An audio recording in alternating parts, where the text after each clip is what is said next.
Gone shopping. I'll pick the kids up from school at lunchtime, and then I'll come home to get things ready for Jason's birthday party. Don't work too hard. I love you.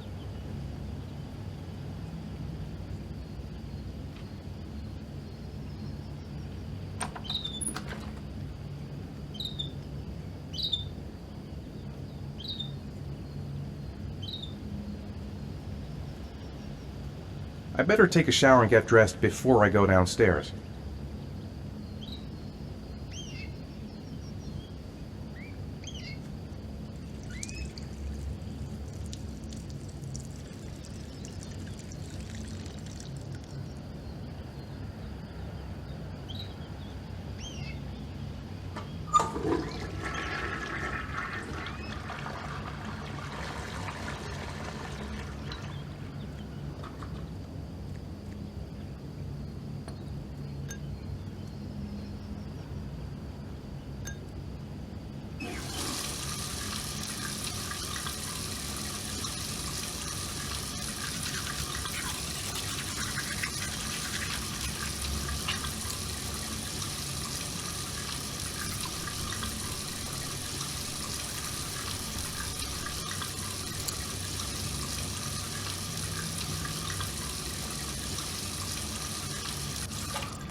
Plans are coming along nicely.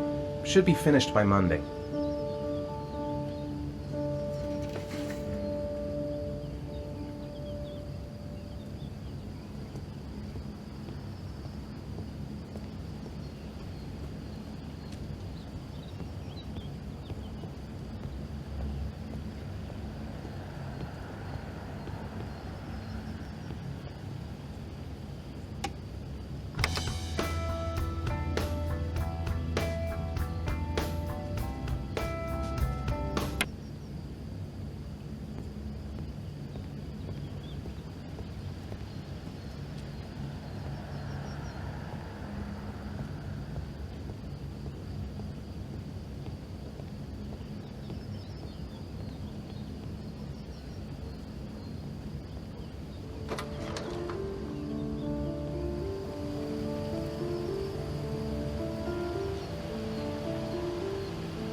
Hey, take it easy. You're gonna knock me over. So this is your big day, huh? Am I grown up now? 10 years old. That's not exactly grown up, but you're getting there. Now, can I drive your car? And I think you're gonna have to wait a little while for that. Ethan, can you please help me? I'm coming.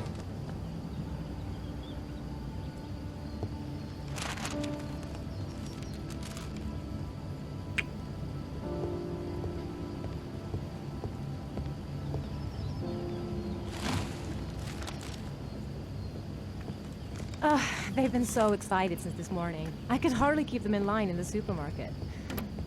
How's your day been? Managed to get any work done? You're dead! I made some pretty good progress. I say you're I've just dead. got to work on a few more details, and then I should be ready to present the plans to the client.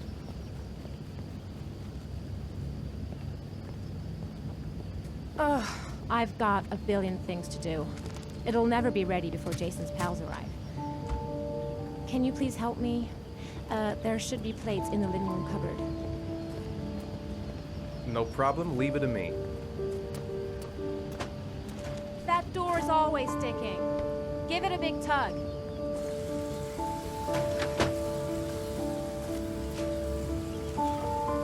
That's the set my mother gave us.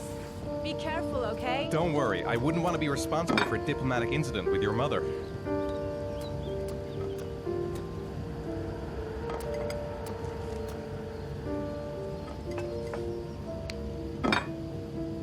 Hey, Ethan, you said you were going to be careful. I'm sorry, I'll be more gentle.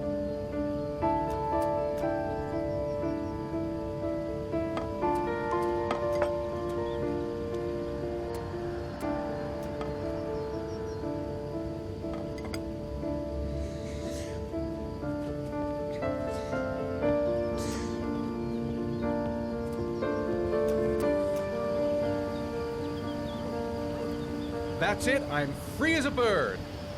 Hey, 5 minutes, boys, okay? After that, we've got to eat because your friends are going to be here Okay, soon. we promise, Mom.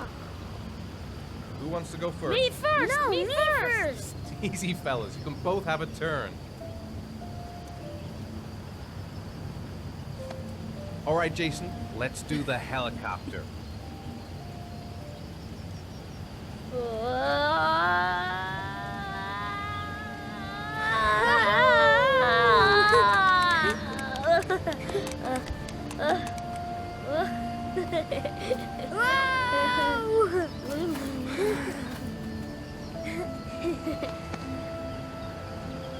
It's my turn now. It's my turn.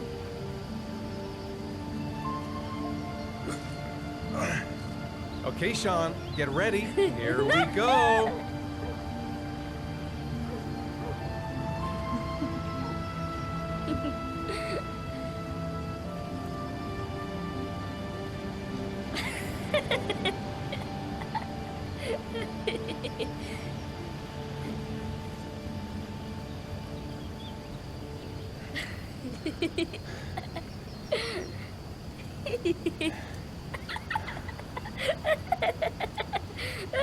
Come on, Dad. Show us how Yeah, strong show you some are. big muscles. Be careful, hang on.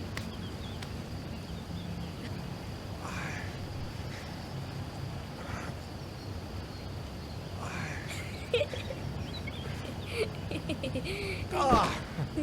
Oh. Whew.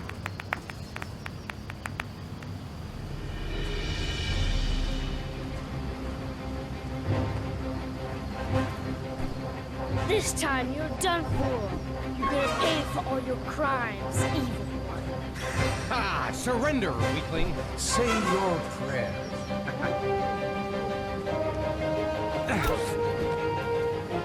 Come on, Jason. That's nothing. Jason, Barely watch a out. scratch. Go! Attack, attack. Whoa!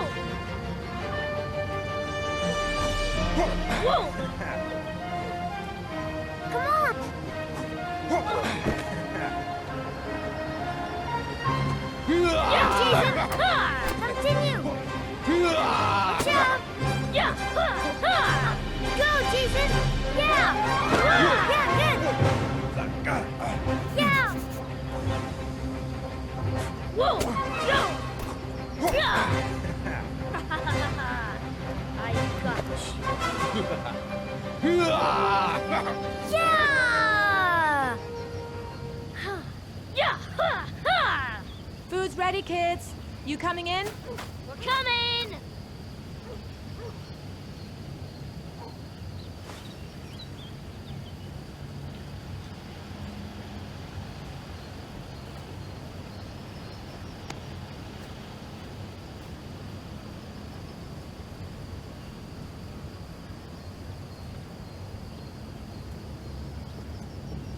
Sean? Lunch is ready. I'll go get him.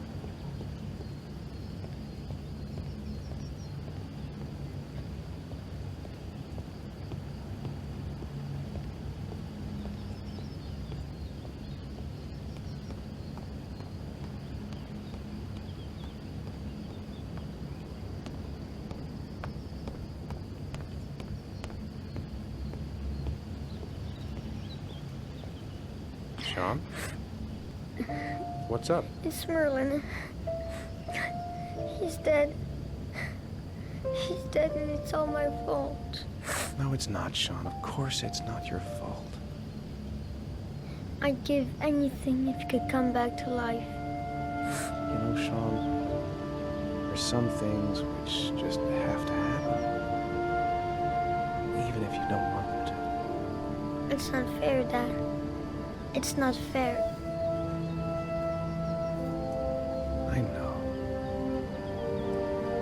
I know.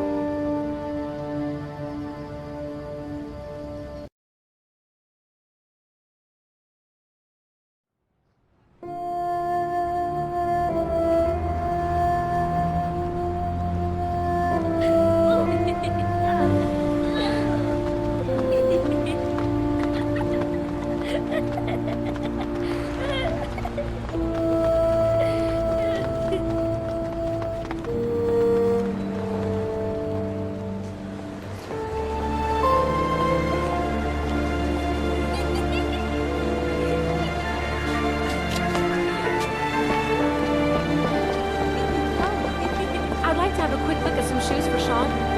Can you watch Jason for a minute? I promise, we won't be long. Sure, no problem. We're not going anywhere, are we, Jason? Come on, honey.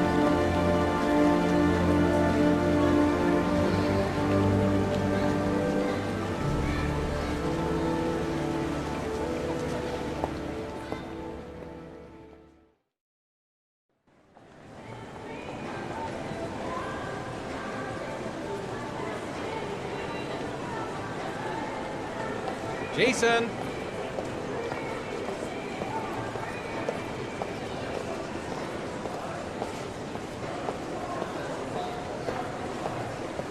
Jason!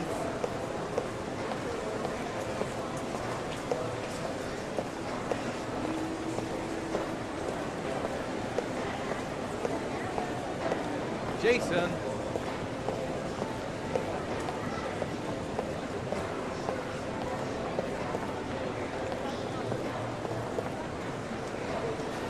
Jason, you really shouldn't run her off like that, you know? There's an awful lot of people in here. Please, Dad, can I have one? I would really love to have one. Please, Dad, come on. Okay, let's go buy a balloon. Great! Hey, champ. What's your name? Jason, Which balloon would you like, Jason? the red one. Here you go.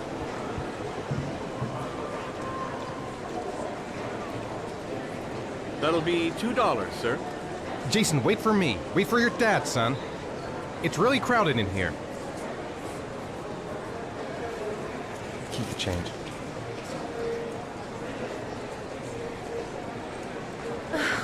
It is impossible to try on a pair of shoes with this crowd. Where's Jason? He was here a second ago. I bought him a balloon. I turned around and he just disappeared. Disappeared? What do you mean disappeared? Stay here. I'll go get him. I'll be right back.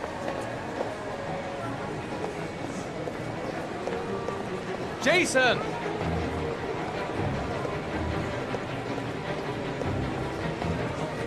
Jason!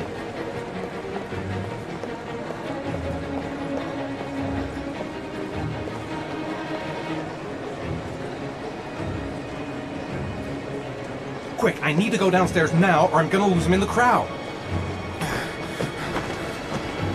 Jason!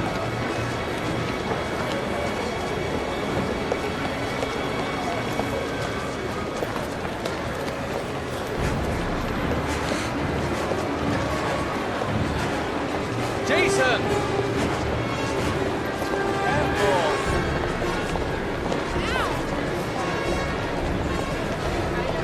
Jason!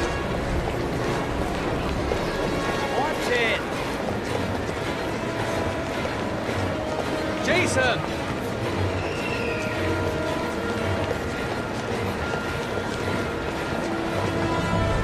Jason!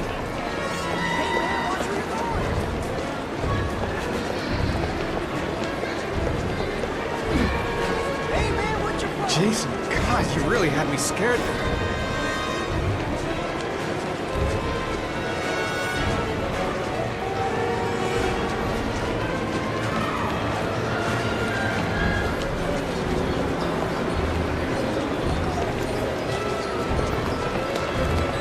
Jason!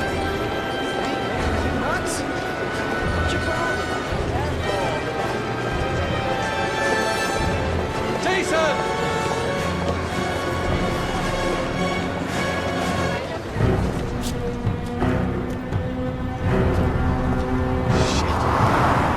Shit!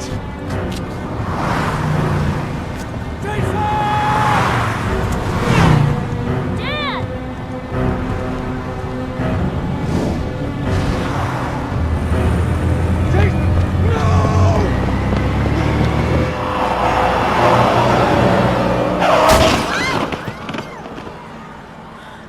Jason!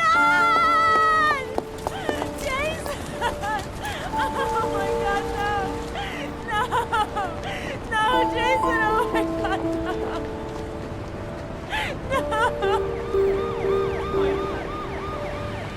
No!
Hi, Sean.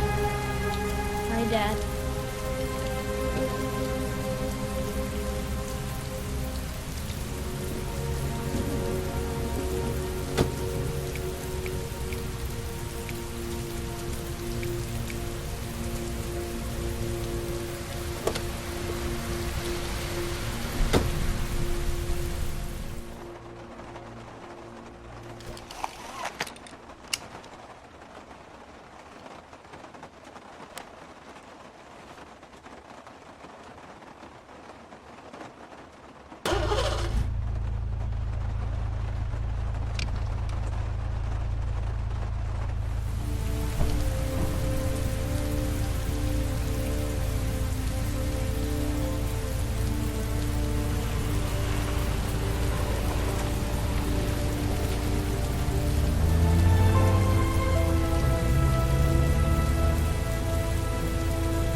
It's time for your snack. Are you hungry? I guess, a little. Let's see what we can find in the kitchen.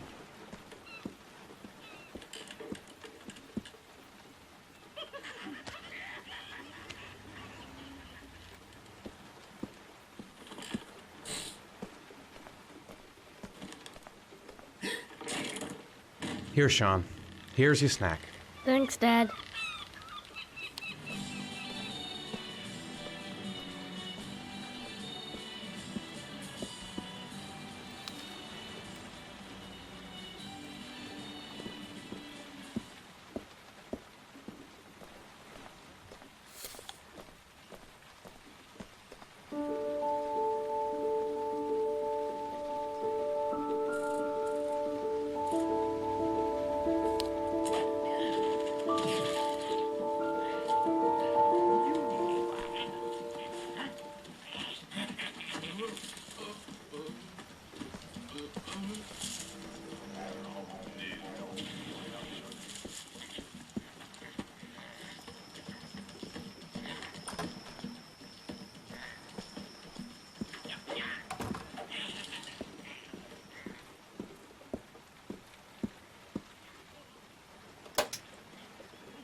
Sean, do you want to do your homework now?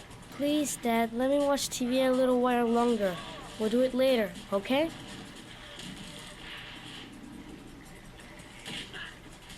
I think we should just get right to it. Then it's done and out of the way. Now, get your bag and get set up in the kitchen. I'll help you.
Dad, I'm finished. Can I go watch TV? Let me have a look. Pretty good. Looks like you're done. Off you go.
When the parents came home from church, all their children were gone. They searched and called for them.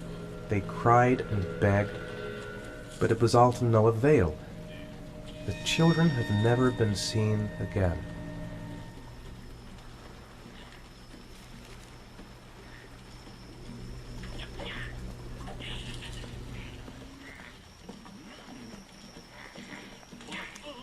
You've got a cold coming on. I'm gonna see if I can find some medicine for you.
Here, take this.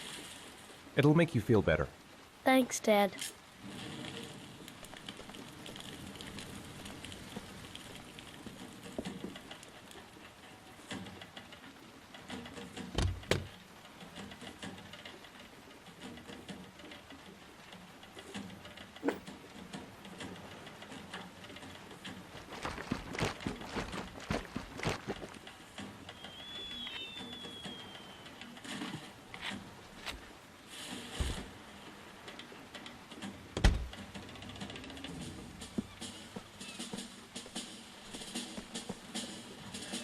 Do you want me to get your dinner? Oh yeah, I'm really hungry. Okay, I'll go see what I can find. I'll call you when it's ready.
You can come now, Sean. Your meal is ready. I'm coming!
How are things at school? Is your teacher nice? Everything's fine, Dad. So, do you want to talk a little? Talk about what? I don't know, about you, your friends, how things are going. Nothing special. What do you say we play together for a while? I'd rather watch TV.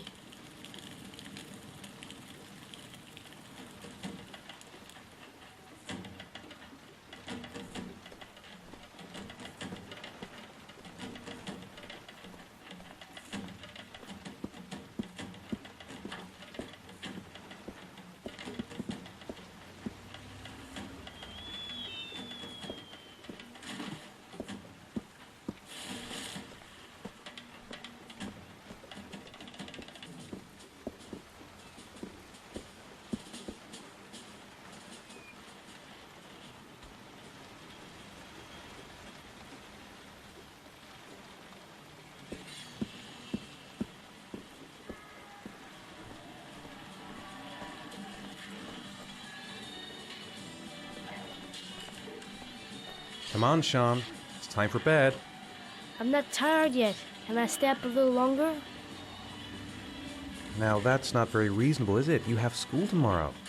You have to get some sleep. All right, I'm going. Are you coming with me? Go brush your teeth and put on your pajamas. I'll come up.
Hey, stop messing around or I'll never be able to film you. What do you want me to do? I don't know. Oh, yeah, Jason, tell me what you want to be when you grow up. I don't know. Maybe a fireman or an astronaut. Oh, wait, I know. I'll be a dinosaur hunter. I'll make video games. And here's the most beautiful mother in the whole wide world. Oh, Ethan, stop. Don't film me. You know I don't like it. Hey, Dad, film me. I'll show you how fast I can.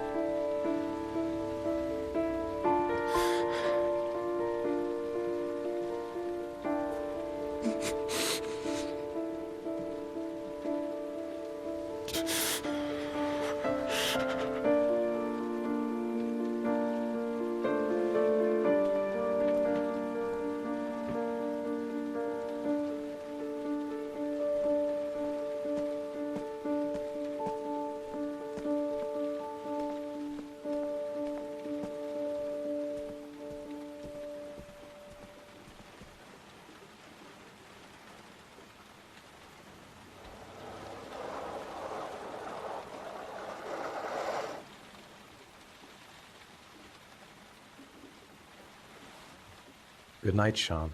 My teddy. I haven't got my teddy, Dad. You must have left it somewhere in the house. Do you have any idea where it could be? No, Dad. Please, I can't sleep without him. All right, I'll have a look around and see if I can find it, okay?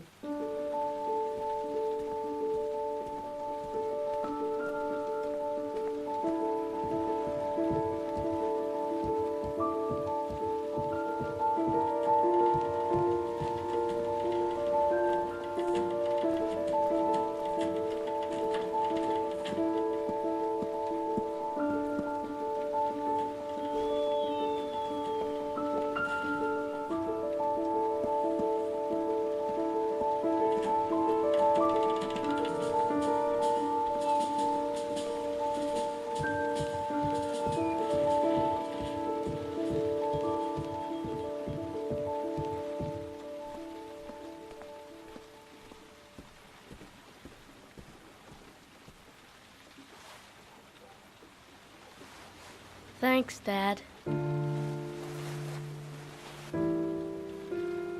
Good night, Sean. Night. Dad, Yeah? why do you look so sad? I think I just need some time to get back to the way things were. You know, Dad, what happened to Jason wasn't your fault. Good night, Sean.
Lauren Winter. Ring any bells? Nope, can't say it does.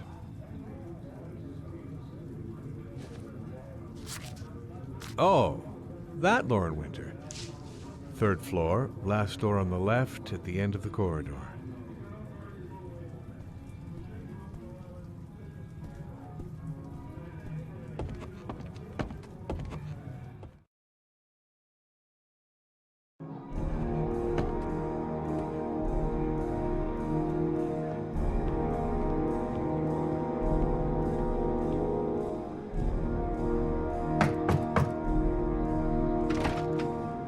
Lauren Winter? Sorry, I only see clients by appointment.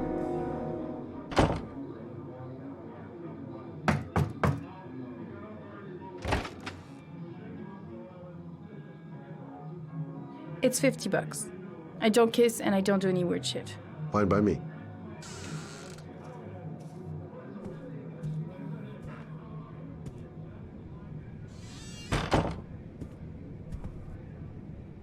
Put your money on the table. You got exactly 10 minutes. When the alarm rings, it's over, okay?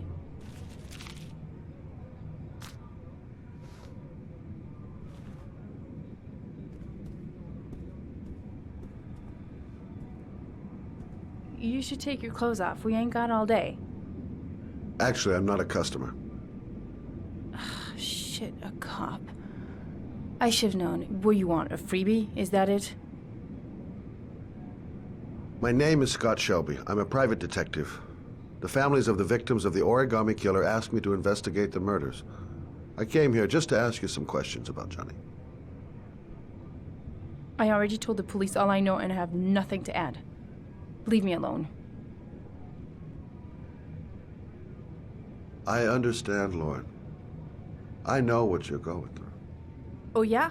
You know what it feels like to find your own son's body on a wasteland? I'm sorry, I don't believe you have the slightest idea what I'm going through, Mr. Shelby. The killer is walking around free as we speak. He'll kill again if he's not arrested. My Johnny's dead, so what difference does it make? I bought 10 minutes of your time, didn't I? All I ask is that you use that time to answer some questions.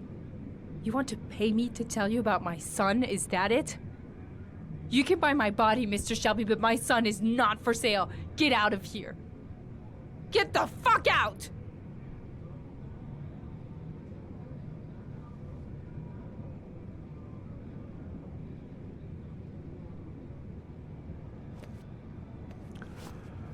Well, if you remember anything, the smallest detail, give me a call.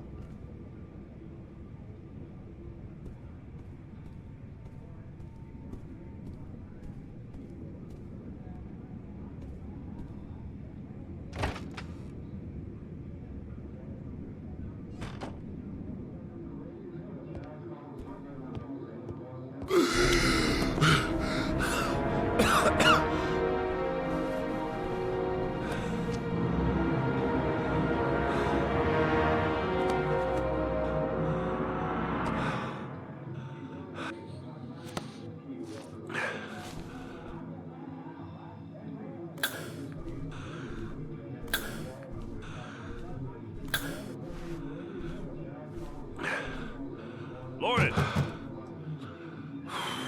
Lauren, open up, baby. It's me. Troy, what are you doing here? I already told you I don't want to see you anymore. Sorry, Dal, but I really wanted to see ya.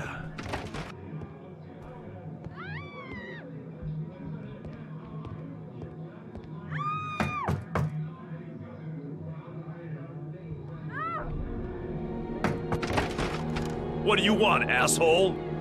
Lauren, is everything all right? She's just swell. Now beat it, loser!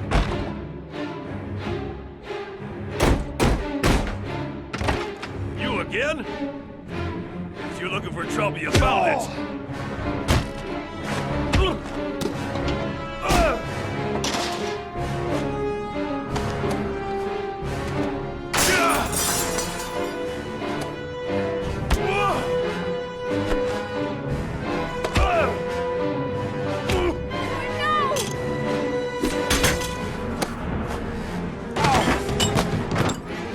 Troy, stop or I'll call the cops! Troy, I will call the cops!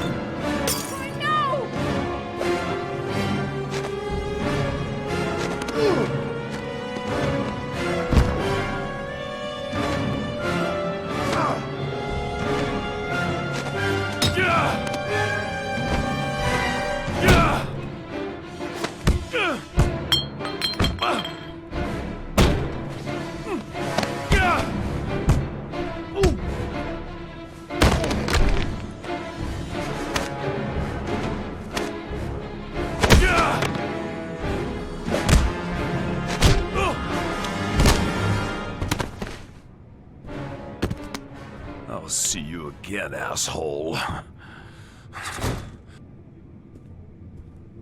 Are you alright? Better than him, I guess. Who is he? An ex-client who thinks he owns me. He was getting violent, and I told him I didn't want to see him anymore. Well, you should be careful. He'll probably be back. Sorry about the mess. Mr. Shelby, Yeah. thanks.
The zone is sectioned off, sir. Please step back.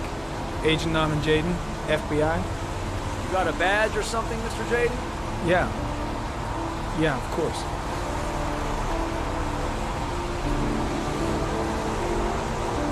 Check. You can pass. I'm looking for Lieutenant Blake. Is he around? I saw him arrive earlier. He's here somewhere. Thanks.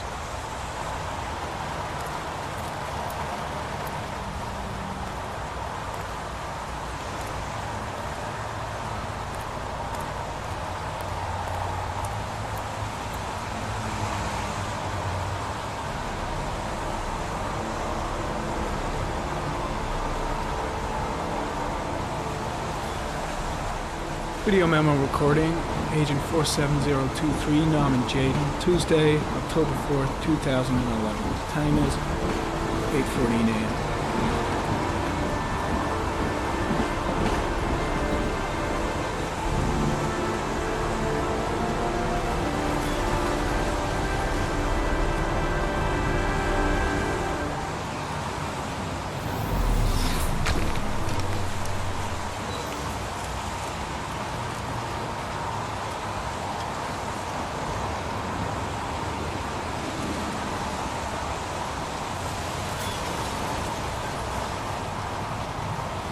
Unrelated to the investigation.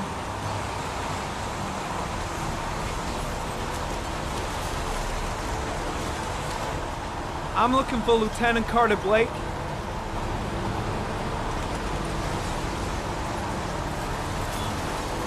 Thanks.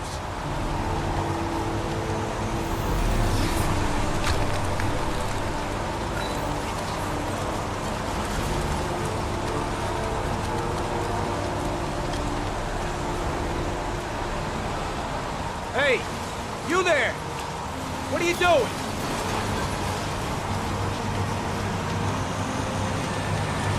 Lieutenant Blake?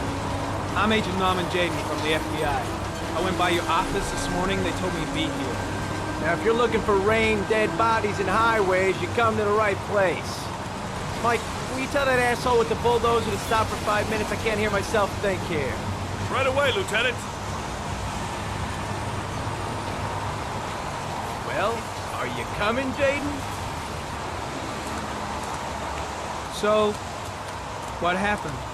Some guy taking his dog for a piss found a body about 6 o'clock this morning. We don't know much more right now. Based on what we've seen, looks like the work of the origami killer. Has the time of death been established? Based on the rigor mortis, must be less than 6 hours ago. We should know more once the coroner has had a look. Any news on the coroner? He's on his way, Lieutenant. We've been waiting for an hour, for fuck's sake. There are a lot of people on the crime scene. Aren't you afraid your men might destroy some clues? You don't find proof sitting behind a desk. We're not in the habit of trampling things into the ground, even if we're not in the FBI. No, of course not. That's not what I meant. Any witnesses? None yet. Given the neighborhood, I'd be surprised if anybody saw anything. Listen, you look busy. Do you mind if I have a look around? Be my guest. Hey, Jaden, you come and see me if you find anything, okay? We're on the same team now.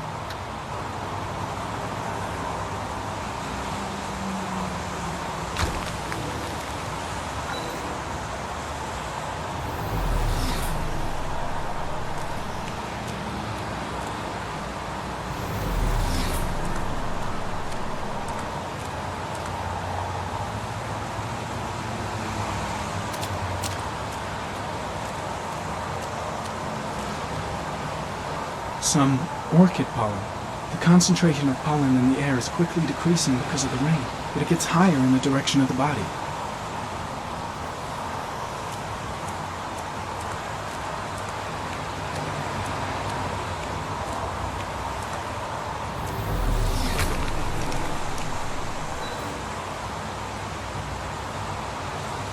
Airy comment. Sample of no interest. Comes from one of the policemen present on the wasteland.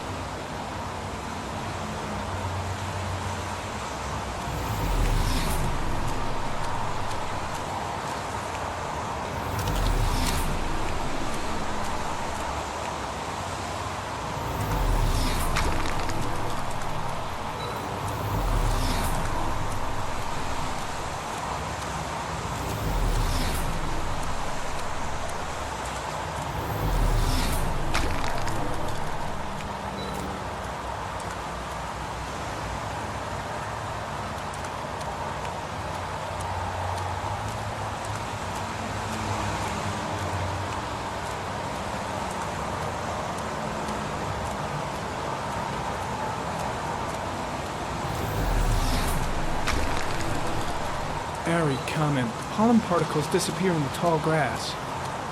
It's probably the end of the trail. Ari, comment. Traces of blood on the railroad track. The blood report indicates an advanced and long-lasting state of exhaustion.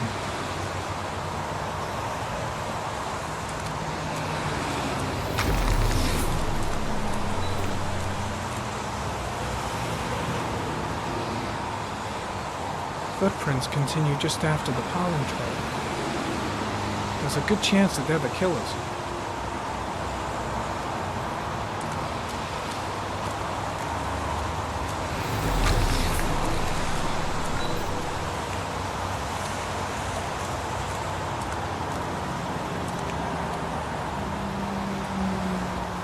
Ari, comment. Traces of blood detected on the fence behind the railroad line.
There's a good chance that they're the killers.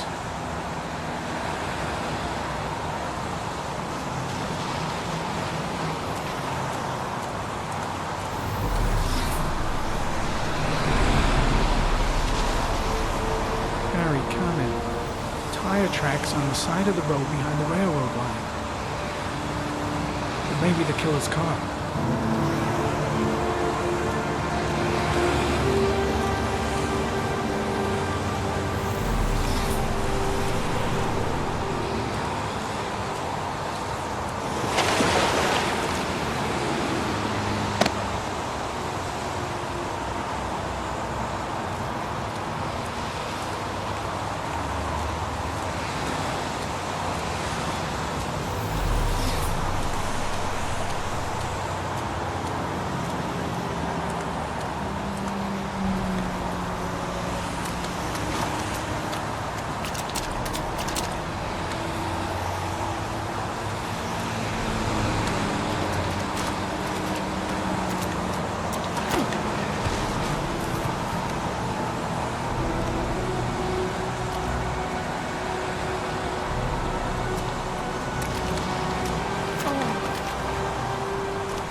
Sample of no interest. It comes from one of the policemen present on the waste window.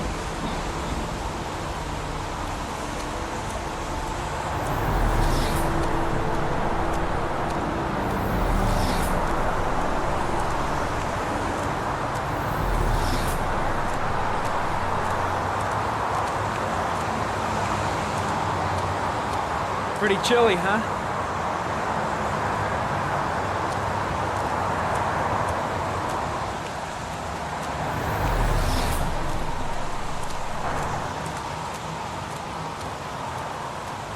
I'm heading back to the office. You staying? Yeah, I'm gonna have another look around if you don't mind.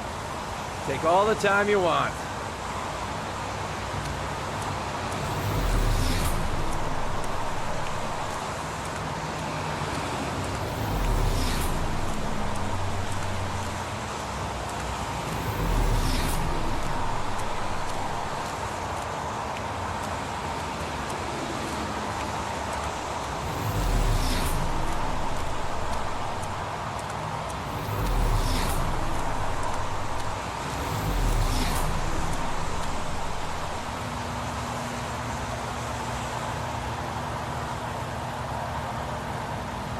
Harry, comment, sample of no interest. Comes from one of the policemen present on the wasteland.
Harry, comment. The victim is lying on his back.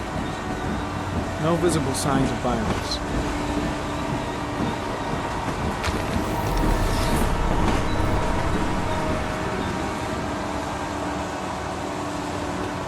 An orchid was placed on the victim's chest.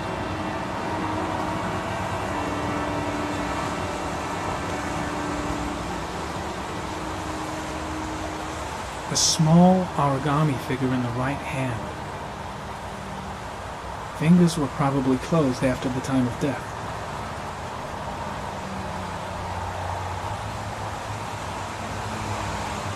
Superficial wound on the right thigh.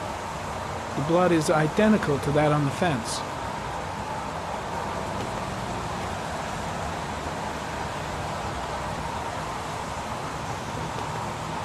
His face is covered with mud, like the other victims.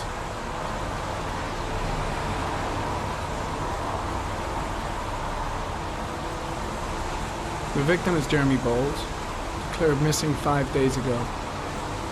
See reference file.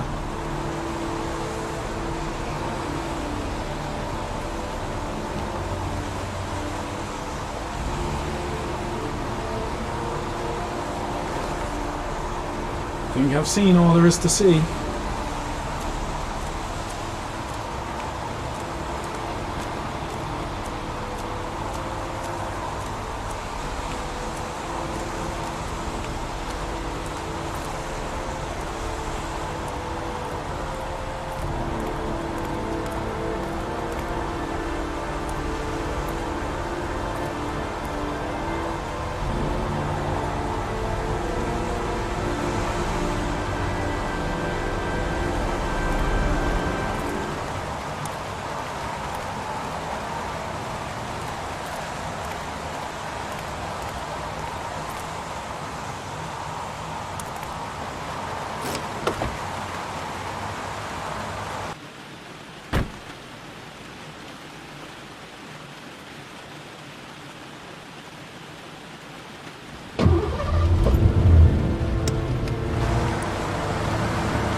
An insect.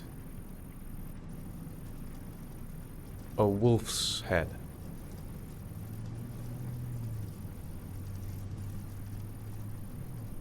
A crab.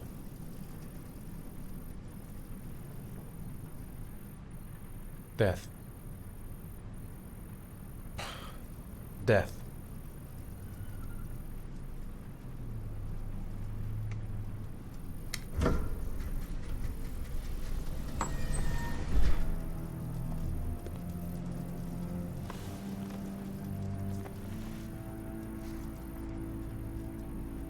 I have the results of your MRI scans. Everything seems to be normal. There is no physical damage from the accident. However, I am worried about your psychological condition. I know it's not easy, but you've got to start over, Ethan. You're not responsible for what happened. It's my fault Jason is dead. He'd still be alive if I'd been looking out for him. It was an accident. Accidents happen every day. You can't blame yourself forever for your son's death. How is Sean? He's a very solitary kid, you know, very focused within himself. He's really close to his mother. With me, he's more distant. And what about you, Ethan? What do you feel?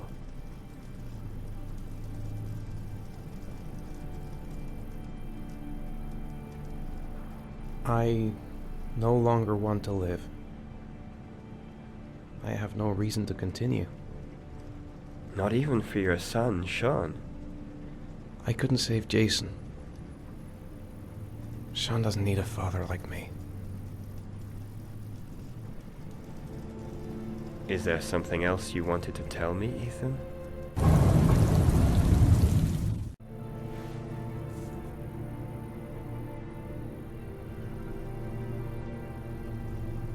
No.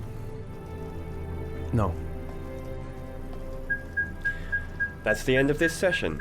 We'll continue this conversation next week. You were lucky, Ethan. It's very rare to survive such a traumatic accident. I don't exactly feel lucky, Doctor.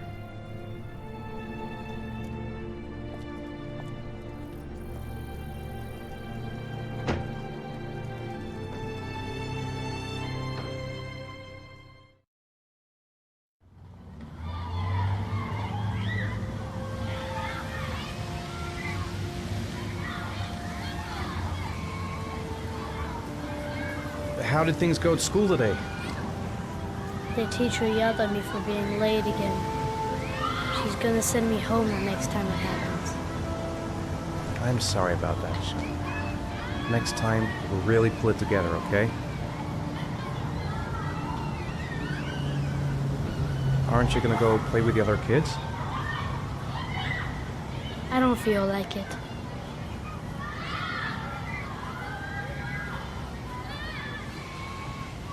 Do you want to eat something?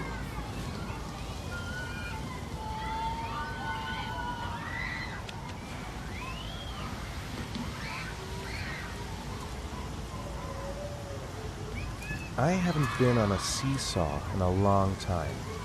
What do you think? Yeah!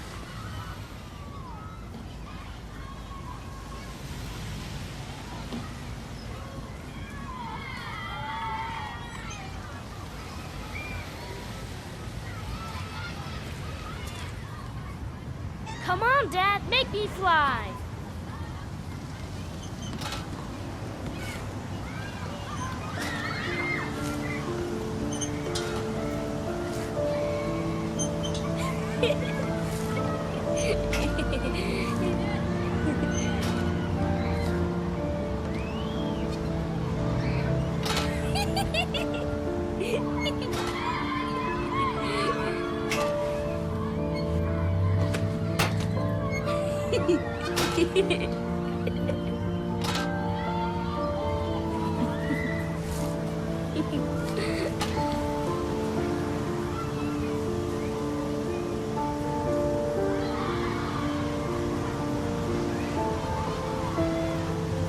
What about that merry-go-round? I bet I can push you so fast you won't be able to stay on it.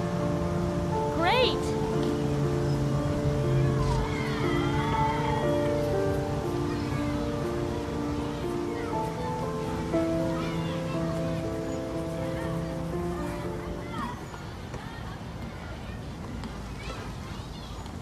Go on, Dad, as fast as you can.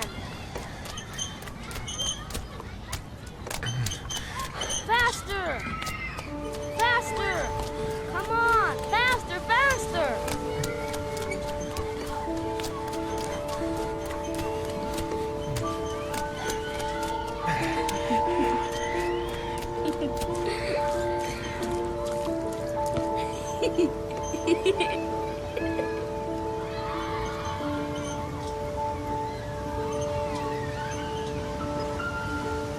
Whoa! I think my head is spinning. Good training for astronauts, though.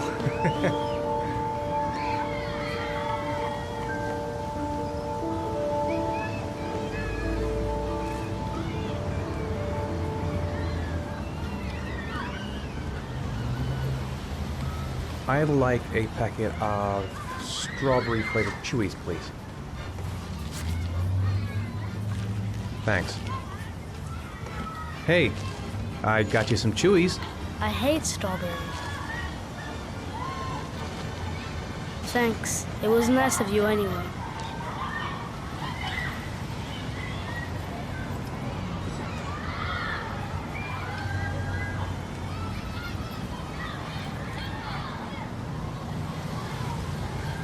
You want to go play on the swing?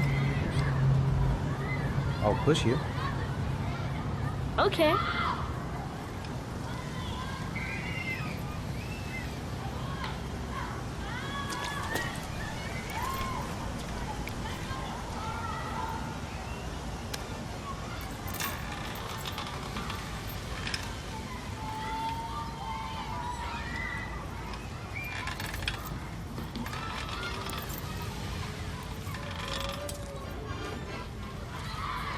You're not pushing, Dad.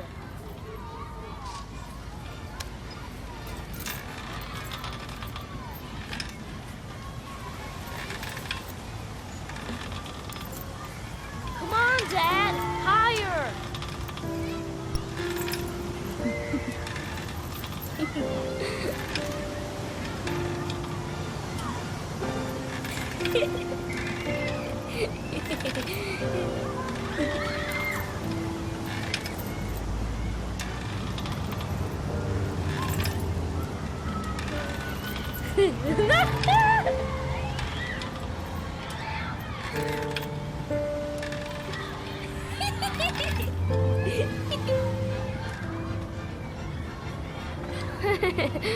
That was cool.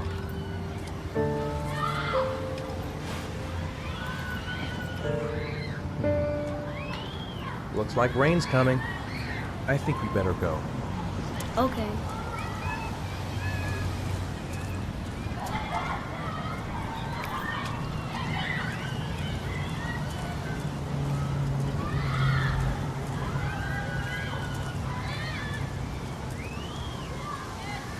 You know, sometimes I remember before.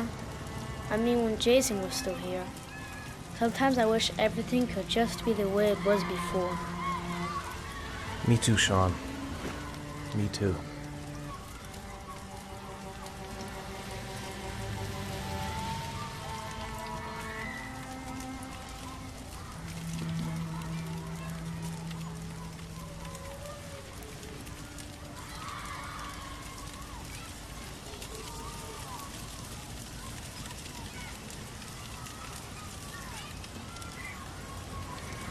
Hey, Dad, can I have a ride on the carousel? Can I? Sure. Go pick a horse and get on. I'll get a ticket.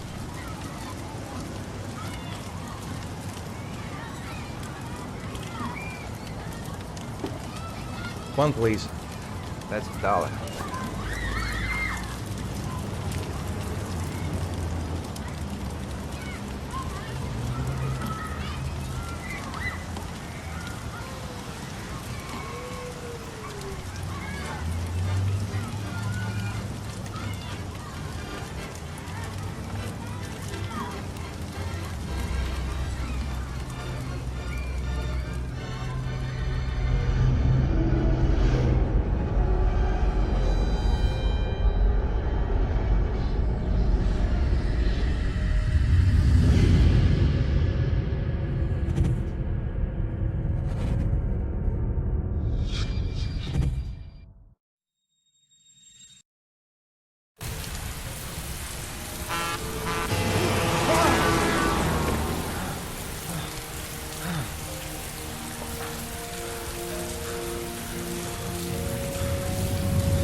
Do you think it's gonna take long? No, he should be finished soon.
I'm off, Charlene. I'll look at the reports later. Oh, cancel all appointments for this afternoon. Okay.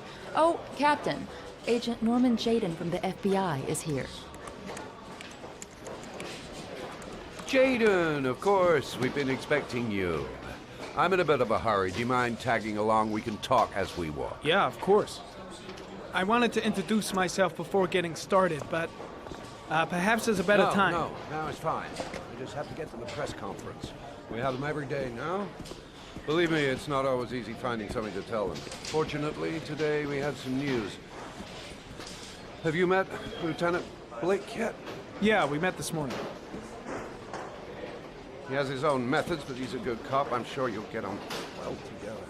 Do you know how to tie a knot in a necktie? I guess. To be frank with you, I could have done without the FBI on this one, but the press are all over us. This origami killer case crept up on us, and it's fast becoming a national concern. There are hundreds of killers in this country, but what do you know? This guy is exotic. He leaves flowers and origami figures. Work that one out. Then the press get onto it, and we suddenly become the center of the universe. I'm here to arrest a serial killer. With all due respect, sir, the rest of it, it's none of my business. No, of course not. All I'm asking is that you make progress, and fast. The press want a perpetrator, and we're gonna have to serve him up on a silver platter. Not bad. Oh, go see Charlene. She'll show you to your office. Yeah, check in on the press conference if you're interested. It'll give you an idea of the political climate around here. Thank you, sir.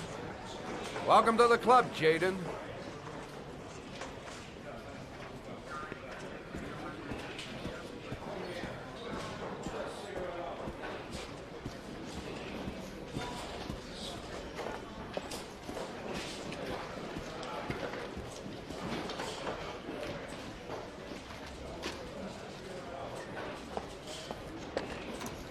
Nice watch.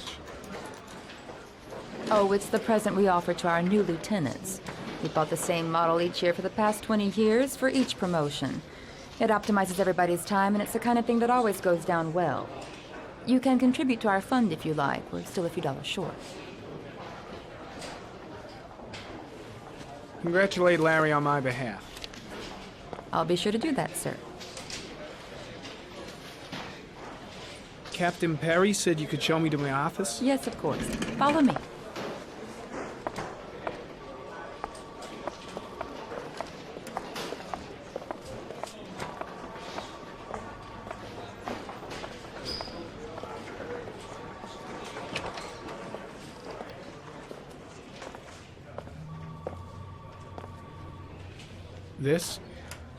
This is my office? That's where I was told to take you. If you need anything, you know where to find me.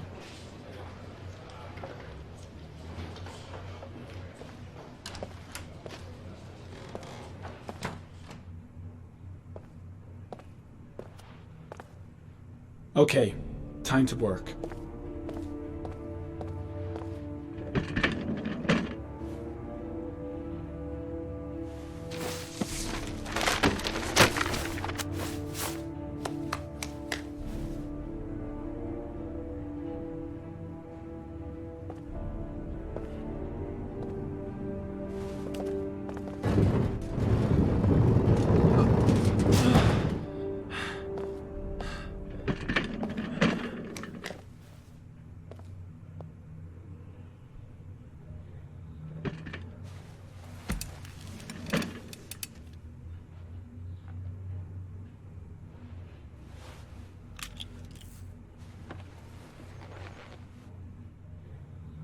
Step 1. Change the office.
The killer's car is probably a Chevrolet Malibu 83.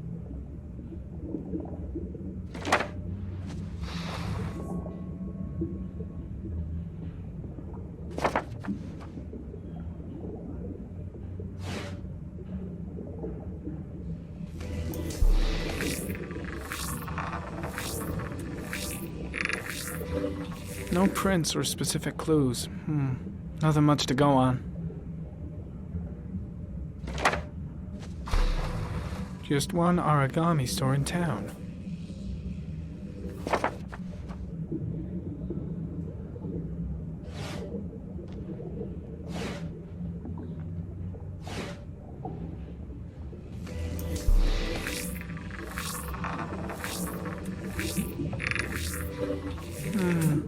A common species. That doesn't help much.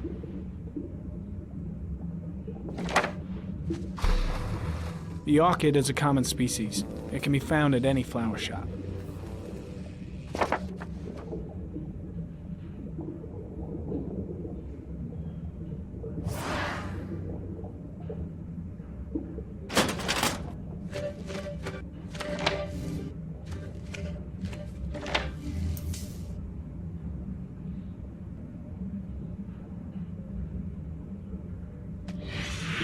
Eight victims in the last 3 years.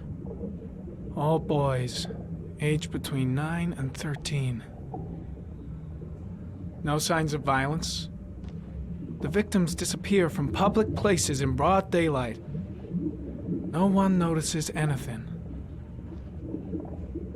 Bodies are found 3 to 5 days later, drowned in rainwater.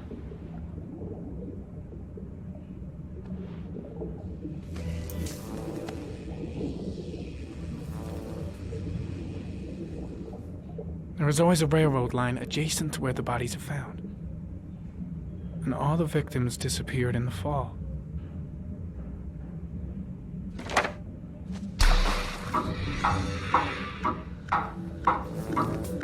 The killer has a large comfort zone. He gained confidence rapidly and moved away from his base. This won't make the geoprofiling any easier.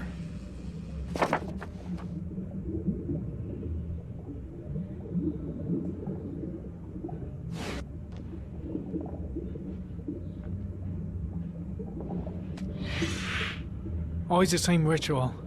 An origami in the hand, an orchid on the chest. The victims have always been dead for less than 6 hours when they were found, which means they remained alive for several days before being drowned.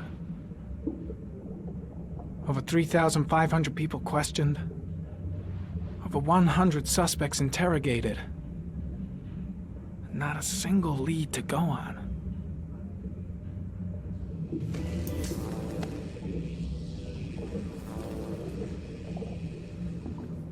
The killer is white, aged between 30 and 45. He is intelligent, calm, and determined. An organized type. He has a car. He's probably employed, but his work allows him free time.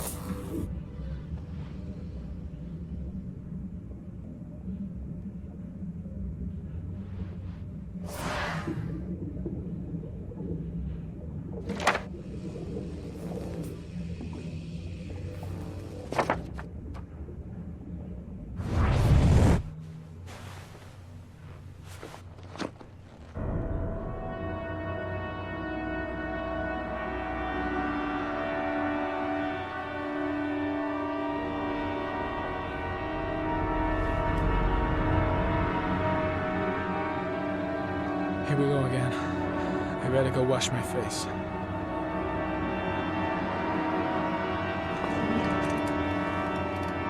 I need to take some. I'm gonna faint if I resist.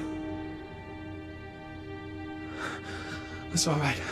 I know I can make it. I know I can make it.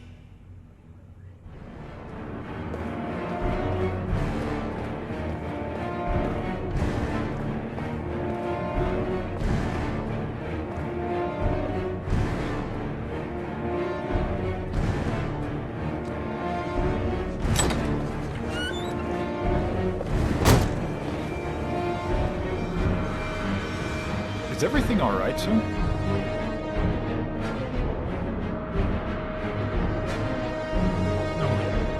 No one will see.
This is Lieutenant Blake, Mr. Marsh. Could you please tell him what happened? It was this afternoon. I went to the park with my son, Sean. We played together for a while, and then he wanted to go on the carousel, so I put him on one of the wooden horses, and when I turned back, Sean had disappeared. Exactly what time did you arrive at the park? Try to remember exactly, Mr. Mars. Every detail can be important. It must have been about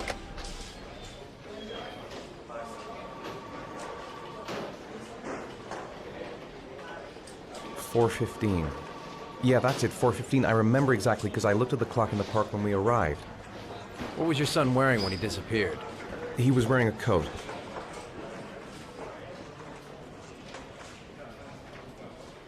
A beige coat. And a pair of pants. Green pants. How could Sean have disappeared without you even noticing? Weren't you right by the carousel?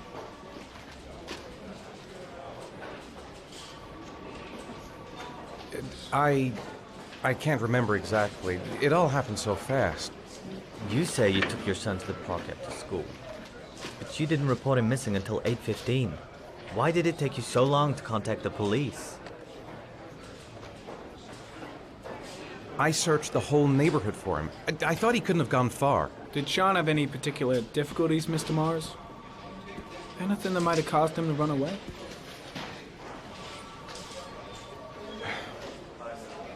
Sean is a sensitive child. Our relationship has been a little difficult recently.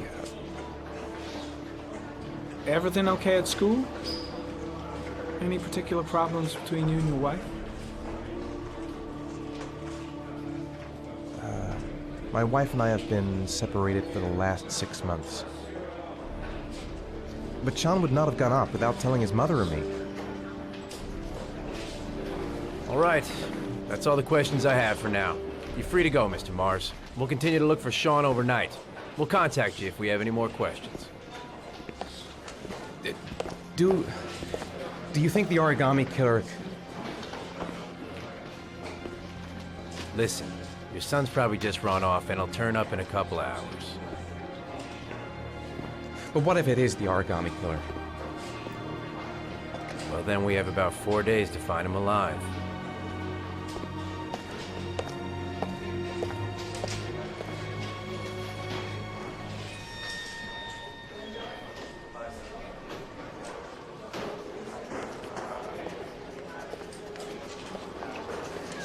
Did they find something? No, nothing yet, but they're gonna keep looking through the night. Do they think it's the origami killer? It's still too early to say, but it is a possibility.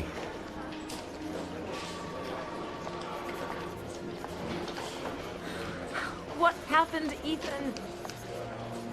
How could you lose Sean like that? You should never have taken your eyes off him. I mean, for God's sake, how hard is it to keep your eye on a child in the park?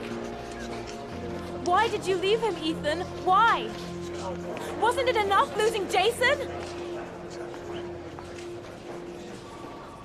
I'm sorry. It's not what I meant to say.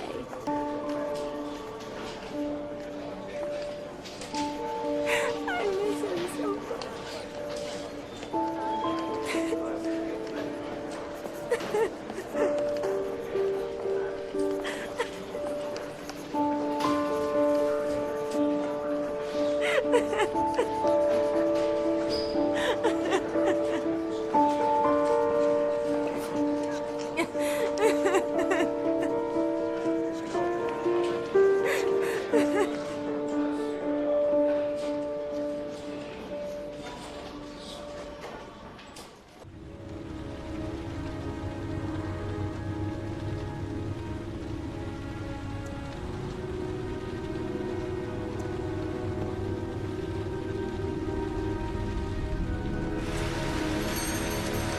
Good evening. Good evening to you, sir.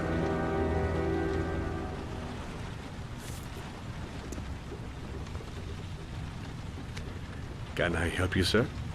Well, I hope so. My name's Scott Shelby. I'm a private detective. I'm investigating the case of the origami killer. I'd like to ask you a few questions. My son is dead, Mr. Shelby. I have nothing more to say.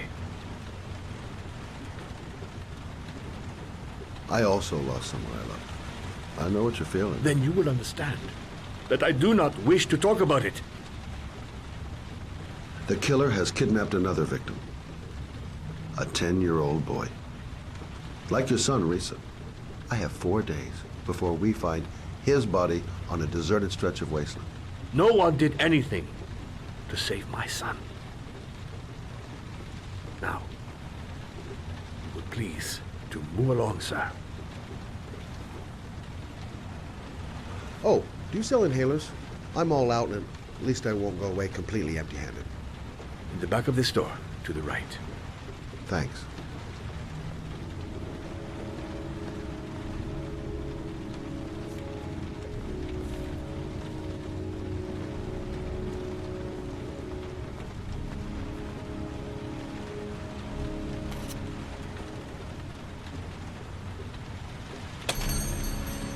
Good evening, sir.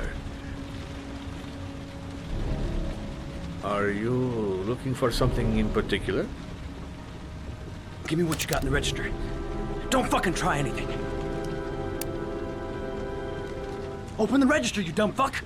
Put the money on the counter. Shit, are you deaf or what? Are you gonna open that fucking register or not? No, sir. You do not have the right to steal that money from me. I have worked very hard to earn it. You cannot have it. What did you say? You're out of your fucking mind, man. You don't get it, do you? I'm gonna put a fucking bullet right between your eyes if you don't do what I say now. You shall not be robbing my registers. Hey, you! Come here! I said come here now! Don't move! Hands up! Put your fucking hands up or I'll shoot!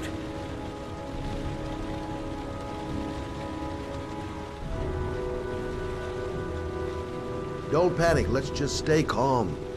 Nobody here wants to hurt you. We're all just gonna be cool, and everything will be all right. Yeah. I'm cool, man.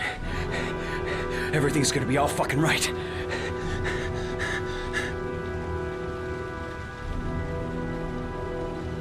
You don't really want to shoot anybody, do you? I'm sure we can find a way out of this mess, right? Look, it's not worth it. Put the gun down and just walk away. You giving me advice? I'll give you some fucking advice. My name's Scott. What about you? What's your name? Andrew. My name's Andrew.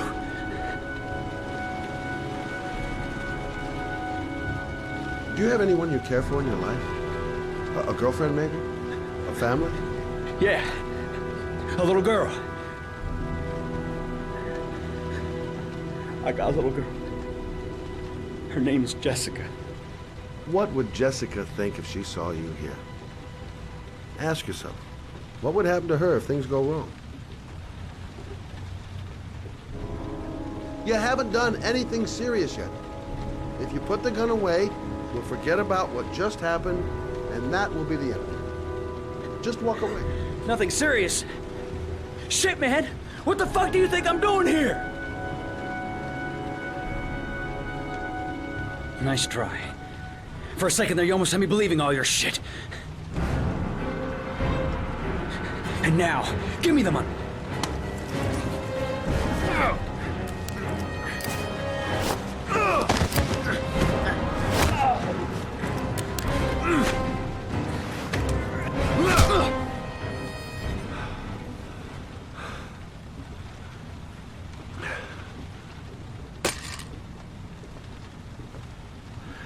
Thousand thank you, sir. I don't know what would have happened if you had not been here. At least I didn't come by for nothing. Have a nice day. When my boy, Reza, disappeared, I received a letter with a locker ticket inside. Inside the locker, I found this box. I do not understand what it means, but I think it must be a sort of message from the man who took my son from me. Can I?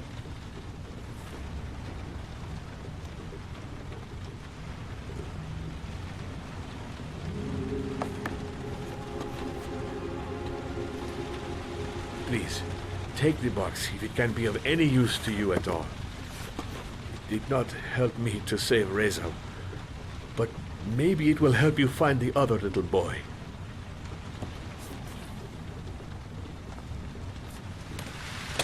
Mr. Shelby, I was beginning to think that there was no good to be found in this place. I can see now that I was wrong.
There's someone here. There's someone in the apartment. The phone on the desk. I could call for help. The front door. It's the only way out. If I can reach it, I still have a chance.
When the parents came home from church, all their children were gone. They searched and called for them, they cried and begged, but it was all to no avail. The children have never been seen again.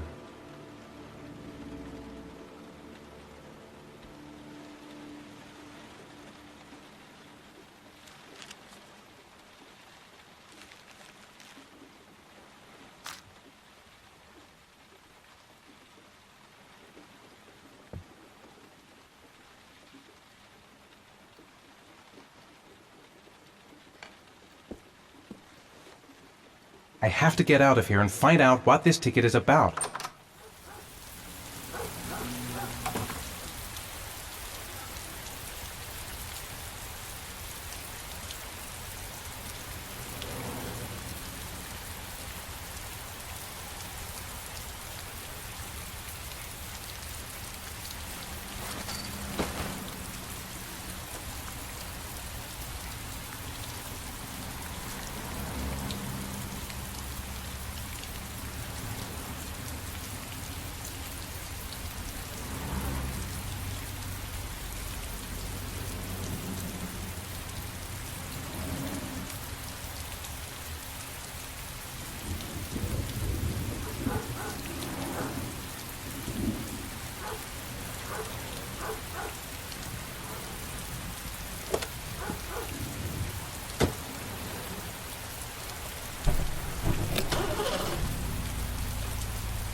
gonna have to make it through the crowd.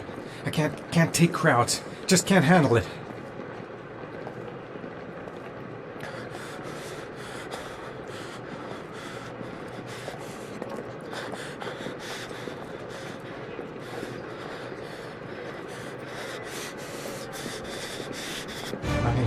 I can't make it.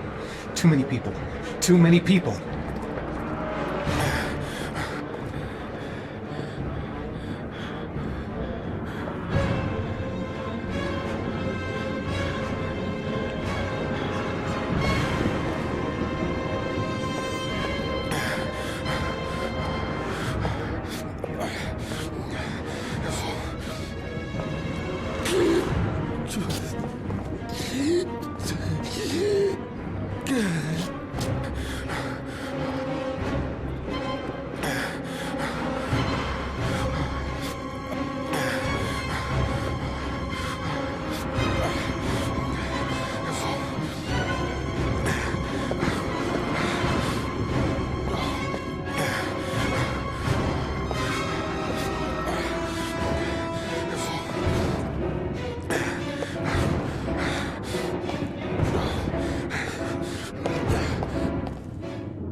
Jason!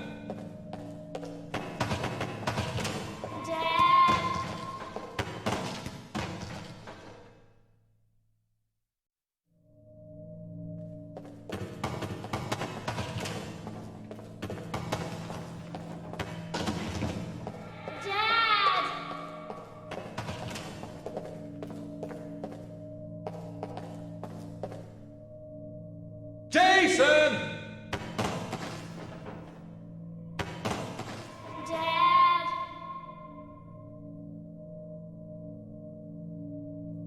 Jason!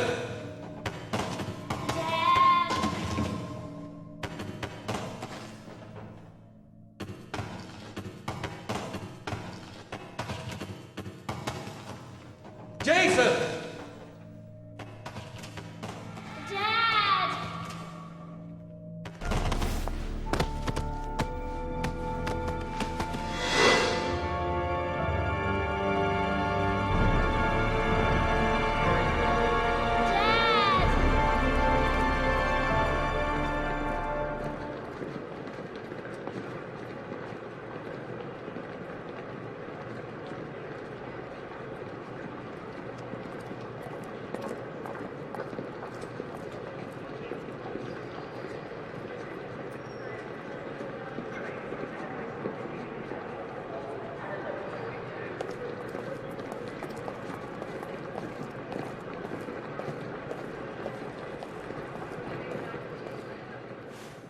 Line 18, box number 3.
Sean.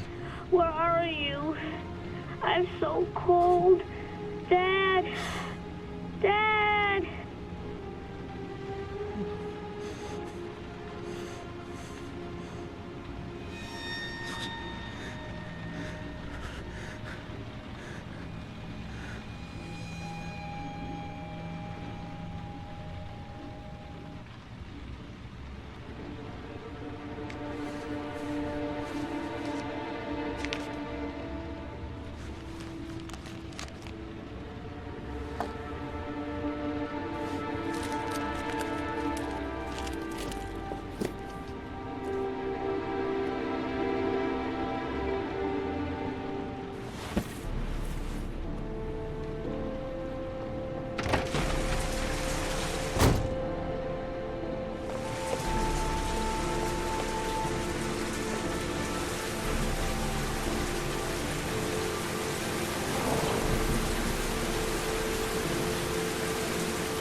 The killer is white, aged between 30 and 45. He doesn't act on impulse, but plans his crimes in a very meticulous fashion. He doesn't have anything personal against the victims. That's why he covers their faces with mud, to make them anonymous. Why does he kill them if he doesn't have anything against them? For him, they're more of an image, a symbol. That's probably why he gives them an origami figure and an orchid as gifts to apologize for what he's done to them. Very interesting. And where does all that get us?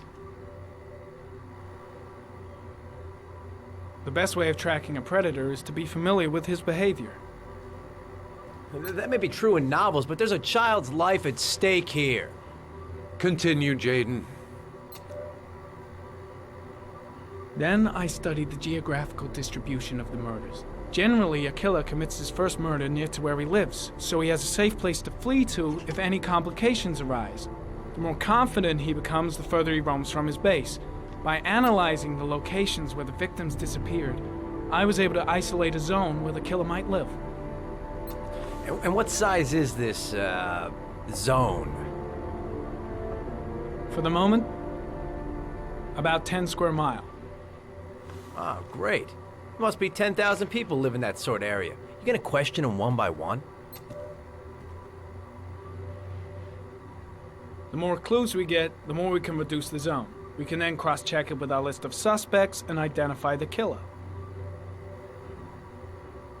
One detail attracted my attention. The interval between the time when a victim disappears and the time when the body is found ranges from 3 to 5 days. But the rainfall is always at 6 inches, give or take 10%. What on earth does that mean? All the victims were drowned in rainwater. The killer kills only in the fall when there is plenty of rain. It could be that he puts them in some sort of well or tank that is open to the skies and that fills up with rainwater. The more it rains, the less time the victim has to live.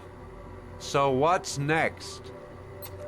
There are 2 suspects whose psychological profile might fit and can be connected to the comfort zone. I'd like to question them. God damn it. We're wasting our time with this bullshit. The killer's out there somewhere, and we gotta get off our asses and find him. Blake, I've had just about enough of your shit. You've been chasing this guy for what, 2 years? And what do you caught, huh? Nothing! Abso-fucking-lutely nothing! Well, you think you can do a better fucking job than me with your psychology degree and your great glasses? Well, let me tell you something, pal. That don't mean zip when it comes to getting out there. You're just a fucking bureaucrat. I came here to find a killer. And that is exactly what I'm gonna do. With or without your help. Fucking asshole! That's enough! You said it took 6 inches of rainfall before the victim died. How much time do we have left? If the weather forecasts are right, less than 72 hours.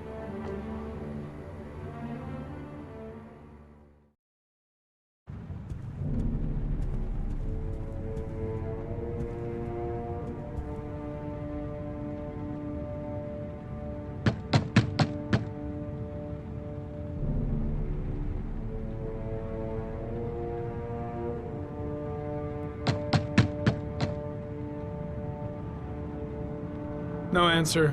We wasted our time coming here. Maybe we should have a little look inside anyway. There's nobody home.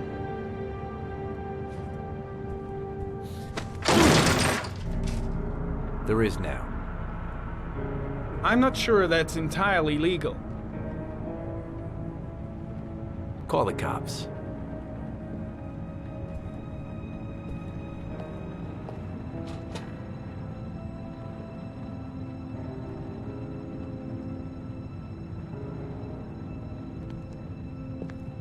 Looks like Nathaniel Williams is a pretty religious guy. He's a God-fearing idiot, waiting for the end of the world. We questioned him a few months back because he was causing a disturbance in the park. He was ranting and raving. Said he heard voices. Had this idea in his sick little head that I was the Antichrist. I'd come to Earth to persecute him. Real twisted.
Good timing, Nathaniel. Just the man we're looking for. Angels and ministers of grace defend us. I'm Agent Norman Jayden, FBI. I'd like to ask you a few questions. As God is my witness, I haven't done anything. I'm innocent. Relax. Nobody's accusing you of anything. We just want to talk. You were arrested in a case where a child disappeared from a park. What exactly happened? I'm innocent. I have nothing to do with those murders. I was in the park because God spoke to me. I was arrested because I am the chosen one. That's all. Where do you work, Nathaniel? Do you have a job? My sole occupation is praying to the all-merciful Lord for the salvation of humanity. Nathaniel, do you remember where you were last Tuesday at 4:30 p.m.? Here? I was here. I was praying. All day. Was there anybody with you? No. No, I was alone. What about the voices, Nathaniel? Do you still hear the voices? We know who talks to you, don't we, Nathaniel? Or we both know who talks to you. Don't speak that name. What does he say to you, Blake, Nathaniel? what are you doing? I can't talk about it. You mustn't talk about it. He orders you to go and find new prey, doesn't he? That's he enough. Needs Leave more him and alone. More. No! You mustn't mention him. You'll bring him here. He told you to go and find that kid in the park. Are you out of the your voices mind? tormented you all night long. You wanted them to stop, didn't you, Nathaniel? Stop! Stop! That's enough! So you obeyed them to make them stop. You took that boy with you and you drowned him. Isn't that right? No! Stop! Stop! You killed them, didn't you, Nathaniel? Are you gonna confess, you bastard? You are the Antichrist. Put down the gun, I shall Nathaniel. dispatch you to your father in hell. He is the son of Satan. He was sent to earth to destroy us. For Christ's sake, shoot! You're not gonna kill the Antichrist with a revolver, Nathaniel. He's much too powerful for that. Antichrist, my ass! Get that gun out of my face! Concentrate on my voice, Nathaniel. Listen only to my voice. You shall regret confronting the emissary of the Lord.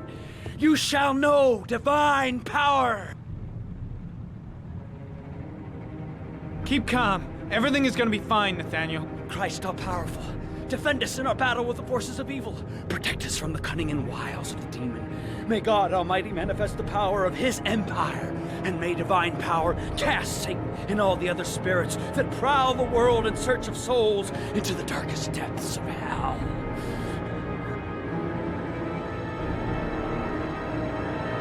Now gently put the gun down on the floor.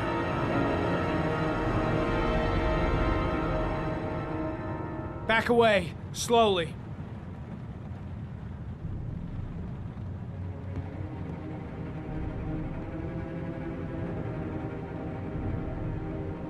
Now drop the gun. Drop it, Nathaniel.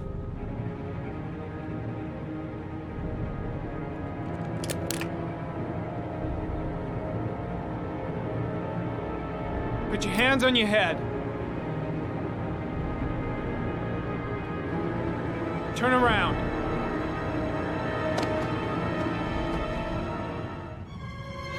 Motherfucker! In the name of the Lord, I exorcise thee, Satan. Okay, freak, the show's over. You're under arrest. Pretty damn cool under the circumstances. I would have just shot him. Well, a gun isn't the answer to every problem, Blake. Maybe not, but most of the time it helps.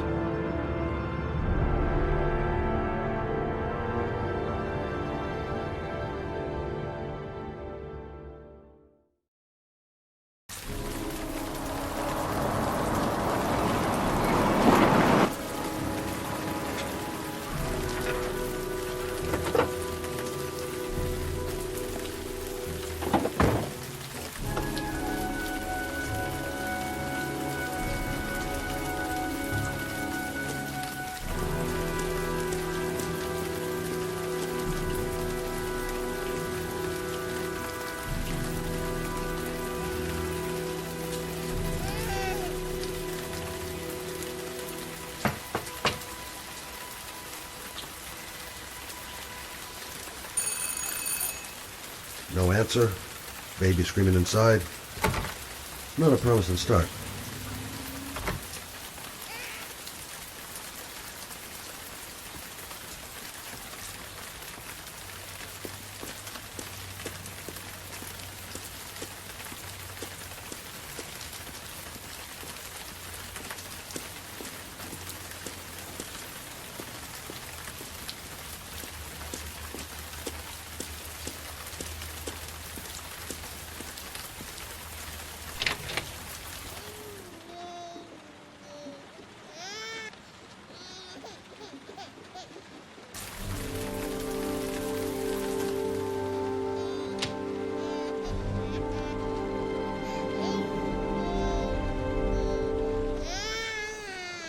Mrs. Bowles? Anybody home? Oh, Jesus.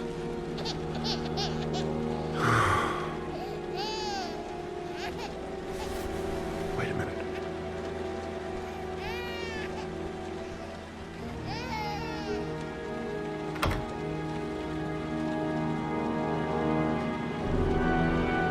Mrs. Bowles? Mrs. Bowles, are you there?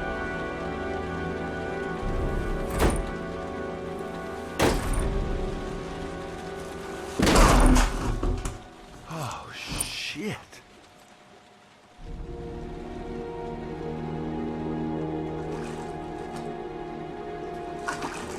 Mrs. Bowles!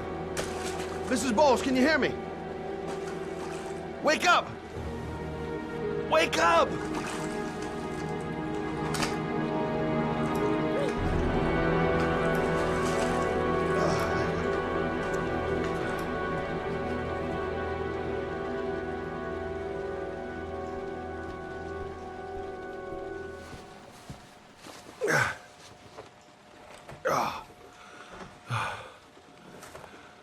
I'm gonna call an ambulance. No, I don't want to go to the hospital. Please. Okay. You got something around here I can dress this wound with? Yeah, I think so. Okay, don't move. I'll be right back.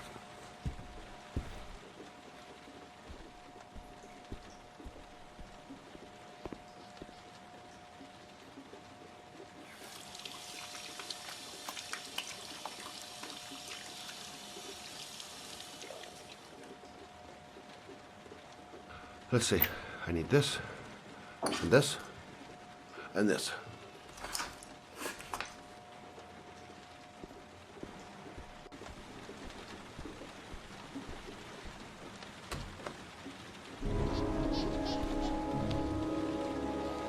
I'm here for you, Susan. You'll be all right. I'll take care of you.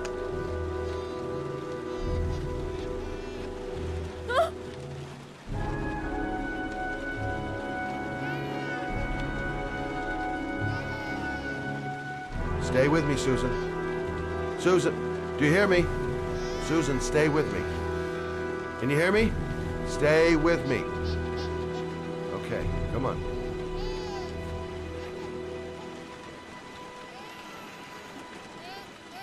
There, I done what I can. That should stop the bleeding. Luckily, the wounds aren't too deep. Hey, how are you feeling? Okay? My baby. My baby needs me. Right. You stay there. I'll take care of the baby. Okay? Do you know what to do? With a baby, I mean. I'm a private eye. There's nothing I can't do. Her name is Emily. Gotcha.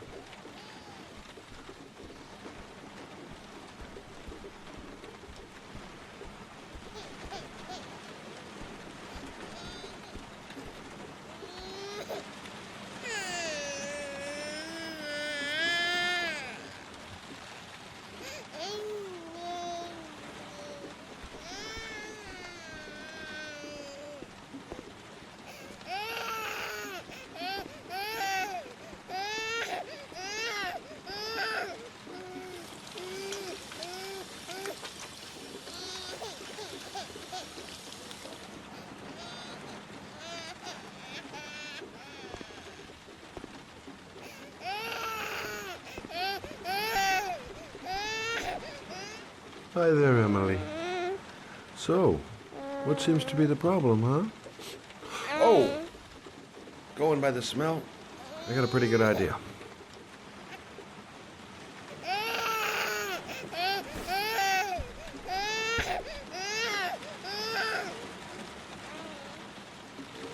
Okay. How do you do this again?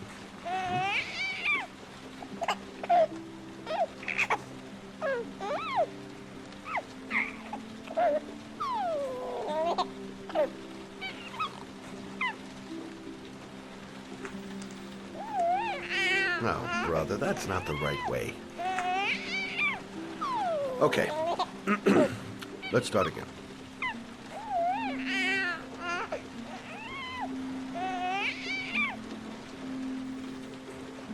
There you go, fresh new baby. That should feel better. Right, Emily?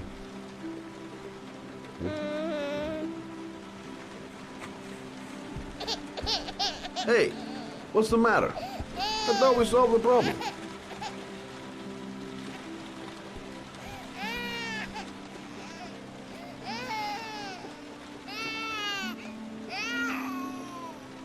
I guess I better warm this thing up.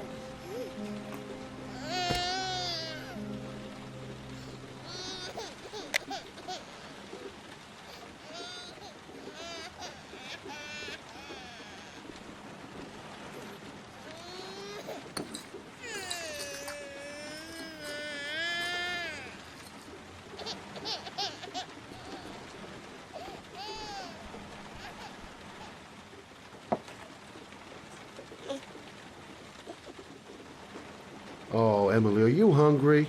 Huh? You hold on. I'll just tilt this bottle a little bit so you don't choke.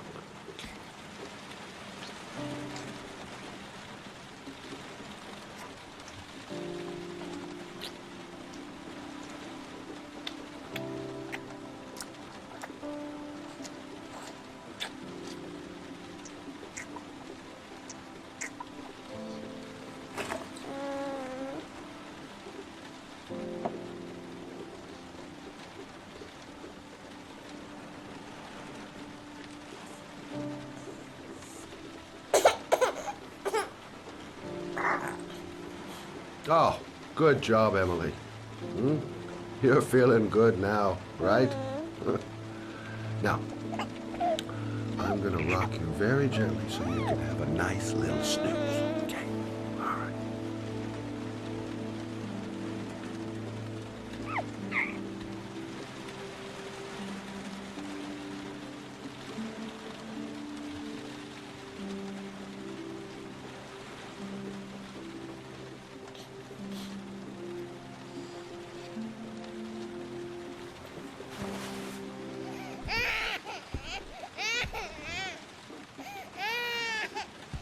Oh, sorry, kid. You're not done rocking, right?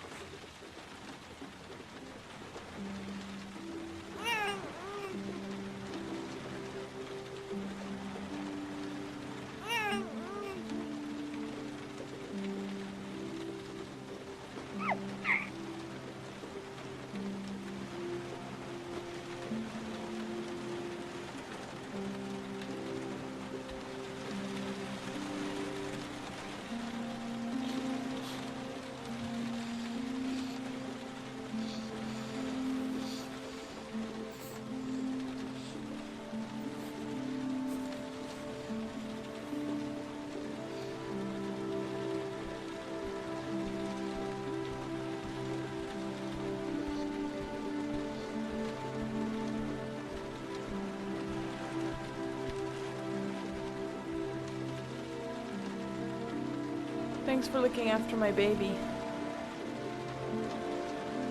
I didn't want to leave her. I just couldn't cope anymore. Just not having Jeremy around. He was such a good boy.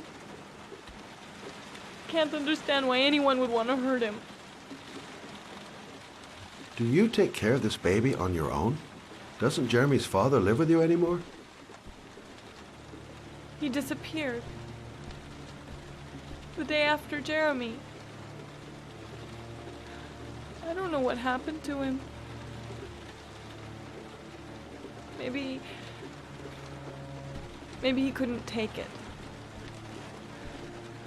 Ever since I've had to look after Emily all on my own, and I couldn't do it anymore. I understand. Did your husband say anything before he disappeared? Did he leave a note or something? No. He left the house without a word, and there was just the cell phone. A cell phone? Yeah, I found a cell phone in his dresser. I'm sure it wasn't his. I'd never seen it before. I tried to turn it on, but it didn't work. Do you still have it? Yeah, it's in a drawer in the living room. You can have it if you'd like. I'm sure it's of more use to you than to me. Do you have any family or anybody to help you? Yeah. My mother. I didn't want to ask her for anything. We don't really get along. But I guess I'm out of options. Well, look after yourself. And Emily. I will. I promise.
Excuse me?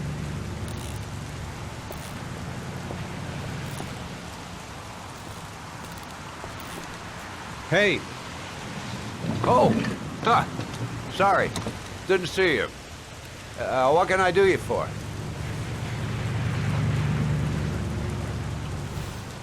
I'd like to get my car.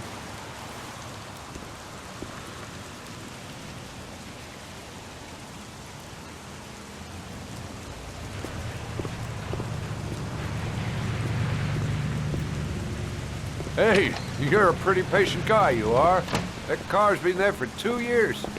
We took it out for a drive every month and checked the tires and batteries, just like you said. Here, it's the 3rd floor down. Thanks. Service elevator is at the front. Ah, you have yourself a good one, Chief.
Your destination is 4 miles from here. Leave the parking lot and take the first right.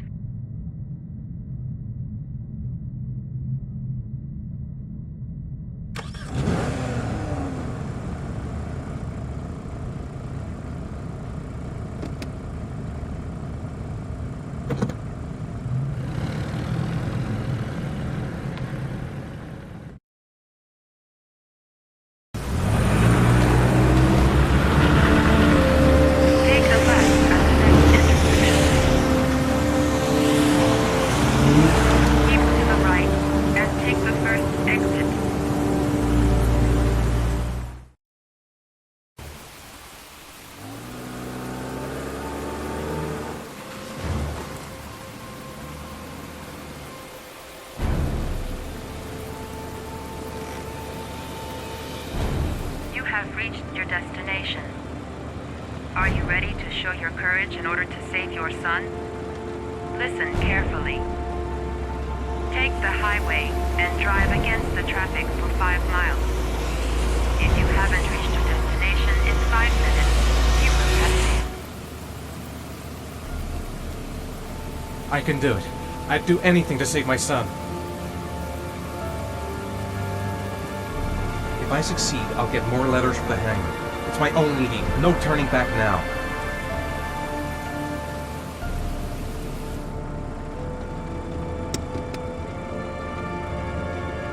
I've got to do it.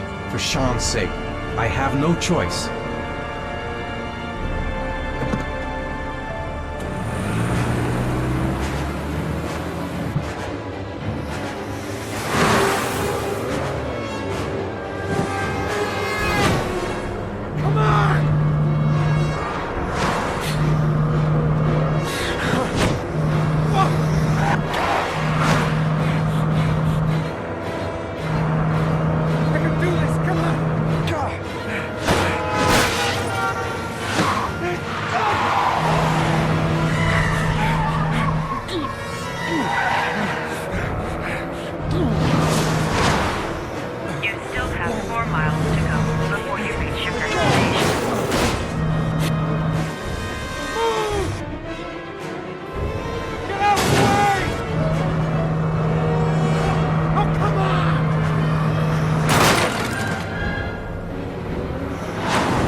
press the screen. Destination reached. Your reward is in the glove compartment. The key is inside the GPS. Your reward is in the glove compartment. The key is inside the GPS. Your reward is in the glove compartment. The key is inside the GPS. Your reward is in the glove compartment. The key is inside the GPS. Your reward is in the glove That hurts. compartment. Bad taste of blood in my mouth. The key is inside the GPS. Your reward is in the glove compartment.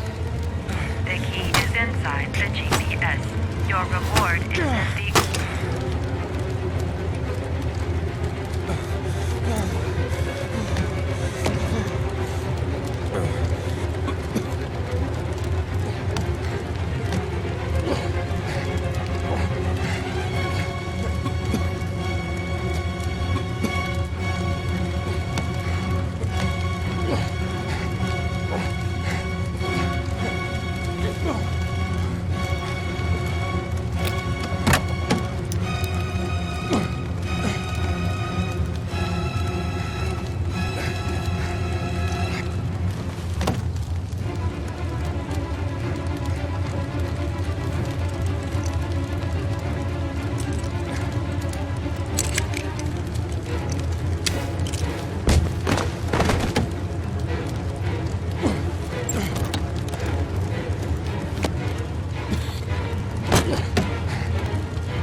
The atmosphere here is one of concern, as there is still no news of 10-year-old Sean Mars, who disappeared yesterday. A recent report indicates that the police are now treating this as another killing by the Origami Killer.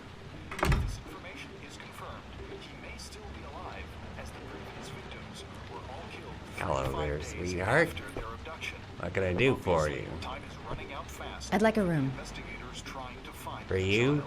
Anything. for ICN. Feeling the register.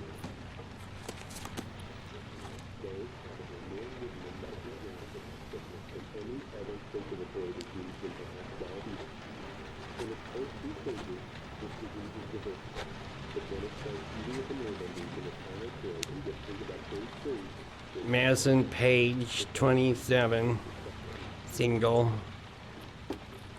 How long will you be staying with us, Ms. Page? I don't know yet. Room 201. Last floor, stairs on the right in the courtyard. Thanks. The pleasure was all mine. That's for sure.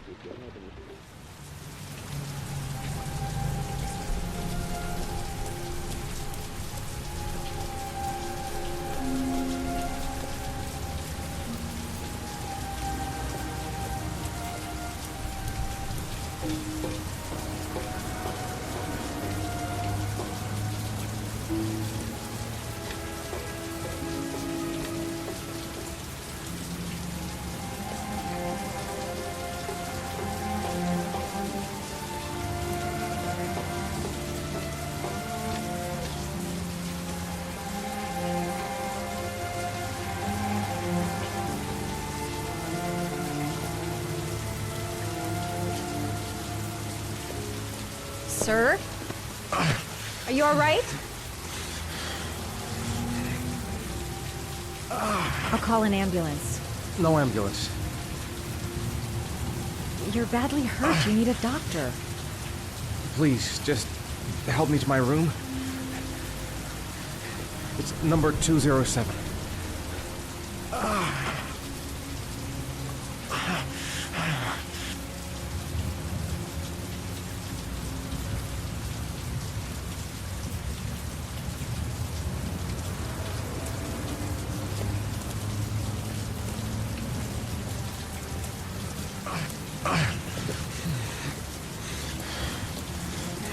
Have you got the key?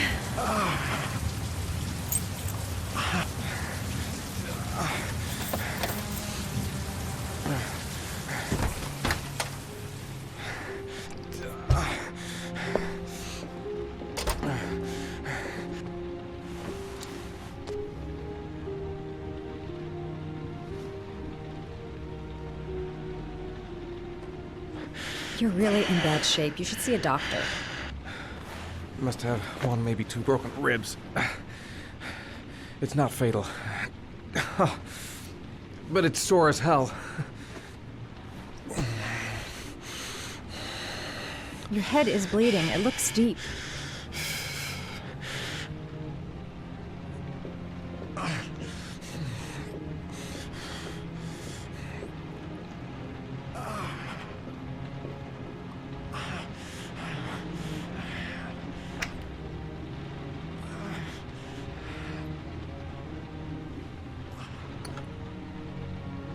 I should disinfect his cuts.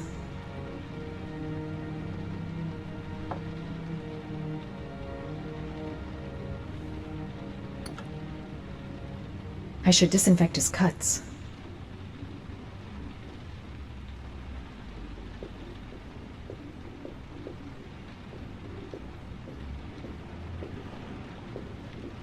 I'm gonna disinfect your wound.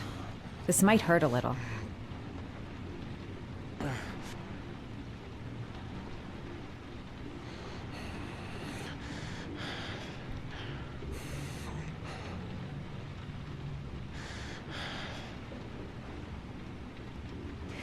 There. At least it won't get infected. Thanks.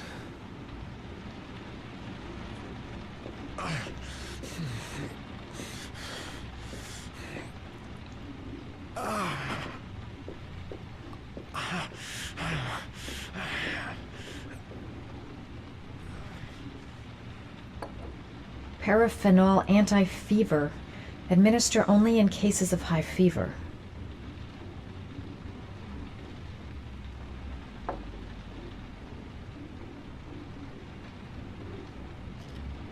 Paracetamol painkiller. Administer in cases of intense pain. Do not take more than 1 pill every 24 hours. Here. Take this. It should do you some good. It's a painkiller. It'll help reduce the pain.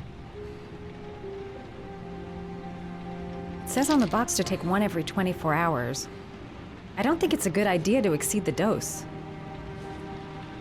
I can't afford to wait. I wouldn't move around for a few days if I were you. I'm gonna take a shower. All right, let me help you.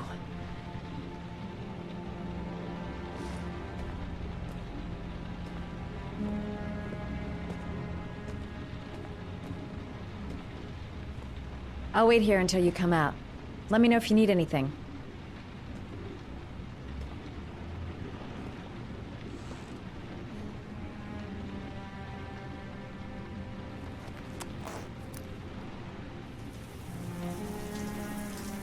Talk to me. That way I'll know if you pass out. What's your name? Madison. Are you staying in the hotel? No, I live in town. I suffer from chronic insomnia. I seem to only be able to sleep in motels. Don't ask me why. Whenever I get too exhausted, I come and spend a night here. I'm just passing through. And what else do you do, Madison? Apart from fixing up strangers. I'm a photographer. I take pictures of furniture for fashionable design magazines. And you? I'm an architect.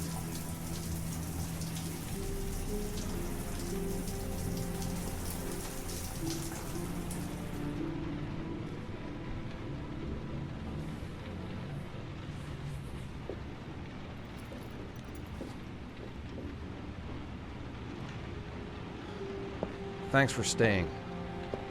I feel a lot better now. Okay. I better get going then.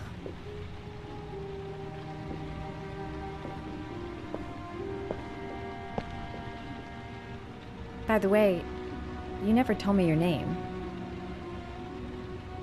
Ethan. Be careful, Ethan.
Why didn't you shoot? Sorry? Well, back there. Nathaniel could have had a gun. Could have killed me. Why didn't you shoot? I prefer to have all the information before I make a decision. I try to make rational choices when possible. Come on, you had a fraction of a second to react. You could have whacked me before you had time to move. Oh, I'm sorry. I thought you were a tough guy. A street cop who's been through the mill. I didn't think you'd scare so easily.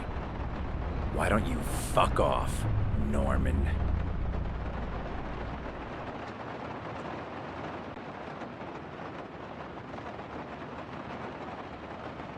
That's him.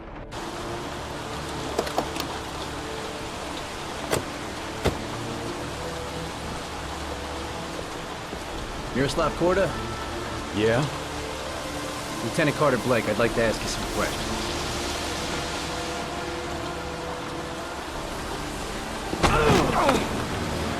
Shit, don't just stand there, he's gonna get away! Stop that guy! Hey man, watch it, dude! Hey, what's the matter with you?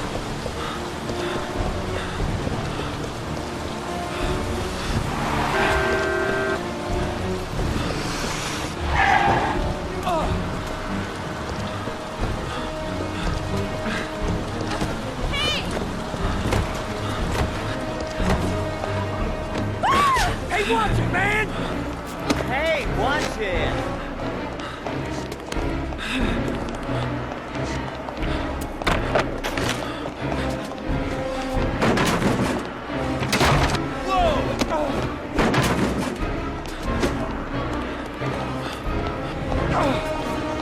Hey, man, watch it!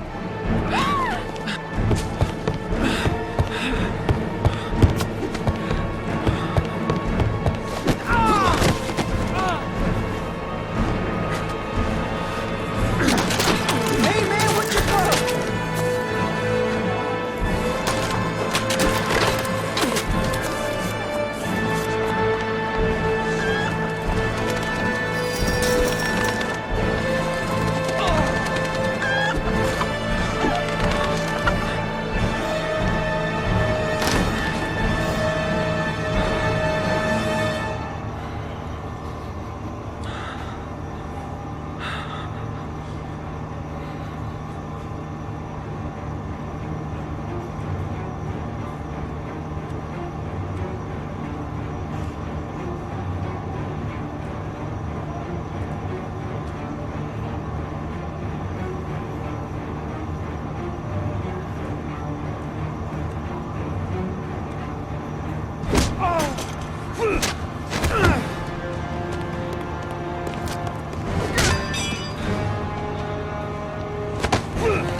This time it looks like we got our origami killer.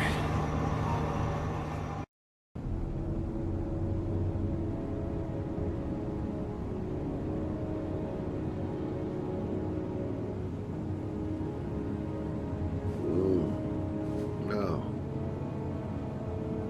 Mm.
You said I could contact you if I remembered anything.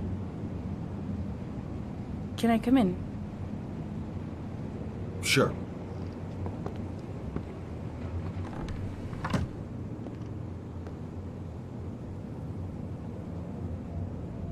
Let me take your coat.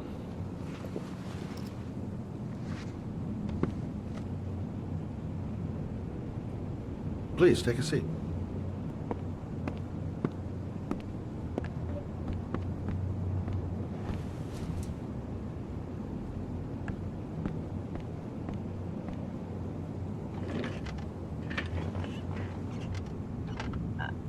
I just remembered something.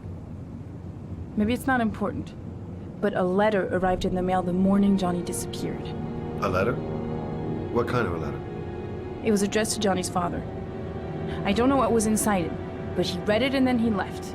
That's the last time I saw him. And you think there's a connection between that letter and Johnny's death, is that it? You remember anything else about the letter? Well, I don't know why, but I kept the envelope.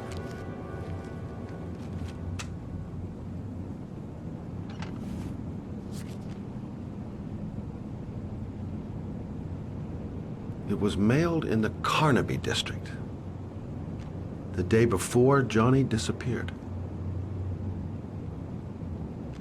No sender. Nothing particular. Except the address. The address? It was typed with an old typewriter. Could be a lead, you never know. Well, thanks for your help, Lauren. I'll let you know if it leads to anything. Wait, I can't just sit around and do nothing while you're out there looking for the man who killed my son. Ever since you came around, I've been thinking, and I want to come with you. Help you in your investigation? The answer is no. If you won't let me help you, I'm keeping the envelope. It's all or nothing. There's no way you can help me, Lauren. You'll just slow me down. How many clues have you got, Mr. Shelby? This envelope. Maybe your only link to the killer. I understand. It was a stupid idea. Sorry for wasting your time, Mr. Shelby. Wait. You're really something special, Lauren. I'll give you that. I'm just a mother. A mother who wants to find out who killed her son. Are we partners?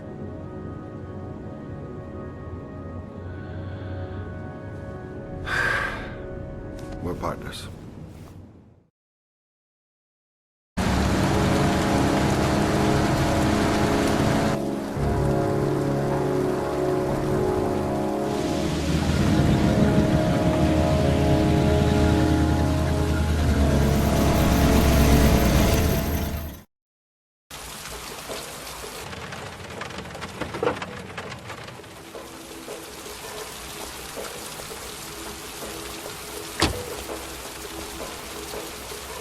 Maybe you better stay in the car. We're partners, remember? Wherever you go, I go.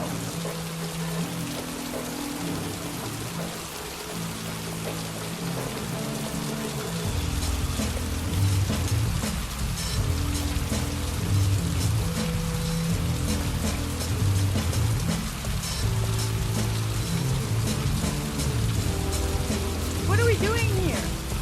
We come to see Gordy Kramer. Kramer? The bigwig tycoon from Kramer Construction? No, his son. You think maybe he's the origami killer? For now, I just have a few questions that need answers.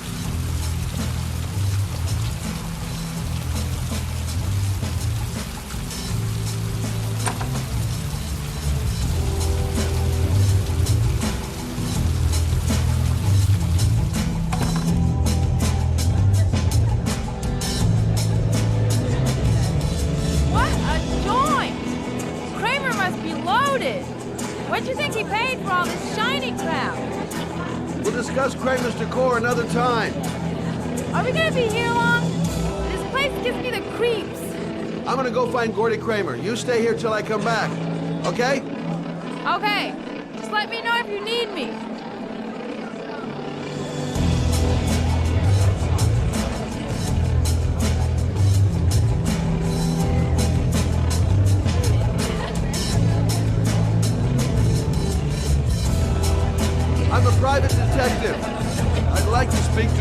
Kramer.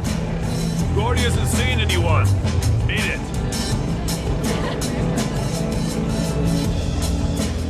Look, you just tell him that Scott Shelby wants to speak to him. Okay? You're starting to piss me off, man. Now beat it before I get angry.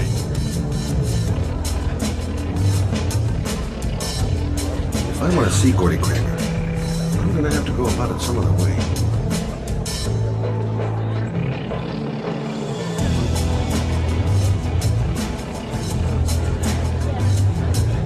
Whoa. You see that guy over there? Do you know what he said about you? What'd he say? The bastard! Ah, sort him out! You motherfucker!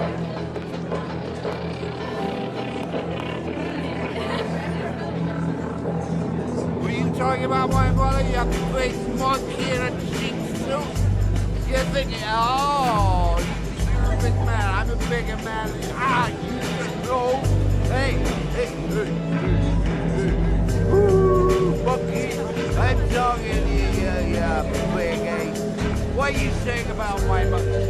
No, you get wild with me, my little friend. And you know who I am?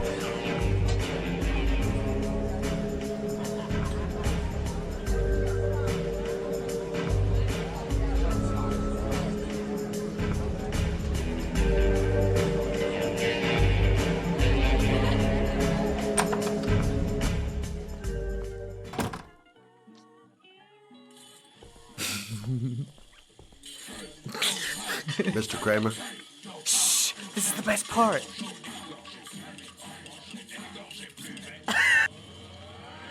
My name is Scott Shelby. I'm a private detective.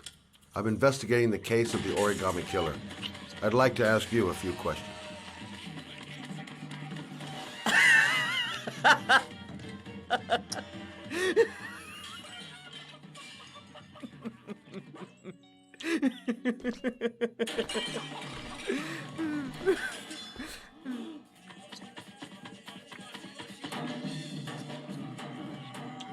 I'd like to know exactly what happened to little Joseph Brown. Beat it! You hear me? Get the hell out of here!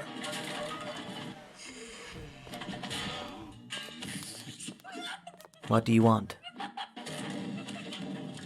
A witness saw little Joseph Brown get in the back of your limousine. That was the last time anybody ever saw it. Now, I know you've been arrested and interrogated until your father made a little phone call and the file was closed. I'd like to hear your version of the facts. The kid was lost.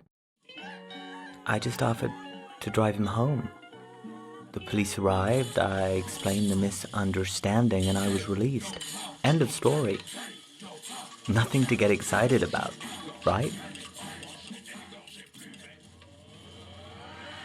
I don't know why, but your story just doesn't check out. You're giving me the crap now. Tell me something I can't believe.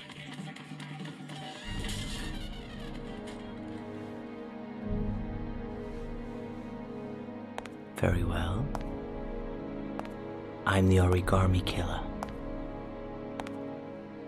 I get my victims into my car. I drown them in rainwater. Then I dump them on a wasteland with an origami figure in one hand and an orchid on their chest. I do that because I'm bored, Mr. Shelby. And it's a creative and entertaining way of having fun. Is that good enough for you? Or do you want more? This interview is over. Get rid of this clown!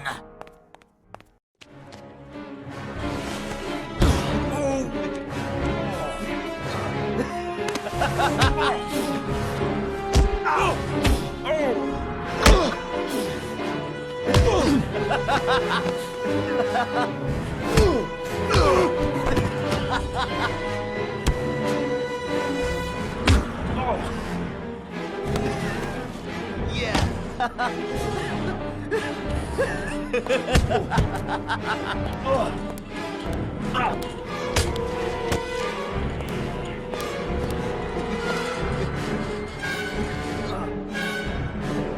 for coming, Mr. Shelby. It was fun while it lasted. Get rid of him.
Glass. Broken glass.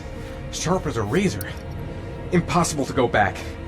I'm gonna have to crawl through it, slowly, so I don't tear up my arms.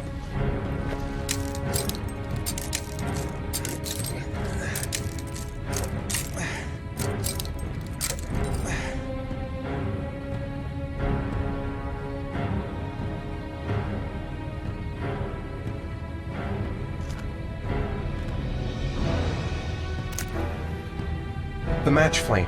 It indicates where the fresh air comes from. All I have to do is follow the wind.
I guess I don't really have any choice.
my God.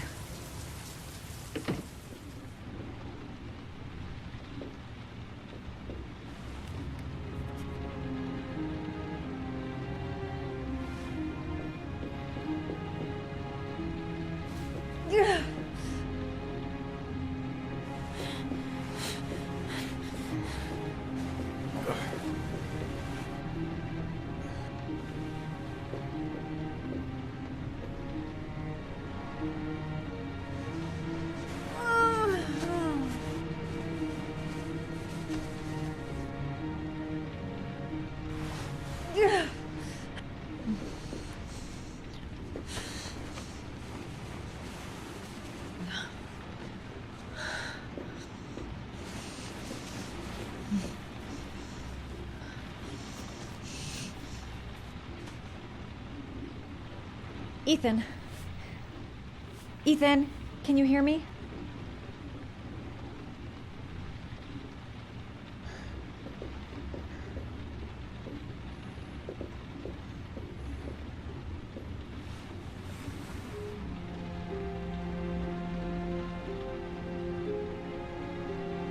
Are those burn marks on your chest?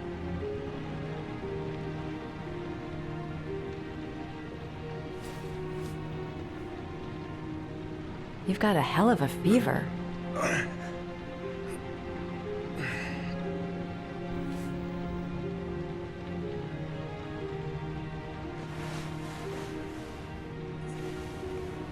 gonna have to get your clothes off to disinfect those wounds.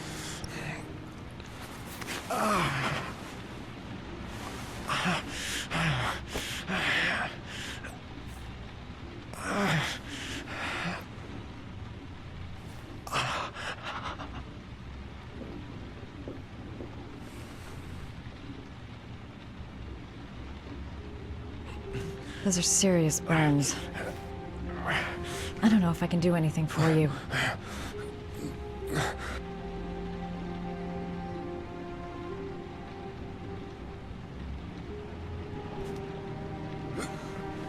Arms look really bad. I need to disinfect your wounds.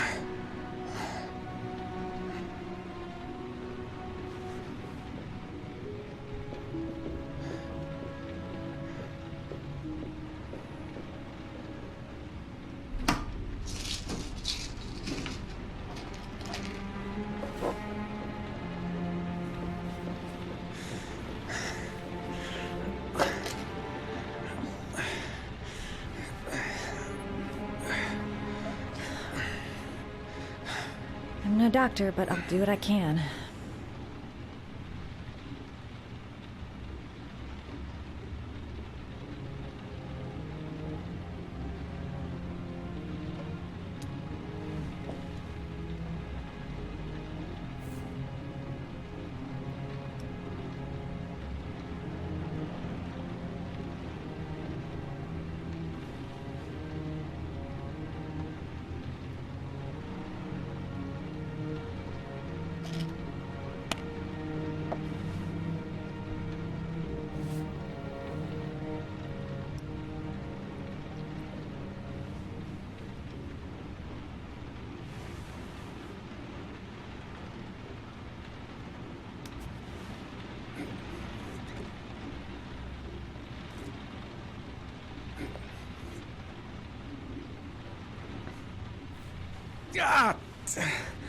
Sorry. I'll take it easy.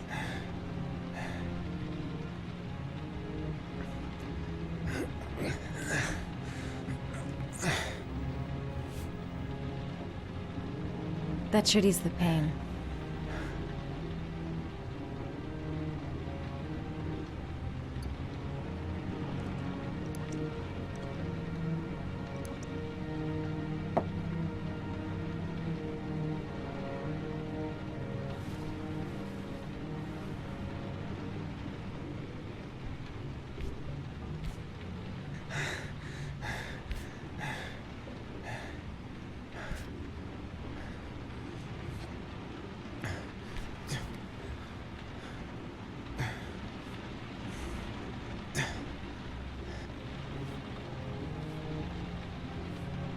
Your wounds are disinfected.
That's all I can do.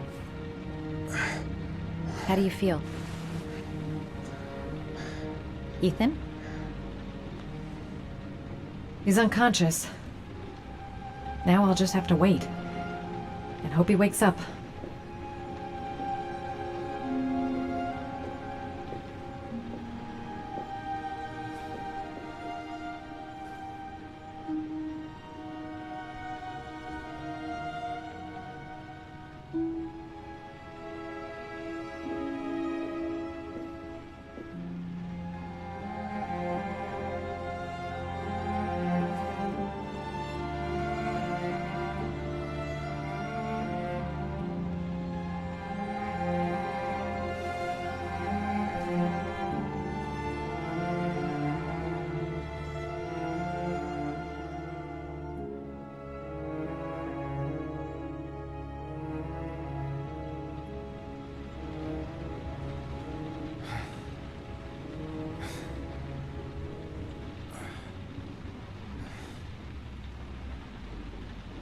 How do you feel?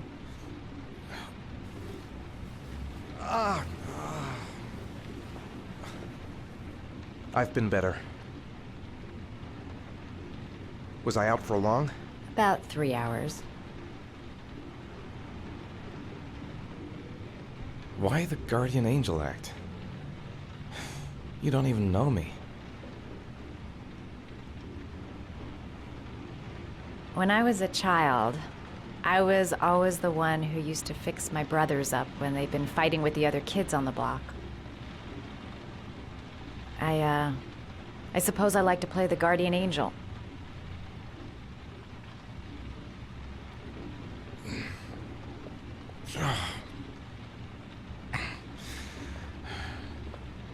You said you were here because you're an insomniac?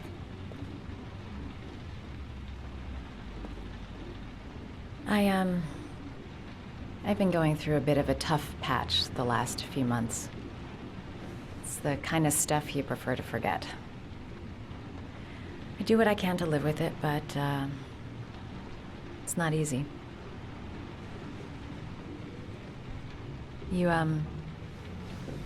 got some kind of a problem? Bigger than you can possibly imagine.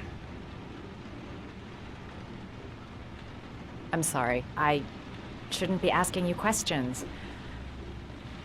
I mean, after all, we hardly know each other. You have no reason to trust me. Listen, I'm truly grateful for your help, but for your own sake, I think it's better if you don't ask any questions.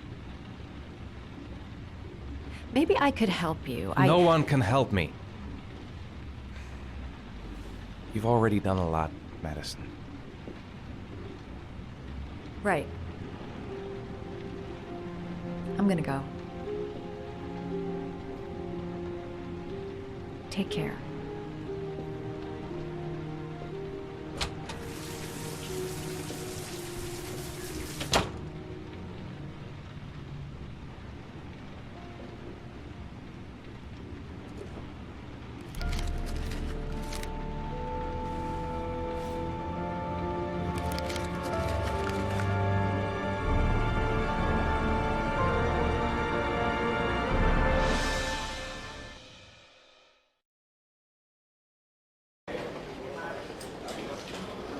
I didn't do it. I swear I didn't do it.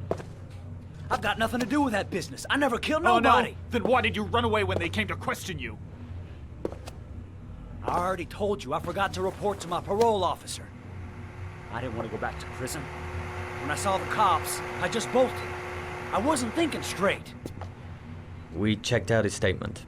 He has an alibi for at least 3 of the murders. Fuck, that bastard was a perfect fit. Shit!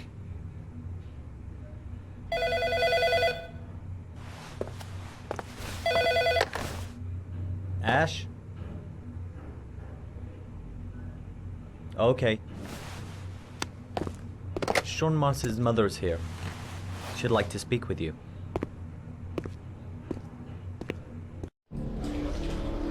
It was a few months back.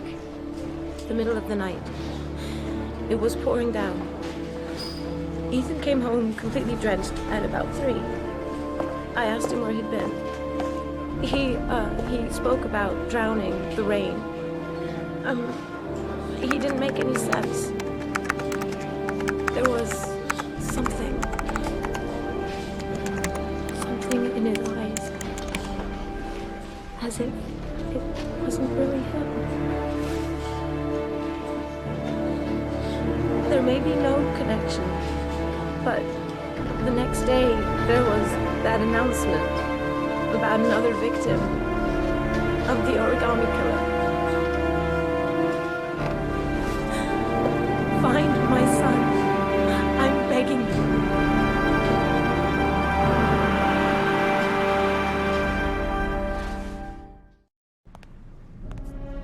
I'm Police Lieutenant Carter Blake, and this is Agent Norman Jayden of the FBI. According to our information, Ethan Mars is one of your patients. We'd like to ask you a few questions about him. I'm sorry, that's impossible. I beg your pardon? I'm bound by an oath of secrecy. Under no circumstances may I discuss my patients. My job is to find Sean Mars alive, and I don't give a damn about any bullshit oath. I know you don't want to protect the murderer. If you know anything, you must tell us, Doctor. I'm sorry, I can't help you. And now I must ask you to leave. You need to cooperate. For your own sake. It's your duty to inform the police if you suspect one of your patients, Doctor. Are you threatening me? I'm just giving you some free advice, Doc. I suggest you take it. Sean Mars's life may depend on what you know. Tell us what you know, Doctor. I am going to call the police and make a complaint about your behavior. Doctor, you are really pushing my buttons. The only thing I'm interested in is saving that kid's life. So, you're gonna be a good boy and tell me what I want to know, or I am really gonna lose my temper. You out of your mind? Back off, Jayden. This guy knows something, and I'm not leaving here until he tells me what it is. You have no right!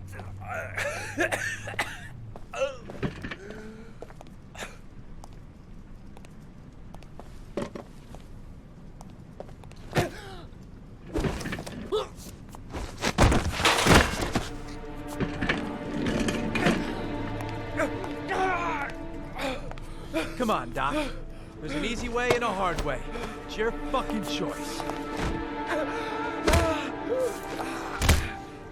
If you don't let go of this man immediately, I'll report you and you'll be off the case. What the hell's the matter with you, Norman? What, you getting cold feet? You don't want to save Sean Mars anymore? I want to save Sean Mars just as much as you do, but that doesn't give me all rights. So you're gonna stop this shit right now! Ethan Mars has had psychological problems since his first son died. Feels responsible for his death. A sort of morbid neurosis. He is haunted by visions of drowning bodies. A few weeks ago, after one of our usual sessions, I found this on the floor. It must have fallen out of his pocket.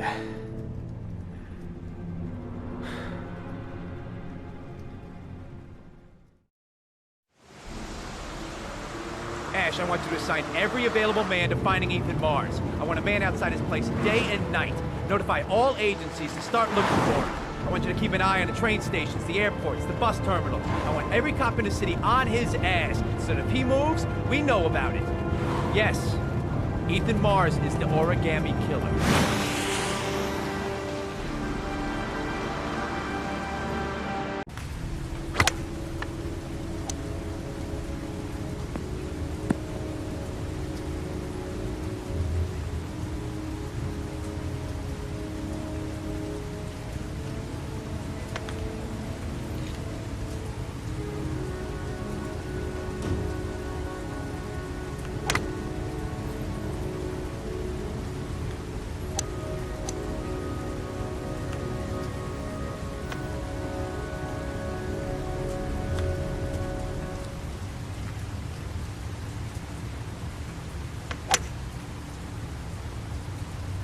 Nice shot.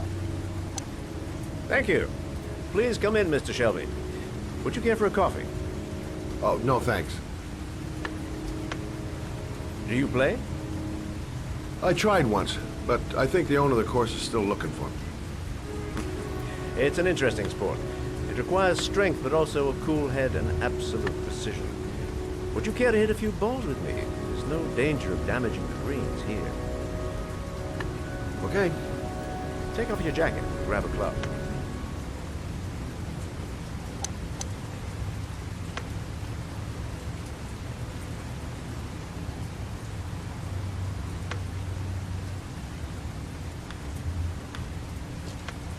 The balls are in that basket.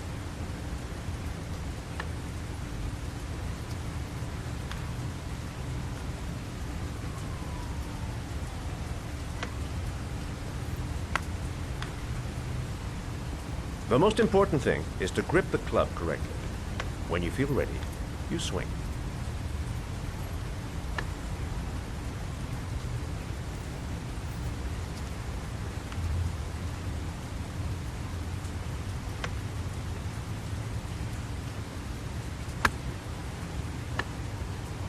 Well, it's only your first ball.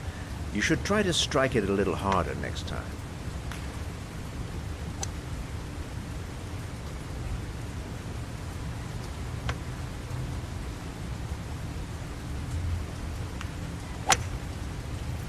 I'm assuming you didn't invite me here just to play golf, Mr. Kramer.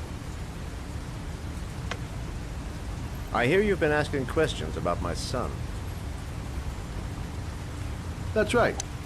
I want to know if Gordy is linked to the Origami Killer case in any way.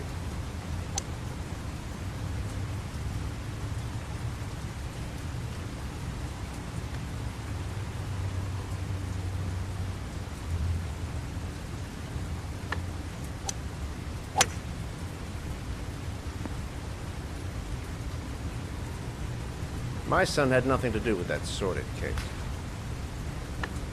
Well, then he has nothing to fear from my investigation.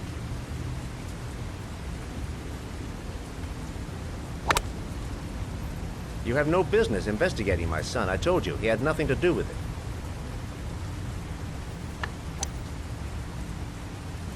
With all due respect, Mr. Kramer, it's up to me to decide who I want to investigate.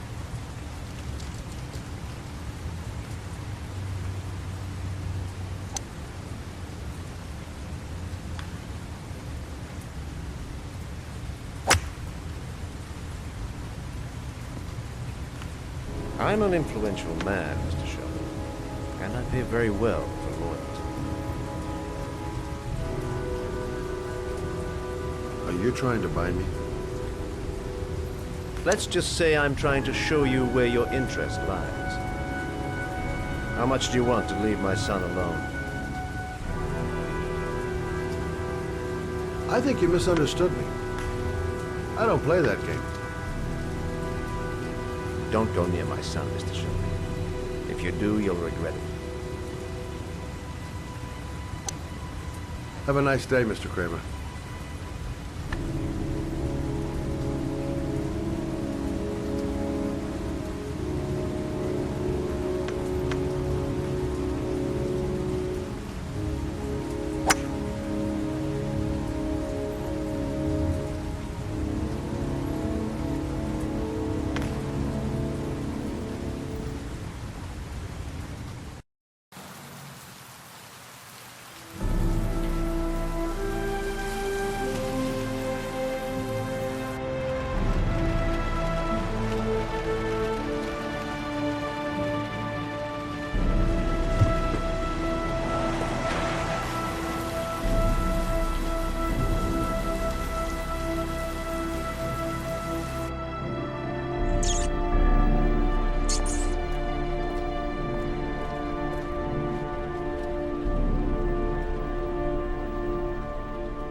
Porcelain lizards?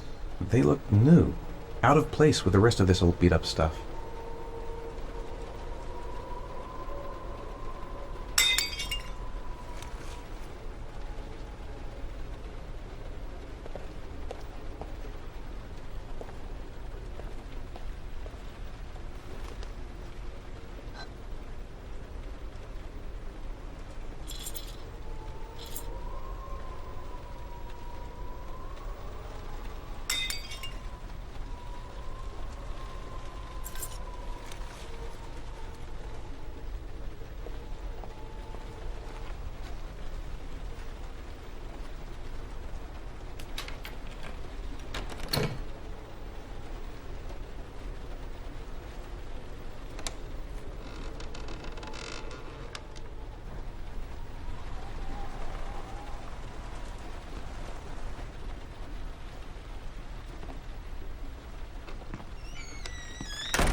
Are you prepared to suffer to save your son?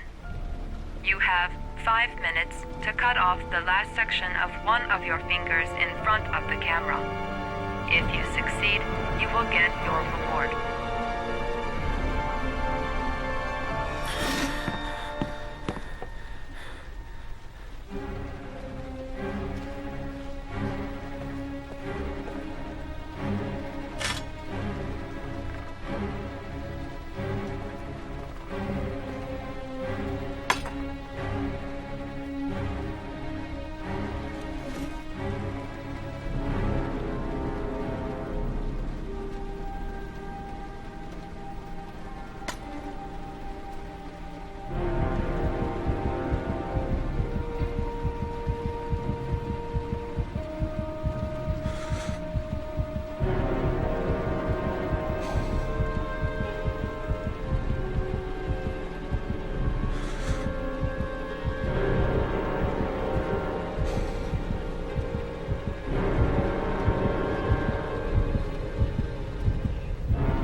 You have 4 minutes and 30 seconds left.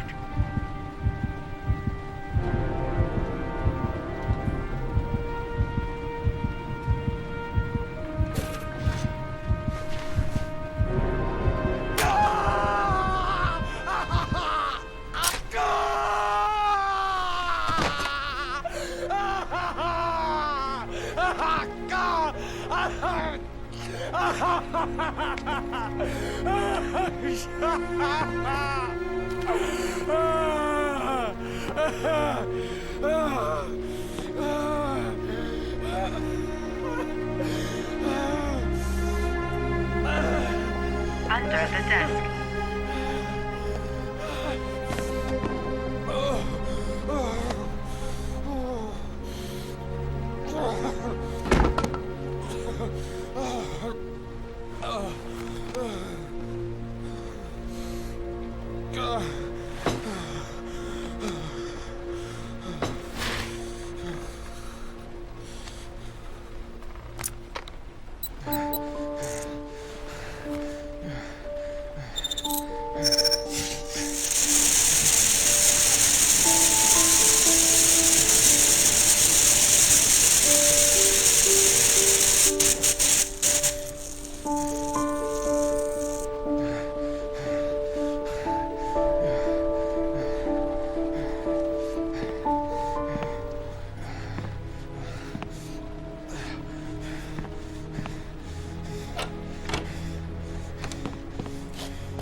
That's affirmative, Lieutenant. We're in position.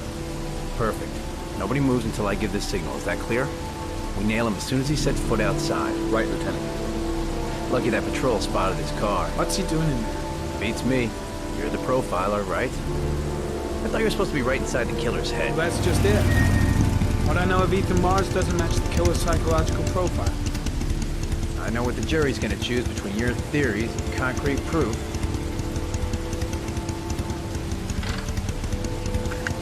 What the fuck is that girl doing there? If Mars comes out now, she's gonna be in trouble. What do we do, Lieutenant? Want to get her out? No, stand down.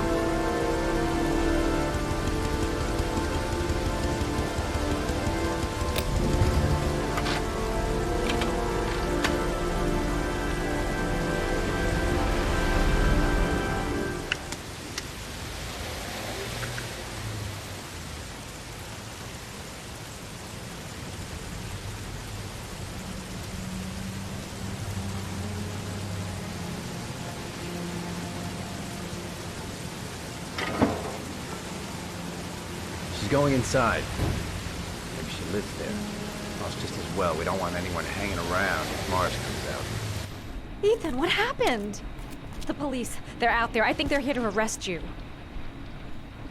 We've got to find another way out. Shit. What's he up to in there? Wait for a go on my word.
Shit!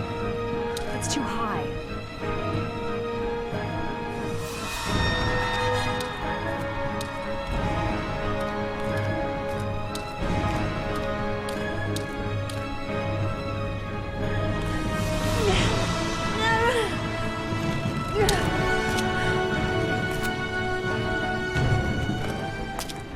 Ready on my go. Stay here, Jaden. Out of the question. I'm coming with you. 2 men at the door, hold your positions. It's a go.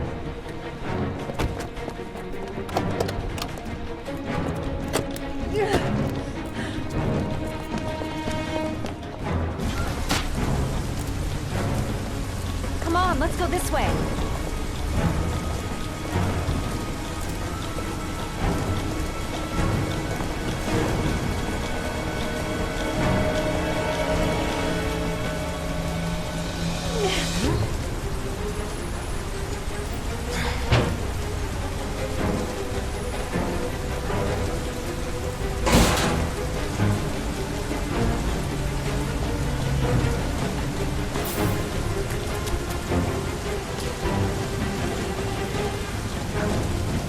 Hey, you, don't move! I'll shoot! Come on, quick! I can't. Hands in the air! Lieutenant, there's a man and a woman exiting the alley. Woman! Shit! It's that girl who went in! Everybody downstairs! They're in the alley! Follow them! The subway.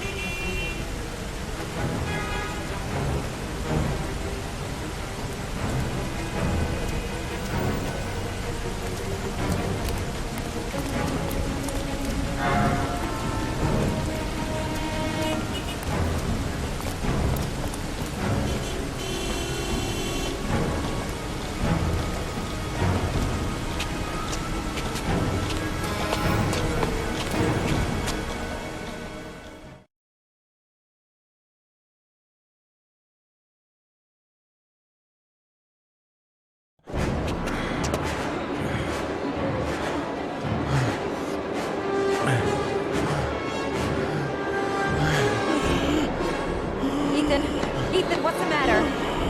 We've got to keep going. Ethan, they're coming.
tracks.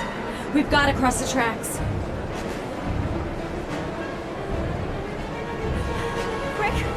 Quick! Ethan, quick! It's gonna hit us!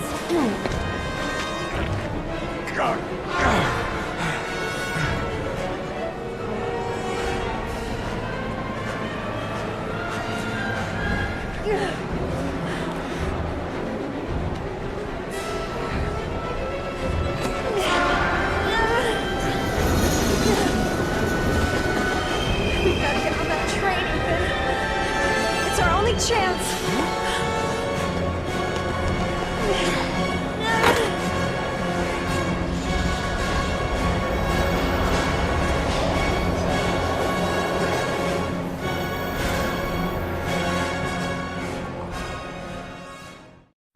Less than an hour ago, we heard from the police who have identified the man thought to be the Origami Killer. Ethan Mars, father of the kidnapped victim Sean Mars, is on the run and should be considered armed and dangerous.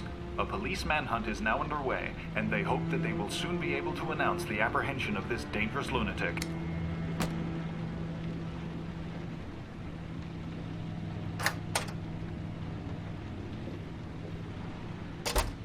I brought some food. I didn't know what you like, so I brought some of everything. I hope that's okay.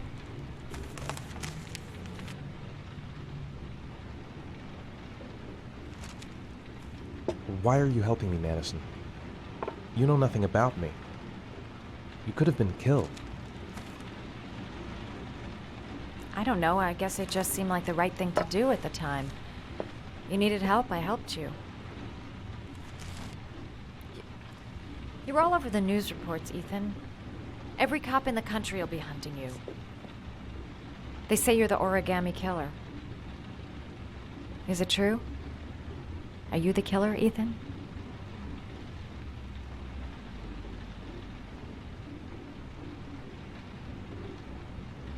I don't know. I don't know.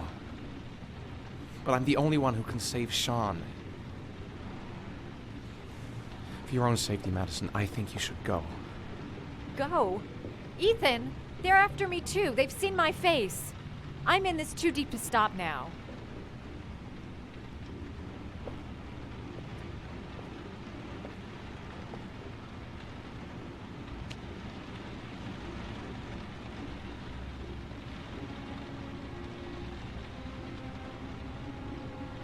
I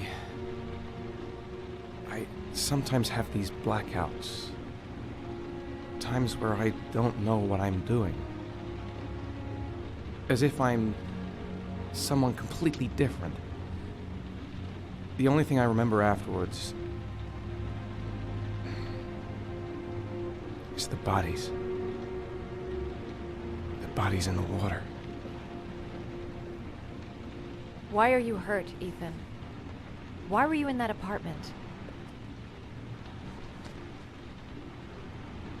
I think my other self is testing me, testing my love for Sean. He wants to know if I'd love my son enough to save him. That means there's some part of me that knows where Sean is. But the only way to find him is to go through these trials. Why can't you tell that to the police? And tell them what? That I'm a schizophrenic who drowns his victims and has kidnapped his own son? They'd never let me go, and I have to stay free to save Sean. I have no choice. I'm his only chance. When Sean is out of danger, I'll turn myself in, but not until then.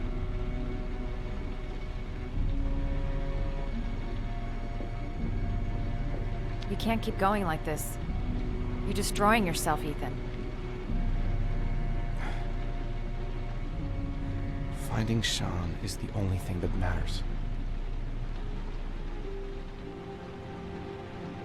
There has to be another way. You don't understand. Time is running out. Sean will be dead in a few hours. I have no choice.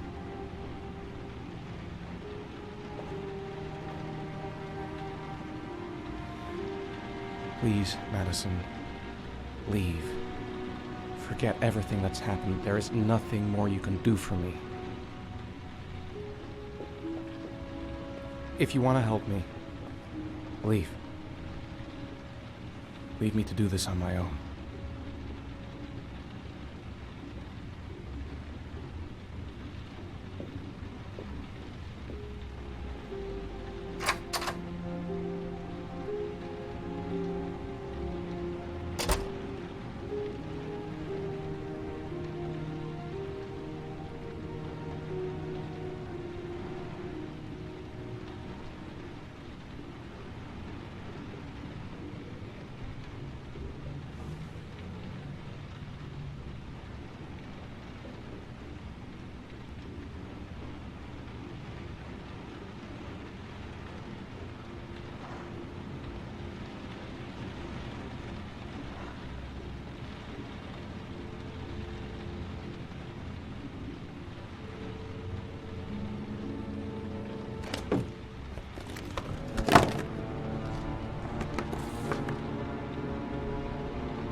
Your vodka, sir. Thanks. You look preoccupied, if you don't mind my saying so. Problems with the investigation? Blake is convinced that Mars is the killer. Not you. I thought there was some evidence to that effect. That's true. But it just doesn't make sense. His psychological profile doesn't fit. Neither does the geolocalization. I can't see this father drowning 8 victims before kidnapping his own kid. Mars is not the Aragami killer. I'd stake my life on it. Then who is? I haven't the faintest fucking idea. Maybe you should review the evidence in your possession. That's just what I was thinking of doing. Oh, one last thing, sir. You should be careful not to overindulge in you-know-what. It can be dangerous. Very dangerous. I'm trying to keep a handle on it, but that's difficult. It gets more and more difficult. It'll end up killing you if you're not careful. That would be most unfortunate, sir.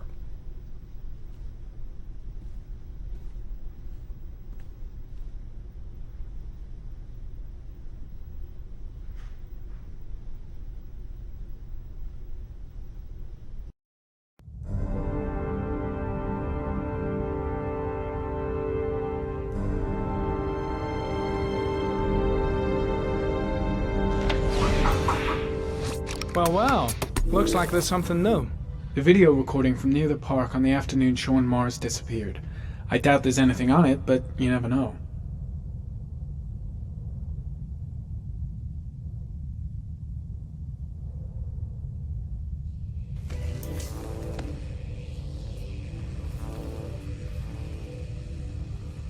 A Chevrolet model corresponding to the tire prints passed at 1602 heading for the park. When in the opposite direction at 1637. That could fit the time that Sean Mars disappeared. Could it be the killer's car?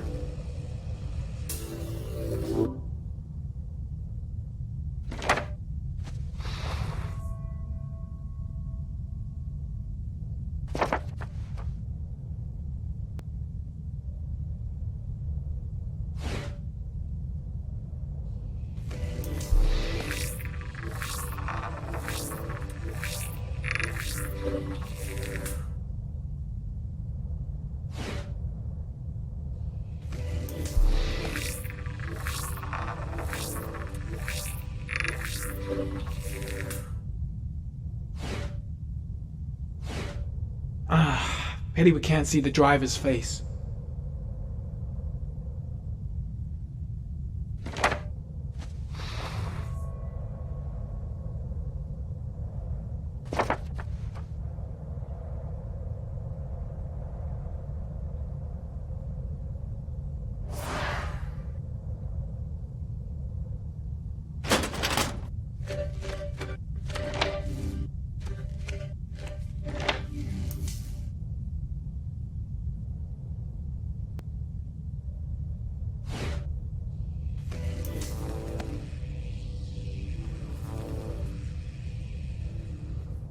The killer is white, aged between 30 and 45. He is intelligent, calm, and determined. An organized type. He has a car? He's probably employed, but his work allows him free time.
There is always a railroad line adjacent to where the bodies are found.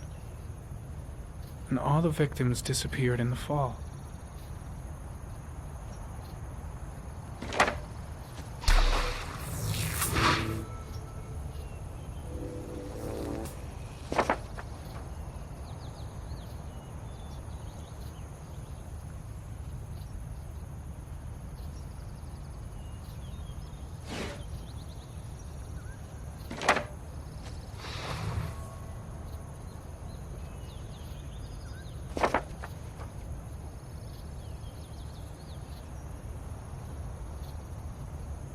Lucky bastard.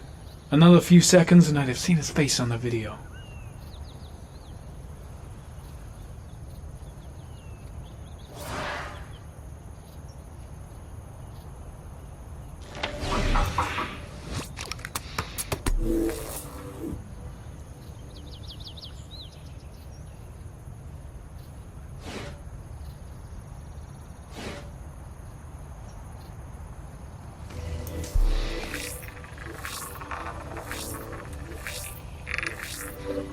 The car was stolen. Let's see. A certain Jackson Neville was suspected of stealing it, but the charges were dropped. Not enough evidence.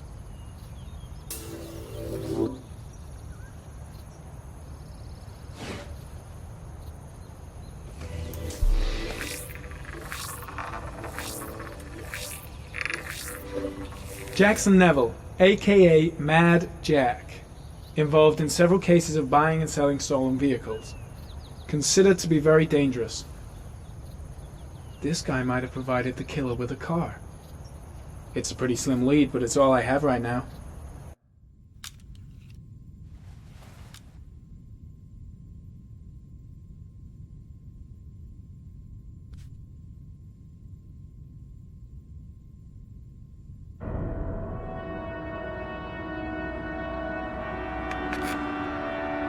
Oh, one last thing, sir. You should be careful not to overindulge in your walk. It can be dangerous. Very dangerous. Shit, it's coming. Trypticane. The tube is on the bedside table.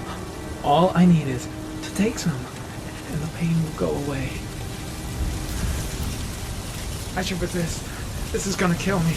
I know I can resist. I just need to stay in control and do something until it goes away.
Manfred!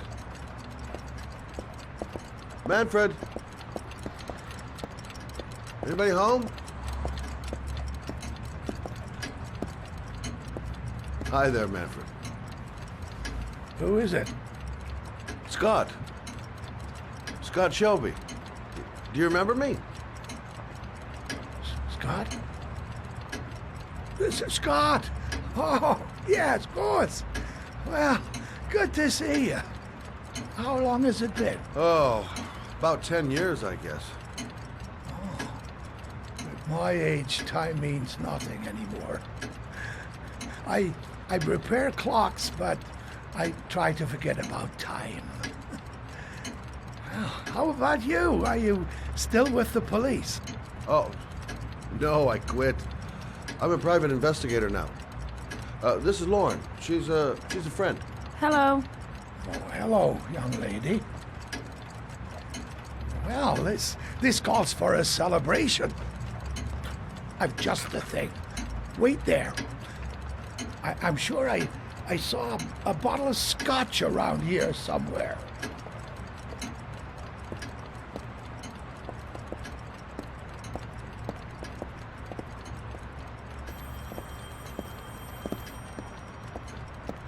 Do an old man a favor, would you, Scott? Tell them to call back this afternoon. Sure, no problem.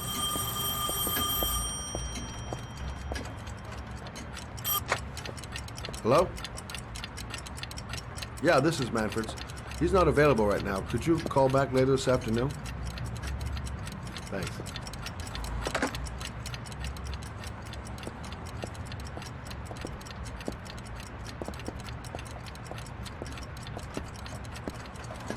Well, to old friends.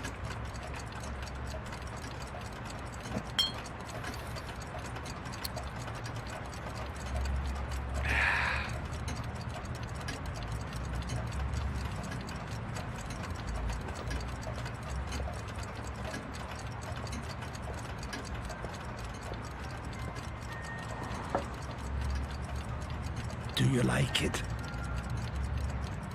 Yes, it's beautiful.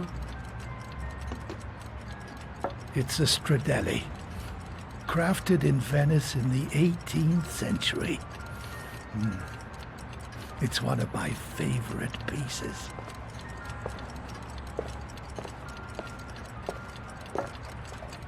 Tell me, Scott, what brings you back after all these years? I'd like you to have a look at an envelope. I thought maybe you could tell me about the typewriter that was used to type the address on it. Oh, let's have a look. Now, could you pass me the magnifying glass from behind the counter, Oh, sure, please? I'll get it. My eyes are beginning to fail me.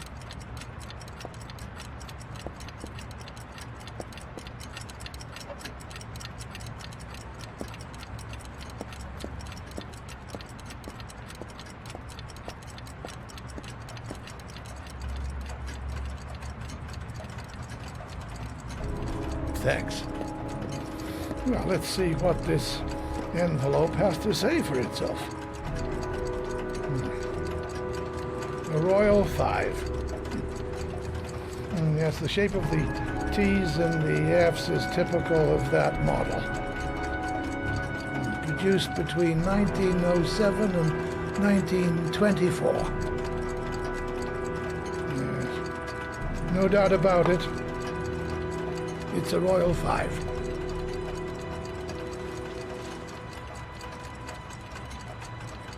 Are there many places around that could repair one of these?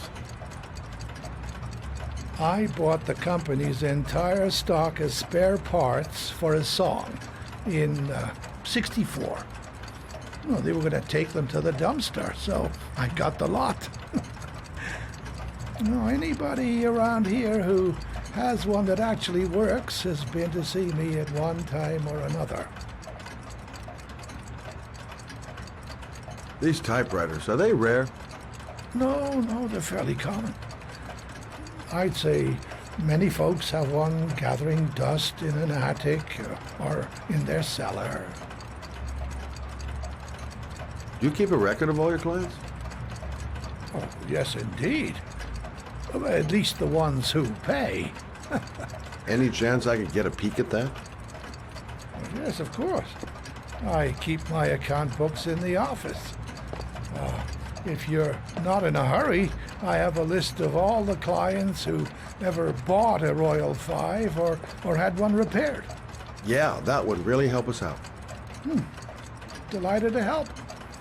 Give me 2 minutes, and I'll be right back with the list.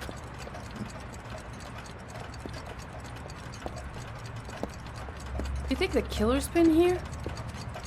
If he has a 1920s typewriter, he may have needed Manfred's services to get it fixed.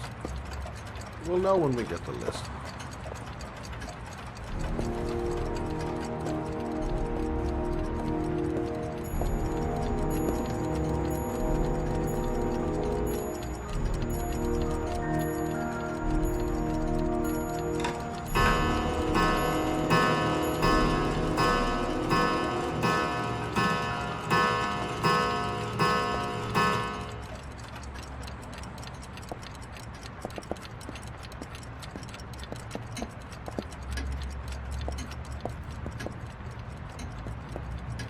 Hello? Manfred! Hello?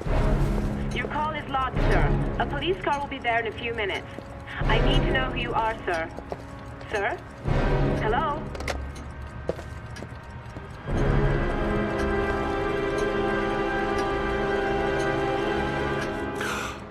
Oh my God!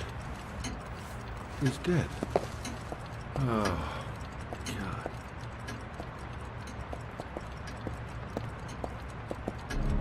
Scott? Oh my God. What are you doing? I'm calling the police. The killer has already called the police. I think he wants us to be his scapegoats. We gotta get the hell out of here. What do you mean? We have nothing to do with his death. We were just here when it happened. Look, we're running out of time to find Sean Mars. The last thing we need is 24 hours in a police station explaining this whole thing. Well, so what do we do?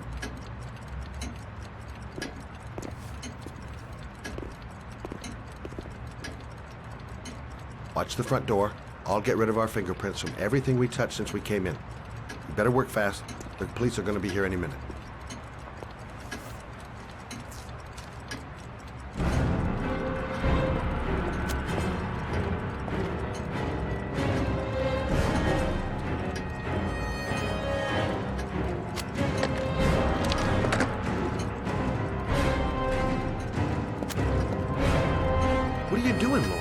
someone comes in, we're gonna be in trouble. These are Manfred's account books. He must have been looking for owners of Royals when he was killed. Forget it. We gotta get out of here fast.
much longer? The police will be here any second. I'm almost finished.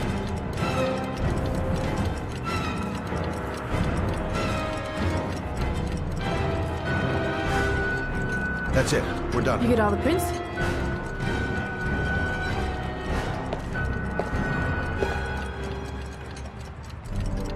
I got what I got. It should be enough to prevent them from fighting us. Come on, let's go.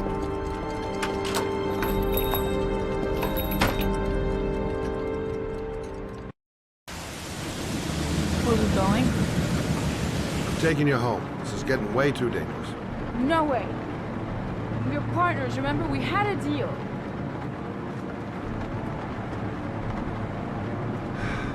This isn't a game, Lauren. Manfred was murdered because he knew the identity of the killer. He was 10 feet away, for Christ's sake. No. I can't take a chance on the killer getting that close to you again. I'm not a child. I know what I have to do. I've got to find my son's killer. You're not going to stop me.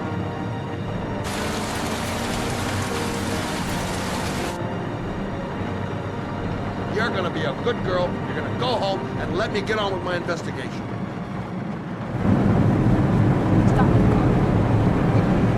Stop the fucking car!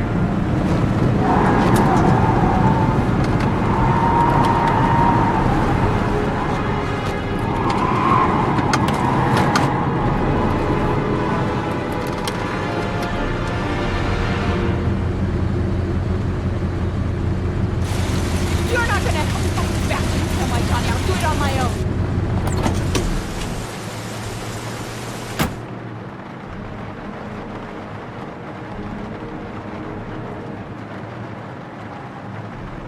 It's all my fault. I should never have let her come with me. This girl's stubborn as a mule. She doesn't let up, with or without me. Crap, I have no choice. I guess I'm doing this to protect her.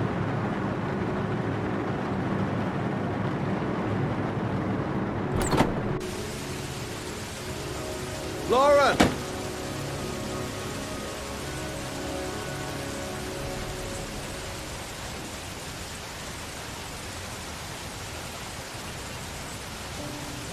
I miss him.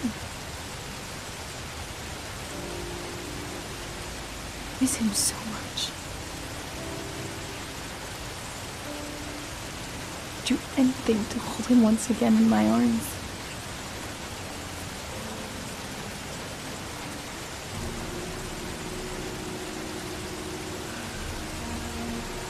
I'm sorry. I shouldn't have talked to you like that. It's just that I wouldn't want to see you get hurt.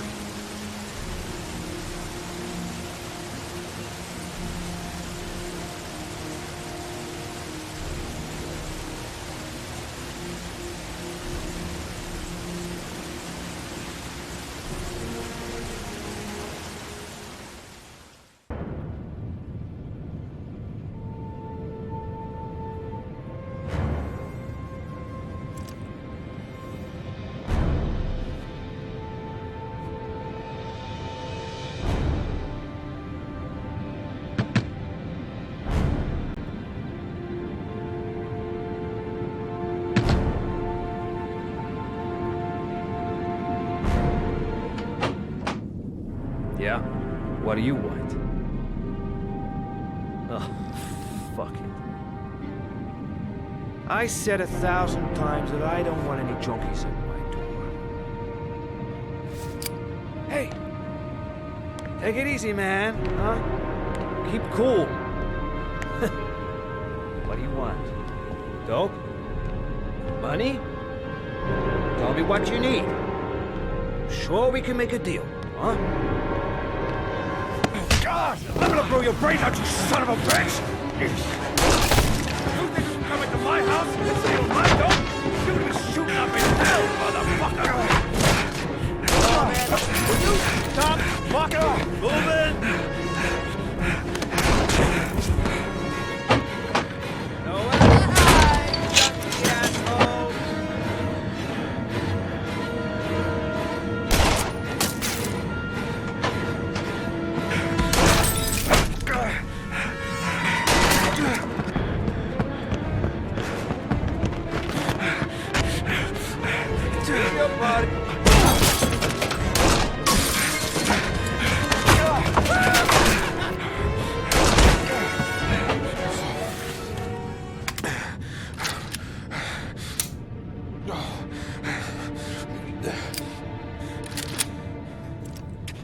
Hold it, man. I give you whatever you want. Got dope? Got cash? You want some dope? Please. Please don't kill me, man. I got children. These my girls, see? This one's Sarah. And the little one, that's Cindy. Please, man. I want to see them again. Please. Please don't shoot.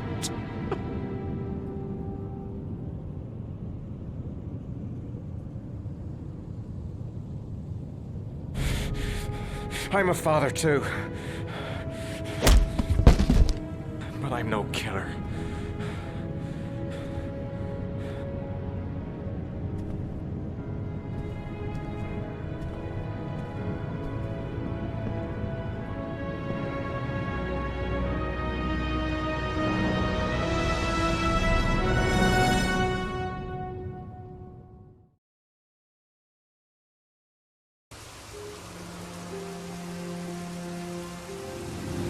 Matt, it's Sam. I got your information. The owner of the apartment in Marble Street is a Dr. Adrian Baker. He's a struck-off surgeon. He used to sell drugs to junkies on the quad. He made some cash and bought up some cheap-ass apartments, including the one in Marble Street. Of course, he got caught. He did a few months in prison and was struck off the medical register. Interesting. Thanks for the information, Sam. I owe you one. Hey, Matt, be careful, okay? I'm on it. Talk to you later.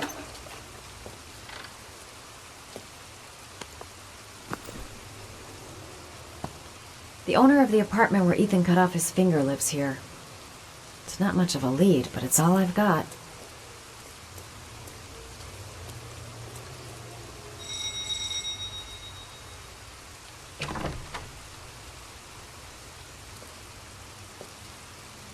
Hi. I was told that you could get Bitropin.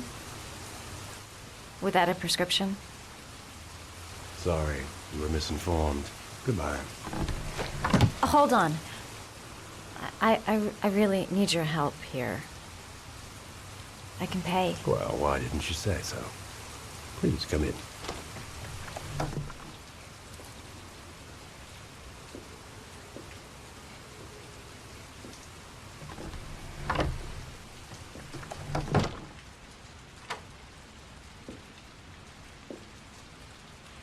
So, you're looking for Bitropin, my dear? Are you having trouble sleeping?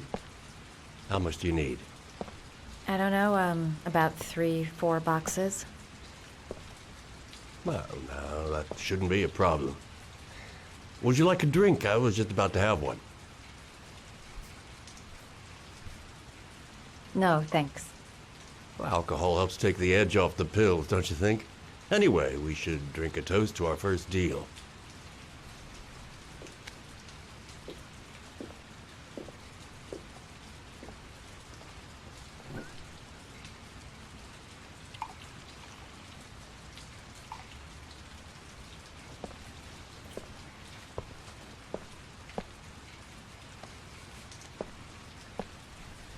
I haven't seen you around here before. Who told you about me?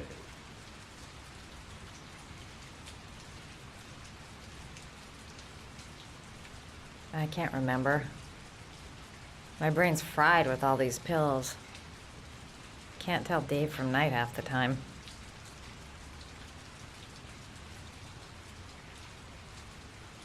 I heard you had some apartments for rent. I'm looking. Sorry, darling. Those are all booked up. Shame. I was looking for something around Marble Street.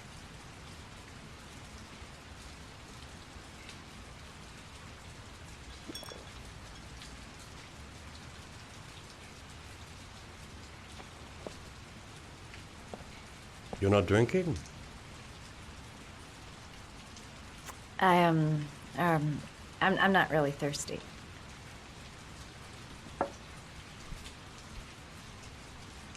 I'll get your prescription. Won't be a moment. Wait here.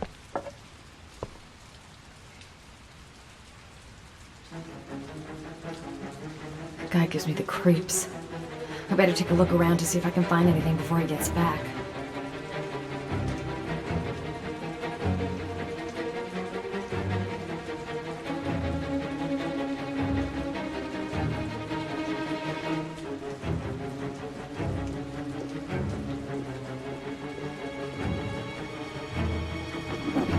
Looks like he retired a bunch of medical supplies on his way out. There's enough sleeping pills here to knock out an army.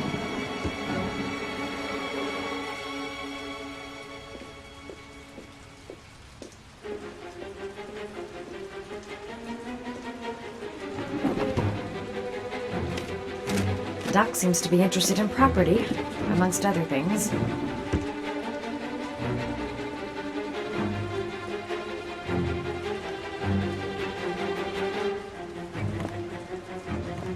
Maybe a quick look behind those doors. I'll make up some lies if he finds me.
Little ferret.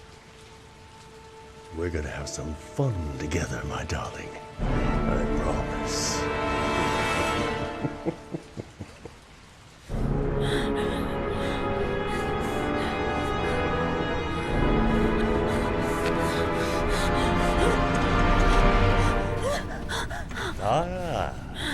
Say hello to Matthew. He claimed he had come for the census. Another one of those goddamn government spies. So, you're interested in my Marble Street apartment. I rent it to my friend Paco, if you must know.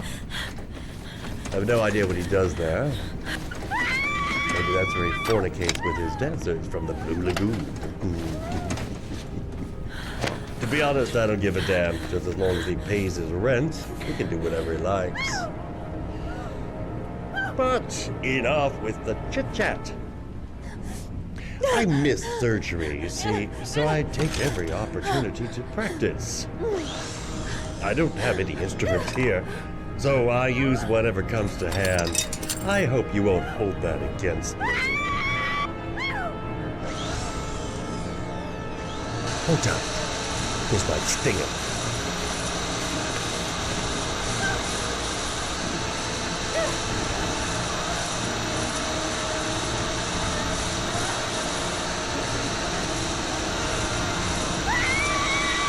Have you ever noticed, as soon as you start to do a little housework, someone always comes calling? I'll get rid of our visitor and be right back. Don't move. I won't be long.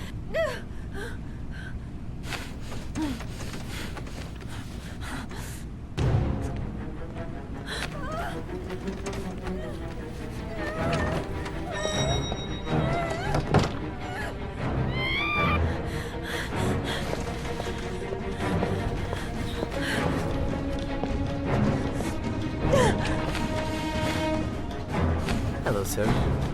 I've come to bring you the word of the Lord in the form of these magnificent Bibles, which I will gladly leave with you in return for a contribution of only $5. No thanks. Come now. Do not believe the word of the Lord is of no interest to you.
Can you stop that thing?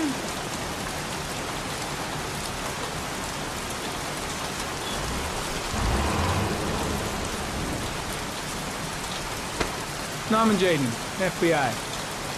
Can we talk for a minute? I'm listening. Can we go inside?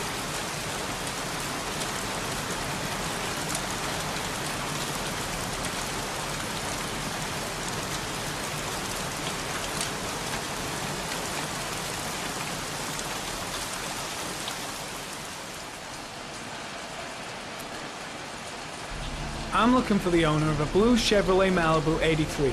I don't give a damn how the car got here, or whether you stole it or not.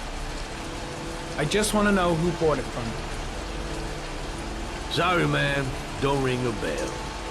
I got a real bad memory for names. Perhaps I can help you to remember. If we find out that you sold the car to the man we're looking for, you're looking at some pretty solid time inside, Jackie boy. You trying to scam me with your big talk? I never saw your damn car. Now take a walk.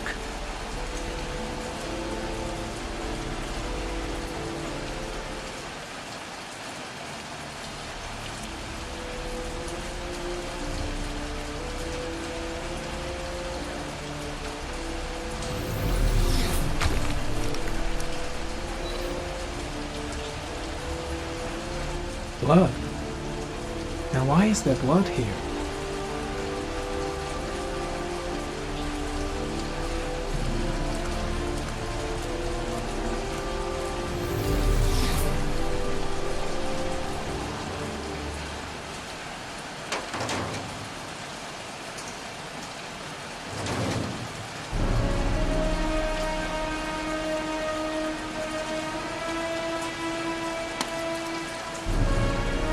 One of your cop buddies asking too many questions.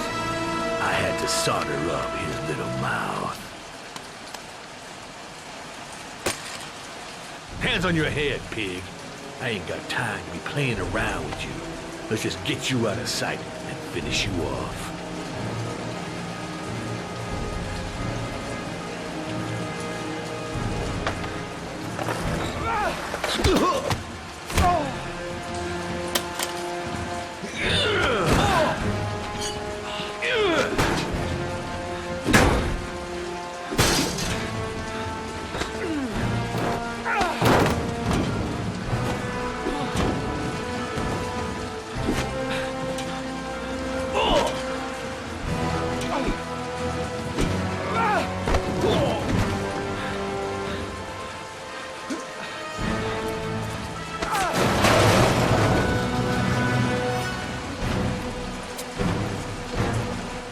Enough fucking around.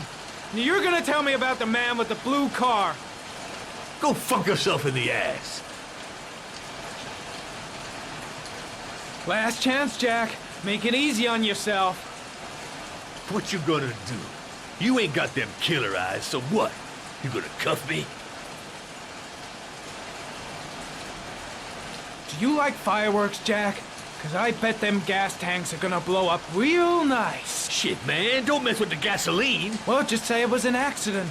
Or rather, I'll say it was an accident, cause you won't really be able to talk, will you, Jack? You crazy motherfucker, you out of your mind, man! No, I don't know nothing about the guy. He wanted me to get rid of his dirty car, get him a new one with false plates. He paid cash, and I ain't the questioning kind. Said I was supposed to drop the word to a guy named Paco down at the Blue Lagoon when the car was done. Now that's all I know. We'll continue this discussion down at the station. You're under arrest. You have the right to remain silent. Anything... Shit, not now. Anything you say can and will be... Hey, you look like you got a problem, man.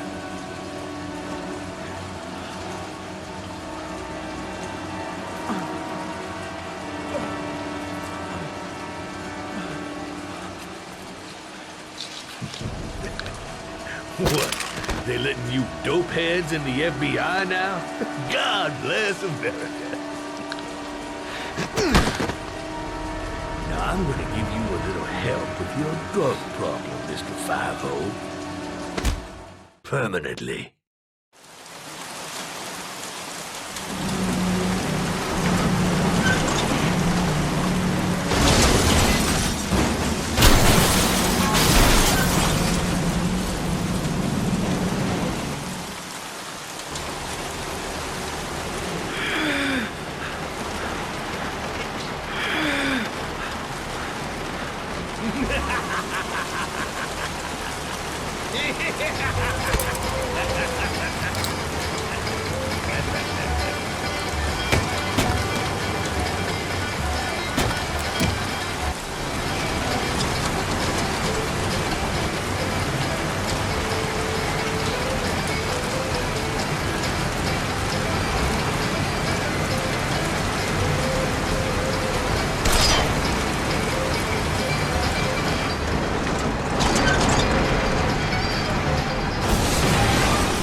what you got.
So, you think the origami killer killed Manfred? That makes sense. Didn't want him spilling his guts to us. And you suspect Gordy Kramer, right? Oh, him or one of his men.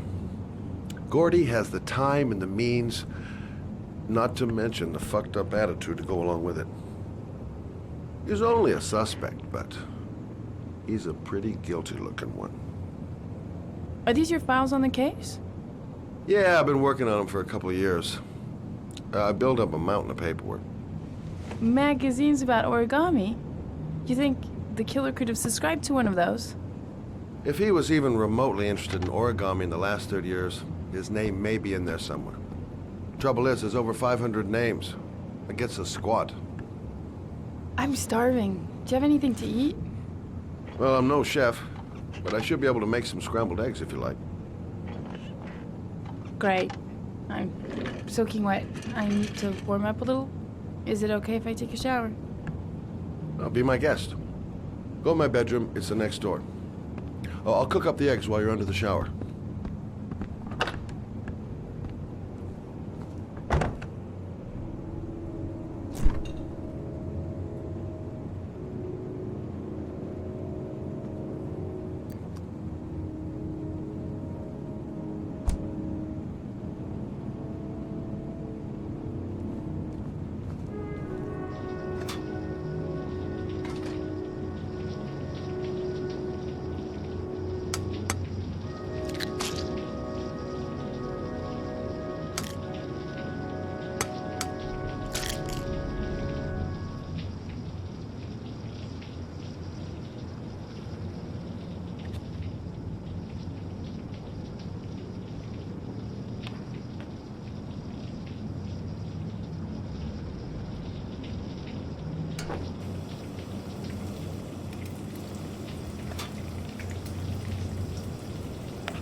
Eggs should be ready by now.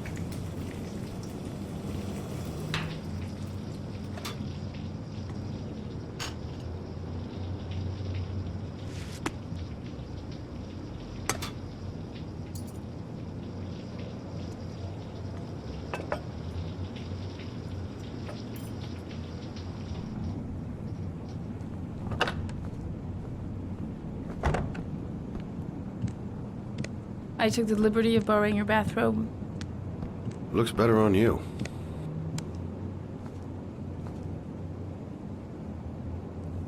Hey, that almost looks good enough to eat. What's that? The notebook I took from Manfred's place. According to this, about 30 clients bought spare parts for Royal machines in the last 10 years. The killer may be one of them. Oh, you know, checking out the alibi of 30 clients one by one, that's a lot of legwork. Except that if we cross-check them with the list. The list of subscribers to Origami magazines. You still got that, right? Yeah, of course. Lauren, wait.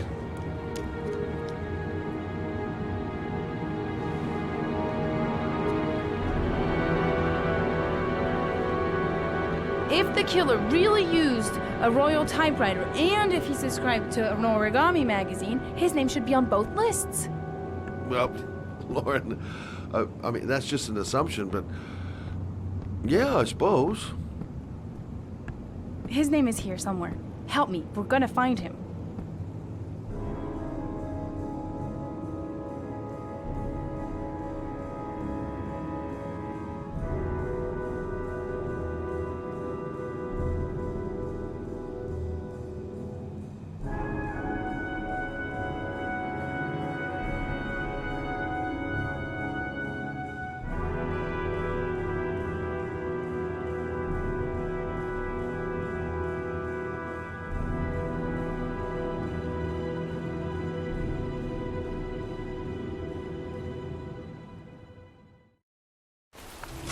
The only guy whose name was on both lists died when he was 10.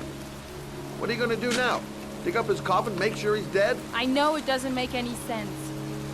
Unless the killer was only using his name. But why use the name of a kid who died 30 years ago? Well, that's what we came to find out. The name is John Shepard. It should be on a grave around here somewhere. You never give up, do you?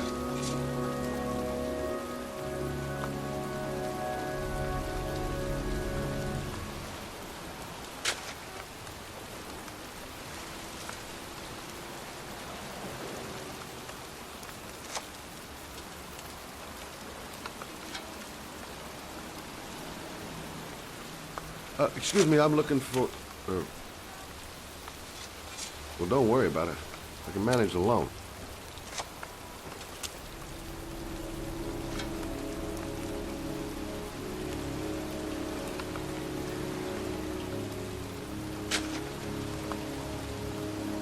Excuse me.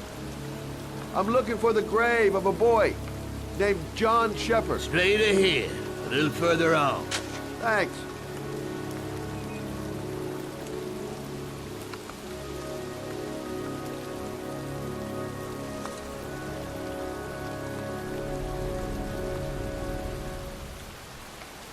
Hey, Lauren, I found it.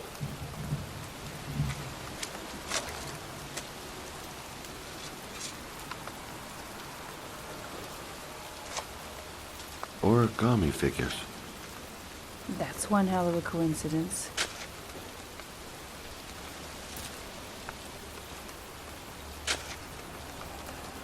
These flowers are fresh. Looks like someone's still tending the grave. Oh, youngin'. That one I knew well. You knew John Shepard? I've worked this graveyard nearly all my life. I remember what happened. It was in 77. October, I think.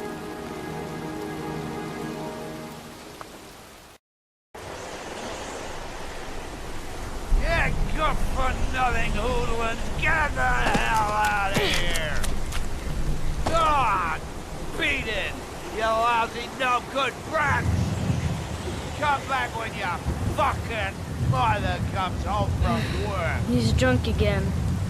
What are we gonna do? It's pouring rain. We're gonna get soaked if we spend a day outside. Well, at least you won't get beat. Little rain never hurt nobody. Come on, let's go play.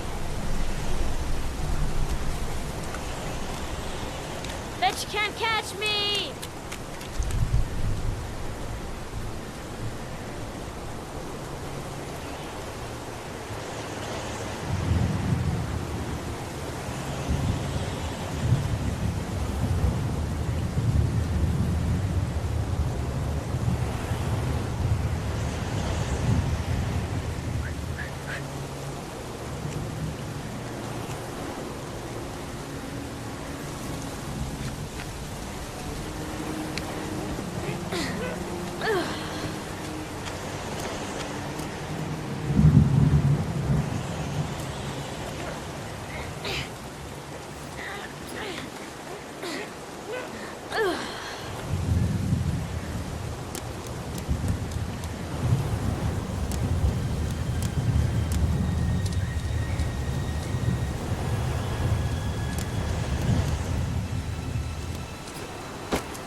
Nothing but a slowpoke.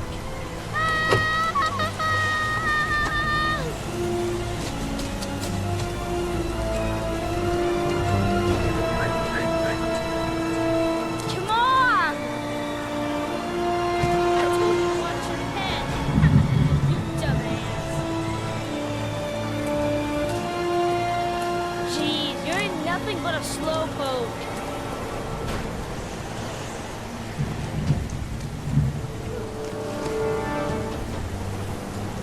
Bet you can't do that.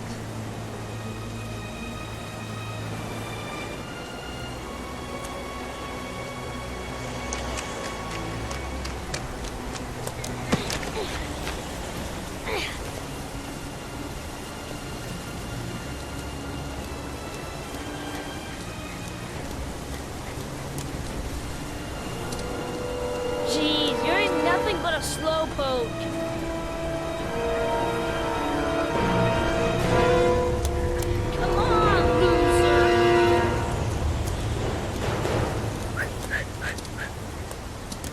What you doing? You're coming or not?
You don't need to do this because it's too hard for you.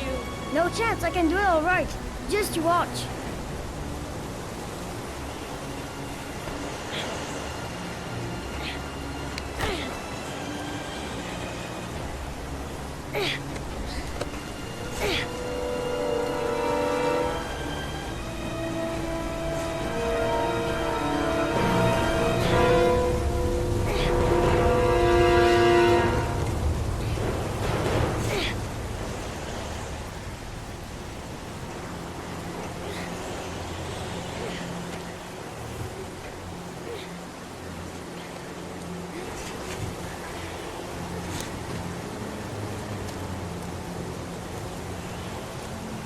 wait for me. Get a move on.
Let's play hide and seek.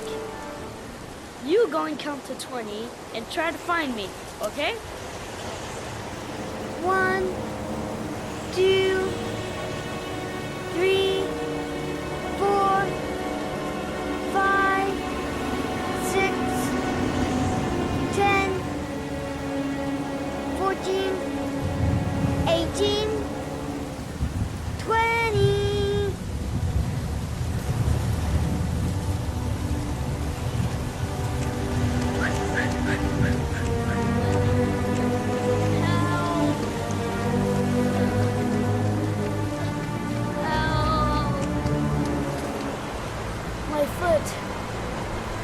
My foot is stuck. Grab on! I'll come over there.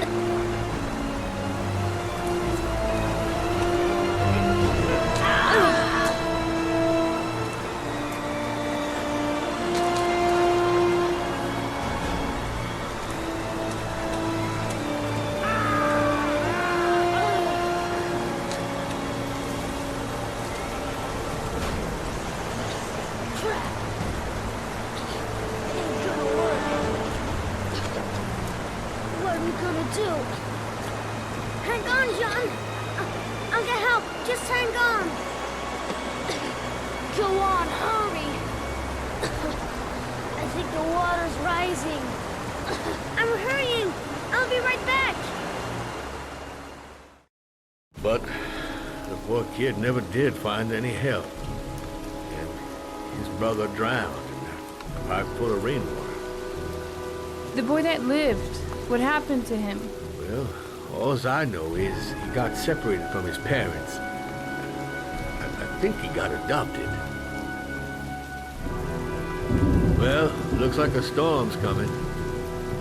I guess I better be getting home.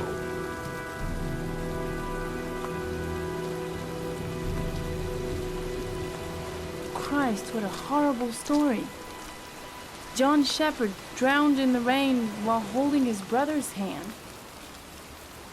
Do you think he could be the origami killer? Come on, let's get back in the car.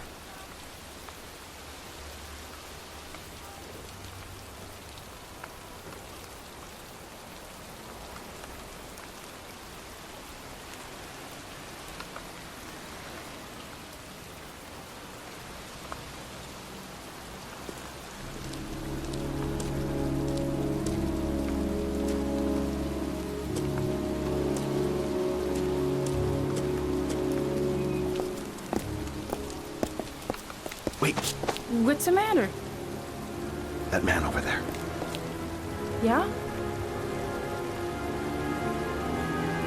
It's Charles Kramer. Gordy's father? What's he doing here?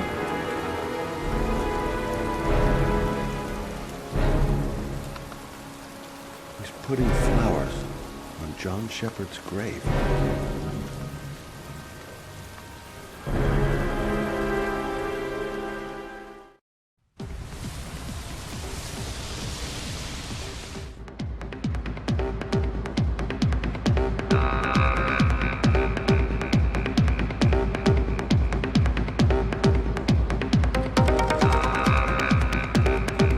Paco Mendez. He's the guy who rented the Doc's apartment on Marble Street. Better be careful. He might be the killer.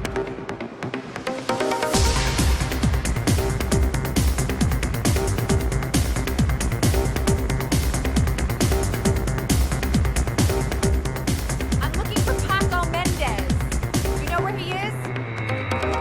He's at his table over there. Does he know you? Not yet, but I have to talk to him. That's not possible. Mr. Mendez has asked not to be disturbed.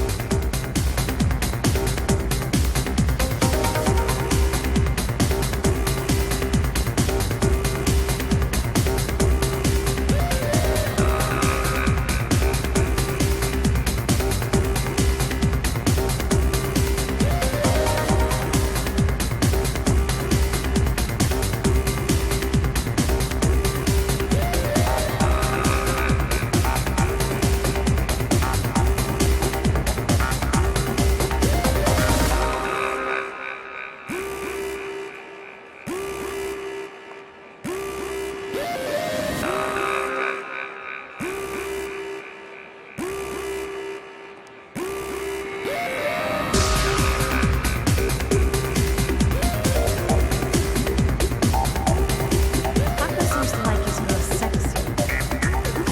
Sexy.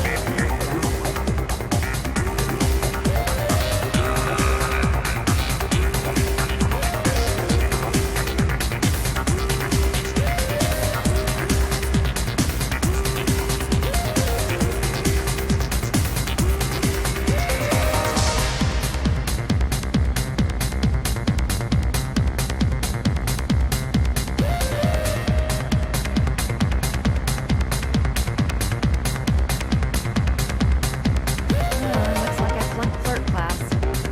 He hasn't even looked my way.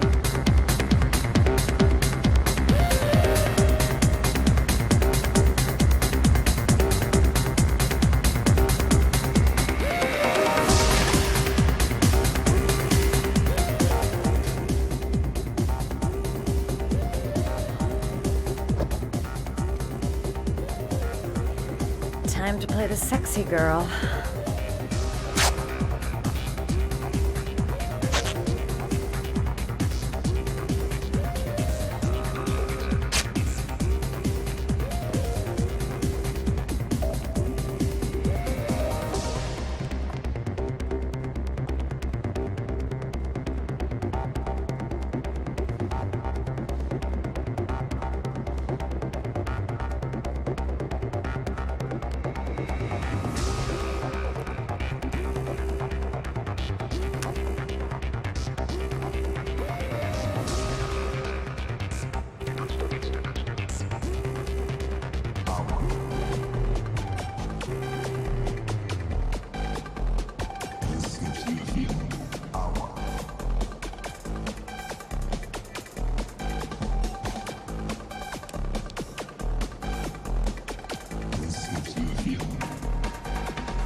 It's your lucky day, sweetheart. The boss wants to invite you to his table. Hey, thanks for accepting my little invitation. You know around here, huh? I think I would have noticed you before.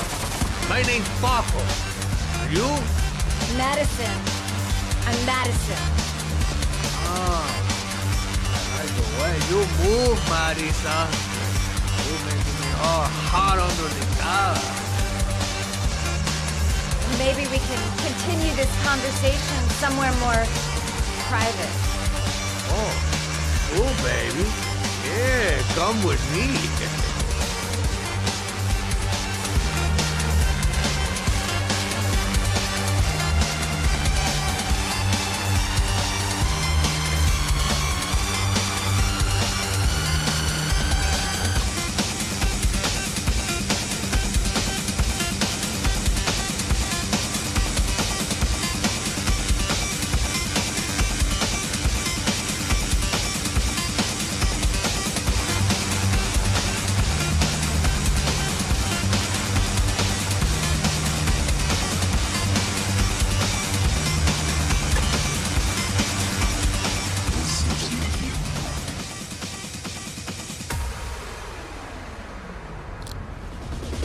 Go in and make him talk to the gun as I get out of there before I get into big trouble.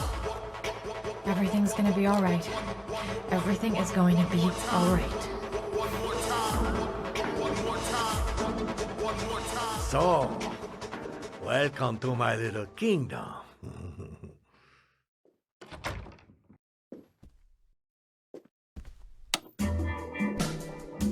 I'll take that. Just get in the way of the good things, sweet cheeks. So, show me what you can do. Take it all. Slowly. Take it all on.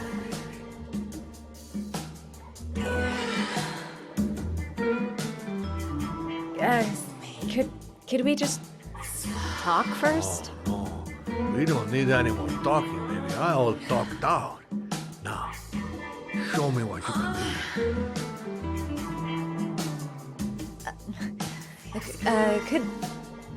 Could I have a drink? Just a little drink to break the ice. We already broke the ice. Let's get wet. Come on. Do your thing, girl. I'm sorry. I think there's been a little misunderstanding. Look, I'll just go. No harm done. Another time. I think it is you who are misunderstood, honey. I'm tired of wasting my time. It's now or never. I never take never for an answer.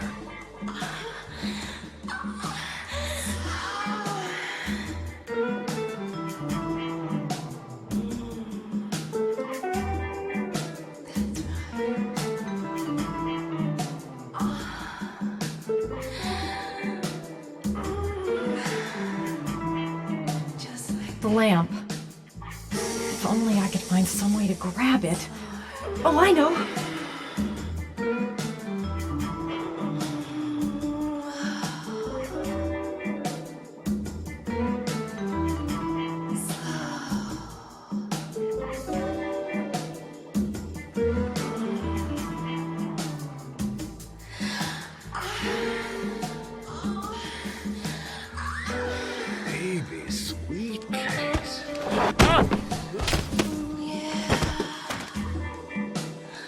That's what I call kicking butt. You go, girl.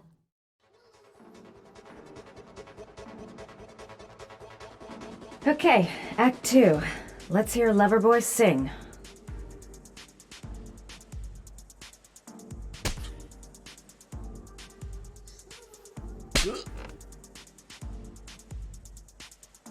Ah!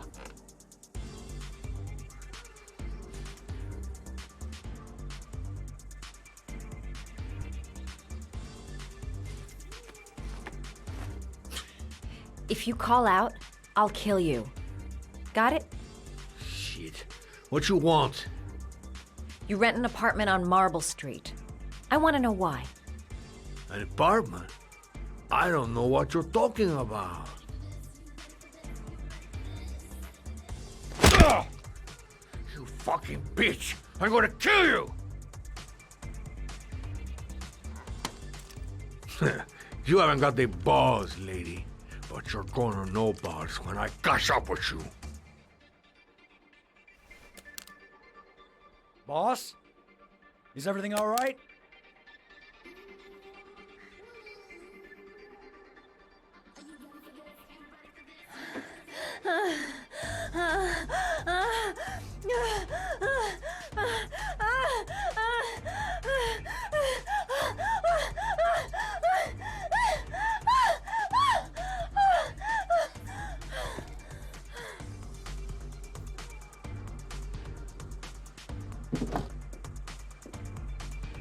If you value those prized balls of yours, Paco, then it's time for you to talk. What you doing? Stop it! Stop it! I'm only getting started. How about some more? I never set foot in that apartment. I gave the keys to some guy. He said he needed a place. He had money. What was that guy's name? I don't know his name. I swear.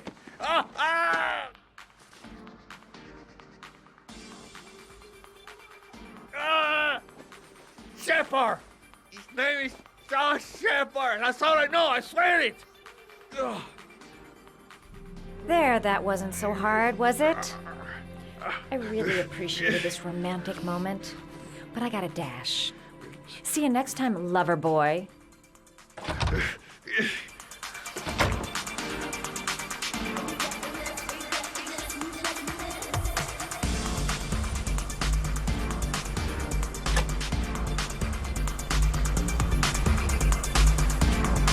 Time to get out of here. I've got a massive headache.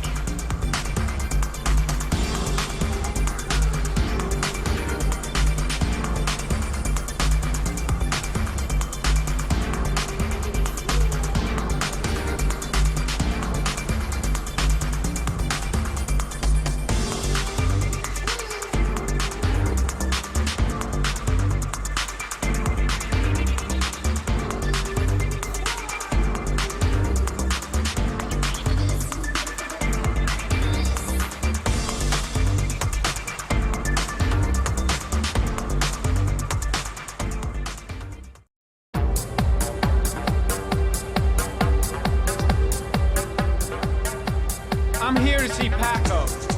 Paco? There ain't no Paco here, fella. Get lost. Are you absolutely certain? He's in his office. Take the stairs over there.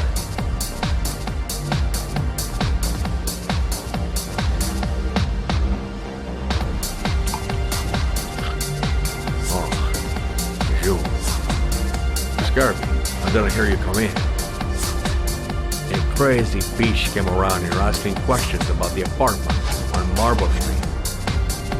I don't know what you're doing down there, and I don't want to know. But whatever that shit is, it's beginning to draw attention.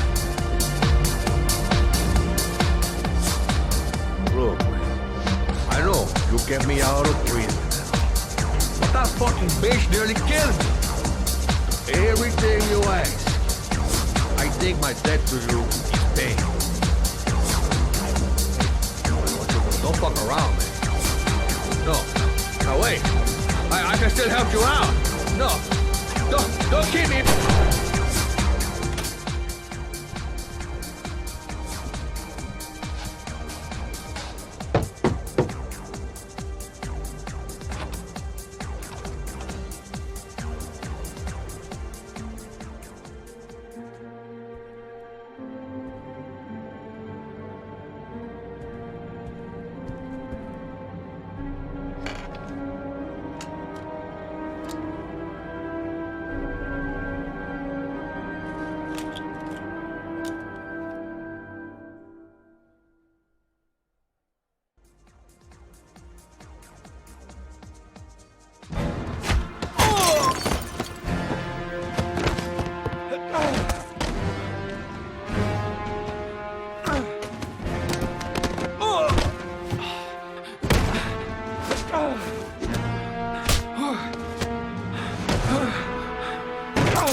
got no time to translate. Did Paco know the guy? Yes or no? John. He said his name was John. Friend of Paco's. Always let him straight up.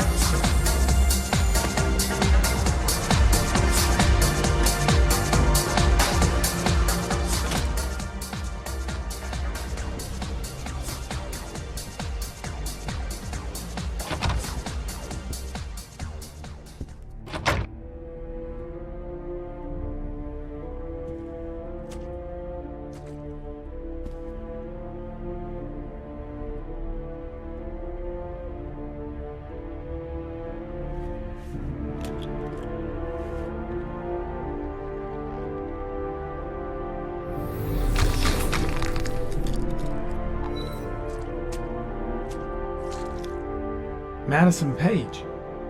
What was a journalist doing here?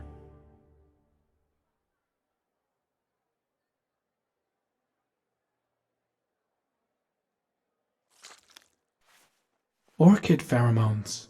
The fucking origami killer.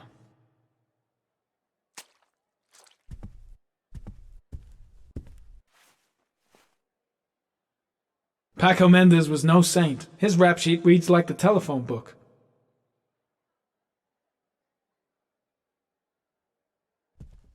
The killer was looking for something.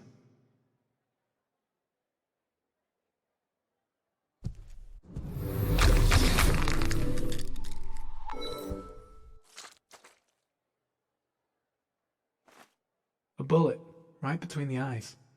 Instant death.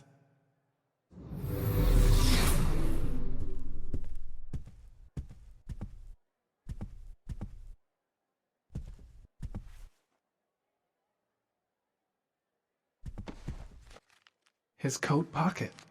I tore it off during the fight. 2 receipts from the same gas station.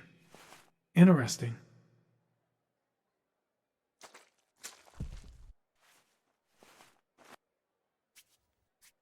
.45 caliber.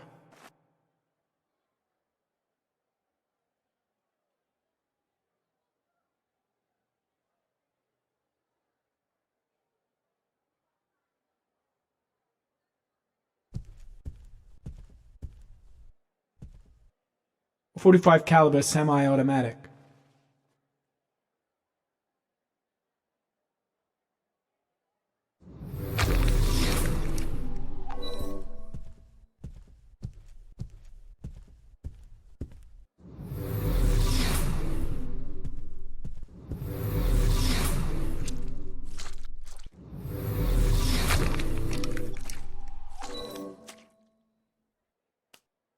Madison Page? She may be a witness.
Ethan, are you all right?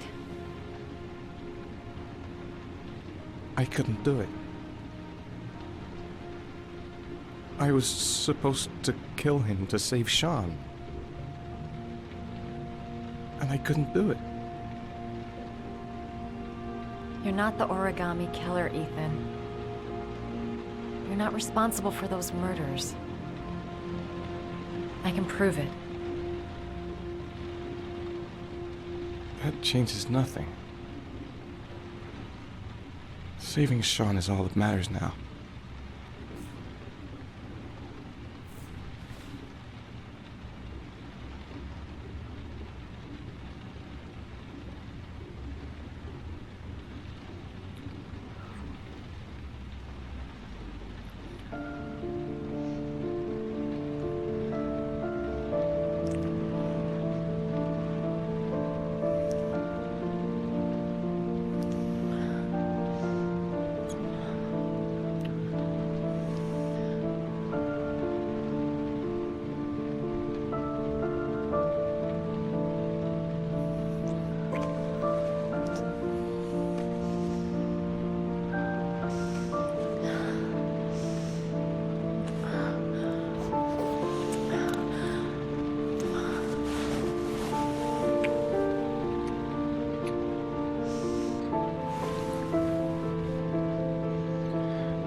should have guessed. All this time and I had no idea. Ethan, what's the matter? I thought I meant something to you. Listen, You're a pretty good nurse for a fucking journalist! Ethan, I wanted to tell you, but... What kind of article were you gonna write? My life with a serial killer? No. How I caught the origami killer. Maybe you'll get a book deal. I hope it was fucking worth it! Ethan, it's not what you think. You lied to me, Madison! All this time you fucking lied to me! I thought you wanted to help me, but you're only thinking of writing a fucking book!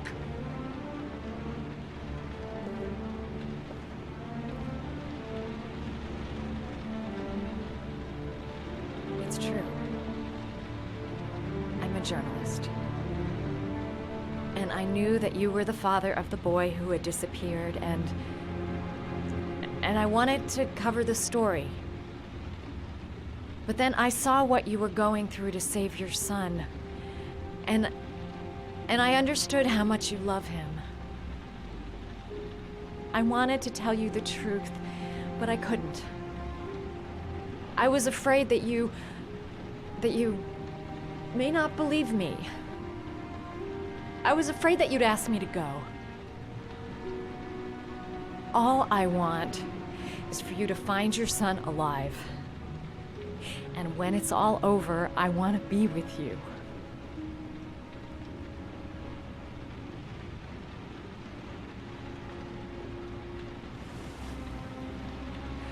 I'm sorry, Ethan.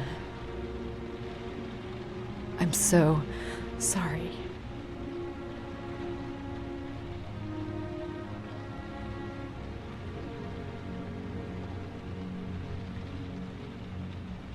You're leaving, aren't you? It's the last origami figure. The last letters, then I'll know where Sean is. Take care, Ethan. I can't lose you now.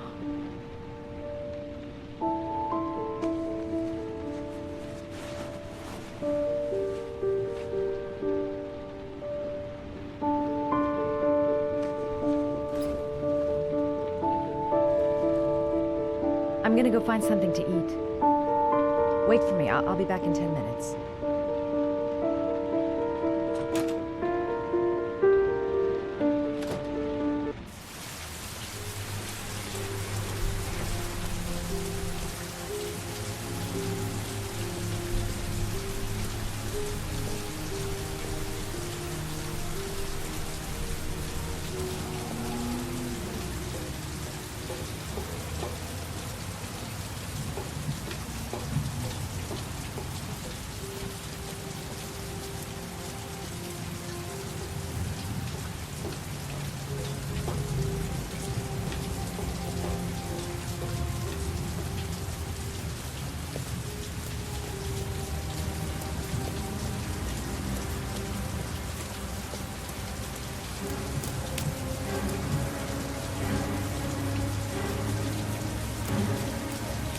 Cops. They're looking for Ethan. It looks like a raid.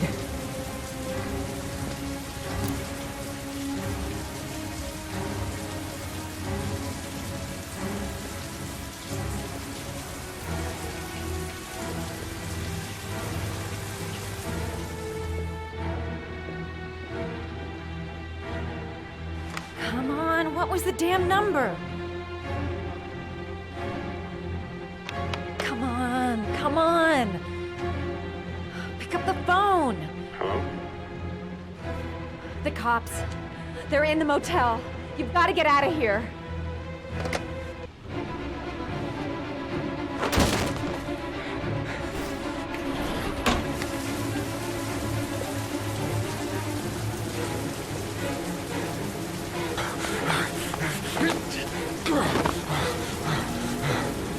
Still on the move! We get him! He's making a run for it! He's on the balcony!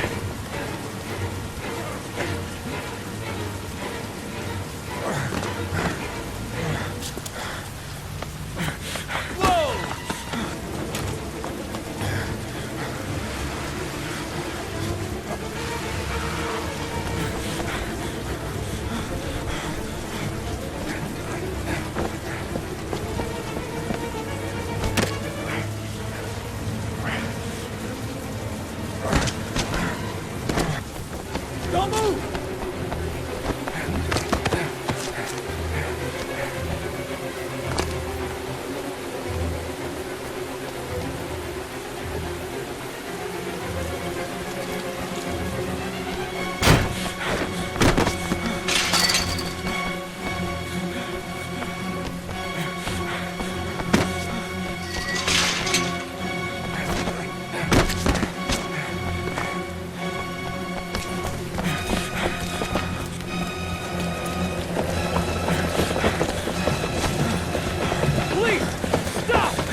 soldier. On your knees, hands behind your head. Easy, pal. Nowhere to go. You're surrounded. Holy fuck!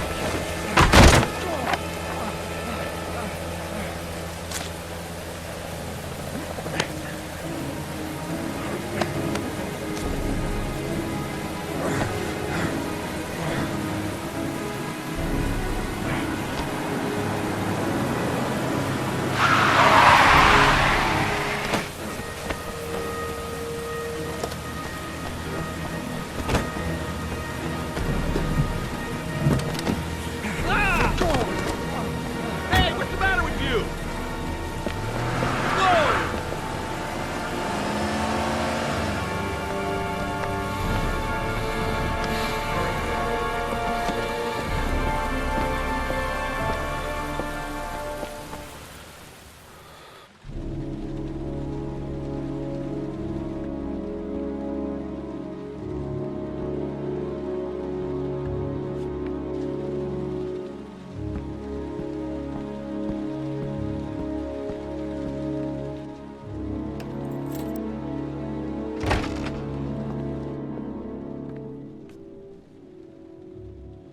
Lauren? I'm sorry, Scott. You should have listened to me, Mr. Shelby. I told you to drop the investigation. Your son is a serial killer. How many people does he have to kill before you turn him in? Gordy has his faults, but he's still my son. You have no children, Mr. Shelby. You can't possibly understand. You leave me no choice. Your investigation is over. For good.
Lauren, wake up! Lauren!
I was gonna take up swimming again.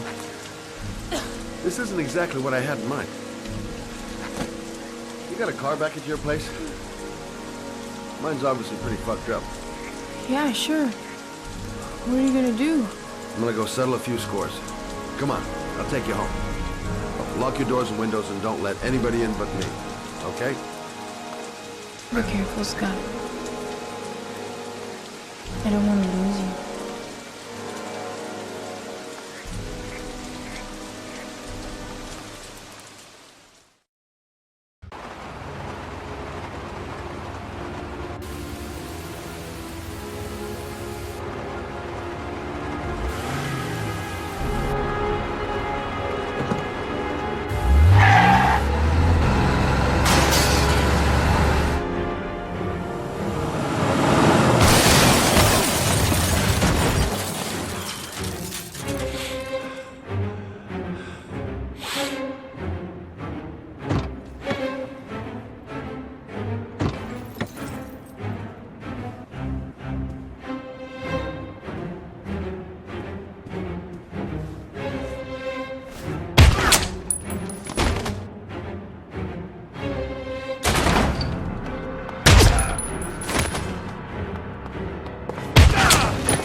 fucking asshole. Please. Oh!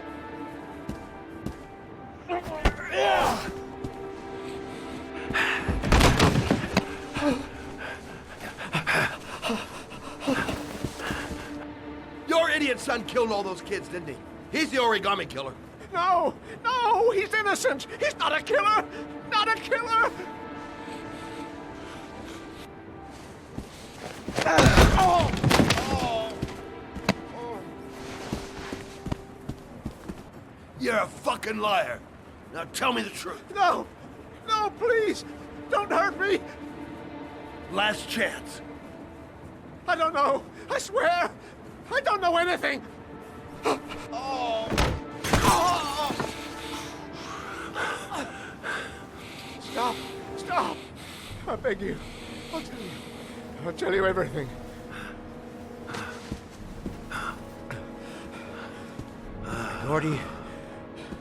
Gordy always wanted his fun, you know. He wanted to be like the origami killer.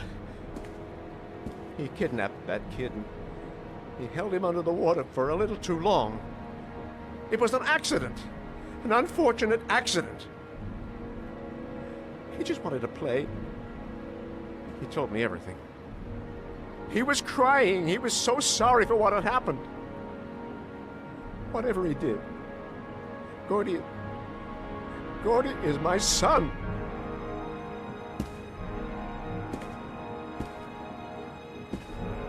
No one will miss him. What? That boy, Gordy killed. No one will miss him. He was street trash like so many others. Oh, you disgusting pile of shit. And what about John Shepard? Why did you put flowers on his grave? I owned the construction site where he died. I never forgot. I've been putting flowers on his grave for 30 years. John had a twin brother. What happened to him? I don't know. He was adopted, I think. His mother should know. Her name is Anne. Anne Shepard.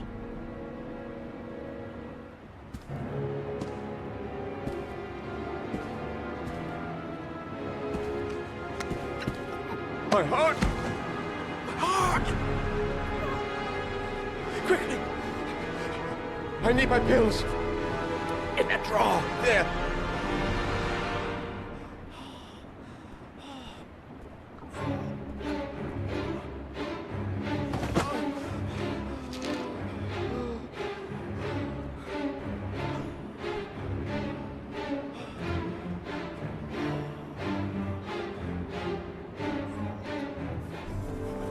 Shelby!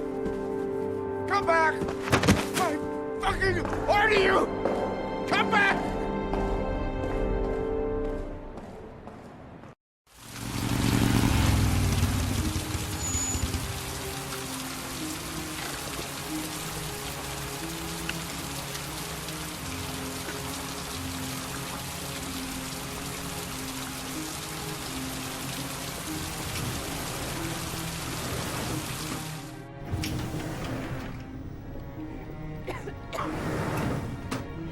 Hello, I'm looking for Anne Shepard's room.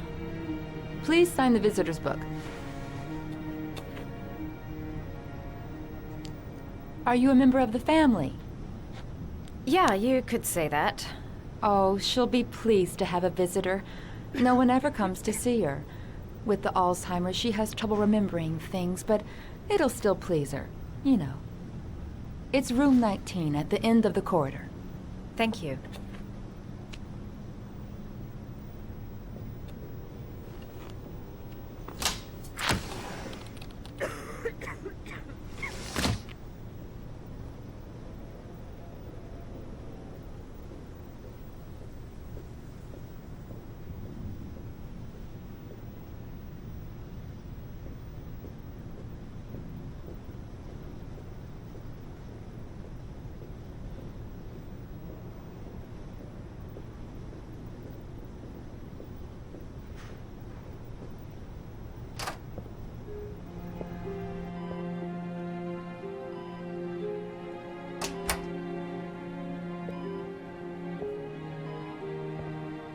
Hello, Mrs. Shepherd. Is it time for my pills already? No, Mrs. Shepherd, They're never on time with my pills. I don't know what they do here. In the other hospital, they were always on time. But here...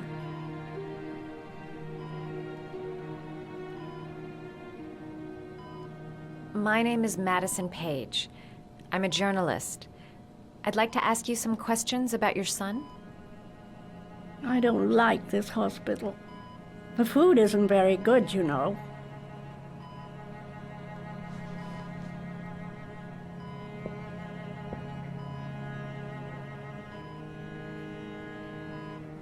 Do you remember John?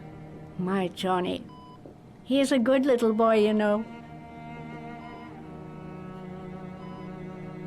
You had a son named John, and John had a twin brother.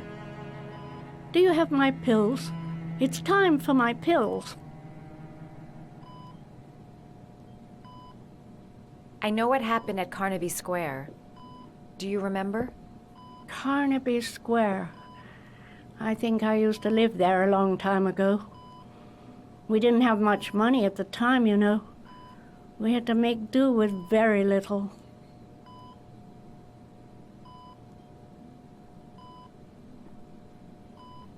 Your other son, Mrs. Shepherd, John's twin brother. What was his name? What other son? I have no other son. I never had any children. Try to remember, Mrs. Shepherd. John's twin brother was placed with a foster family after the accident. What was the name of the foster family? I asked them for a television, you know. They said I didn't have enough money. It's a pity. I'm fond of television.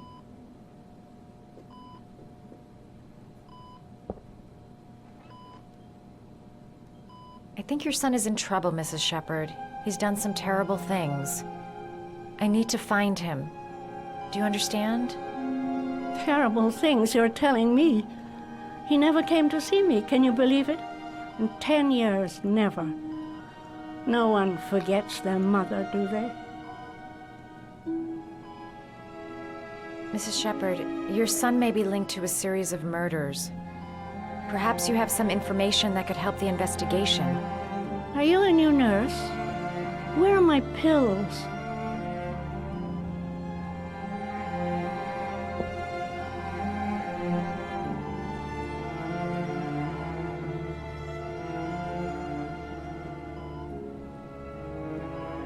Did you make these origami figures? My little paper animals. They played with them for hours. I showed my boys how to make them, you know. Yes, your boys, Mrs. Shepherd. John and... what was your other son's name again? My other son? I only had one son. My little Johnny.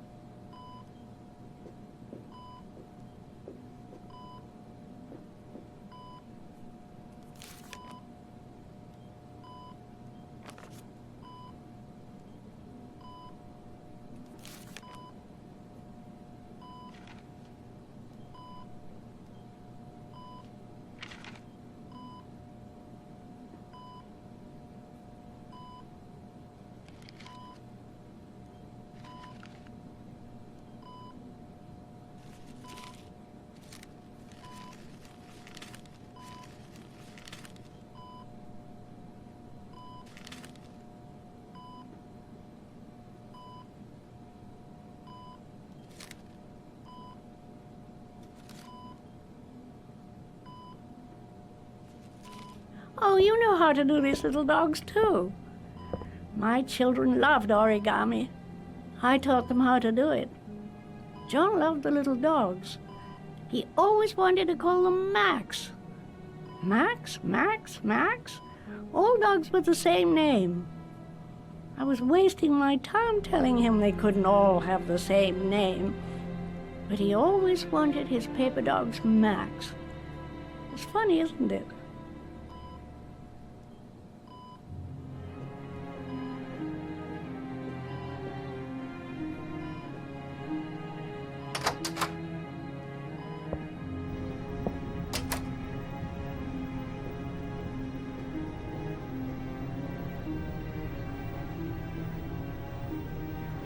Does Mrs. Shepherd ever talk about her past? It's not all very clear to her now. Sometimes she'll remember the oddest things, though. I suppose if she sees something that reminds her of her past. Does she get many visitors? She's been here for 10 years and you're the first. I'm looking for her other son. He was adopted. I mean, he's probably changed his name. Is there any official documentation on Mrs. Shepherd? No, there's nothing really. Nothing about her family. I guess if her son was adopted, then she's the only one who could tell you about that. Sometimes, if you show her things, it seems to trigger a memory from her past. You might get it to remember. Thanks for the advice.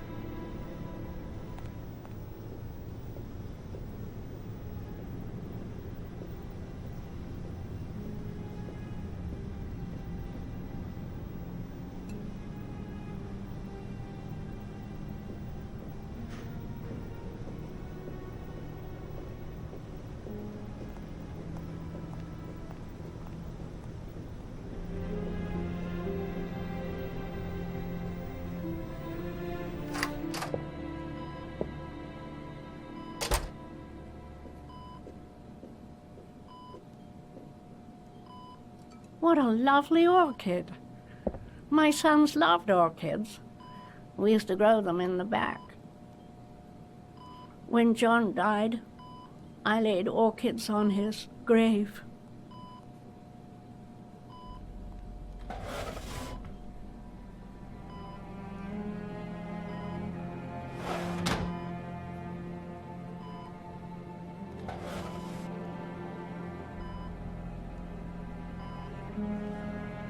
Are these your children, Mrs. Shepherd? John and his brother? Is that them? They're good little boys. Their father never looked after them, always drinking. They didn't have an easy life, you know.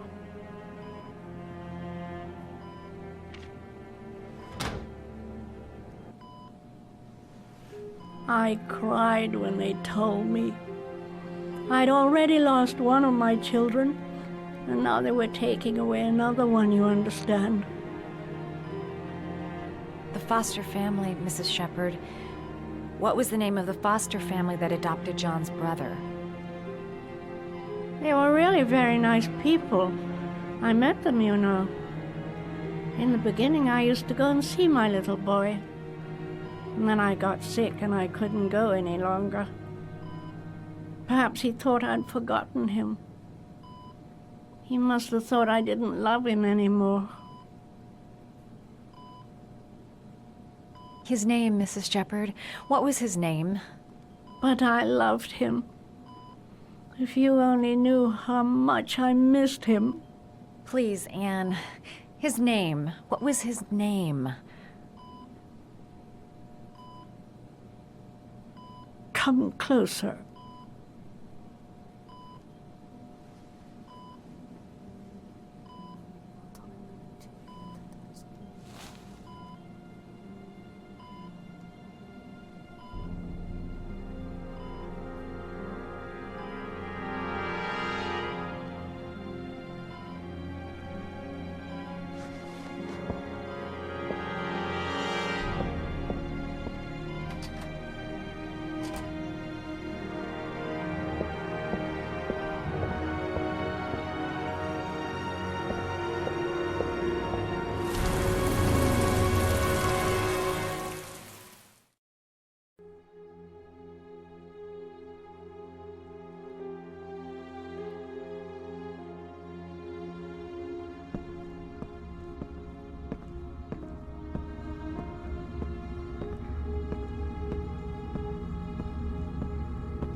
The last trial. The last question. Are you prepared to give your life to save your sons? There is a deadly poison in this file. It will kill you in exactly 60 minutes. If you drink it, you will get the last letters of the address. You will have enough time to save your son and say goodbye to him, but then you will die. You can drink the file or decide to leave. The choice is yours.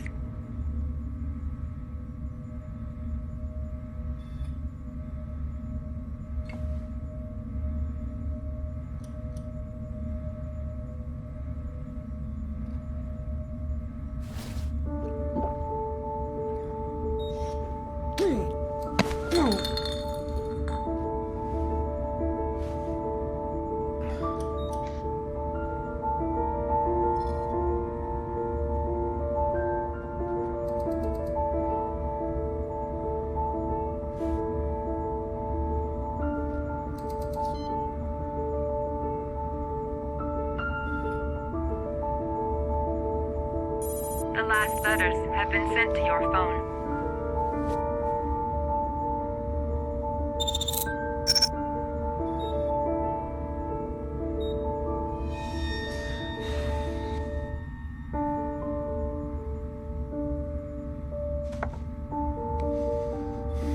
I did what I had to, Sean. Your dad's coming to save you.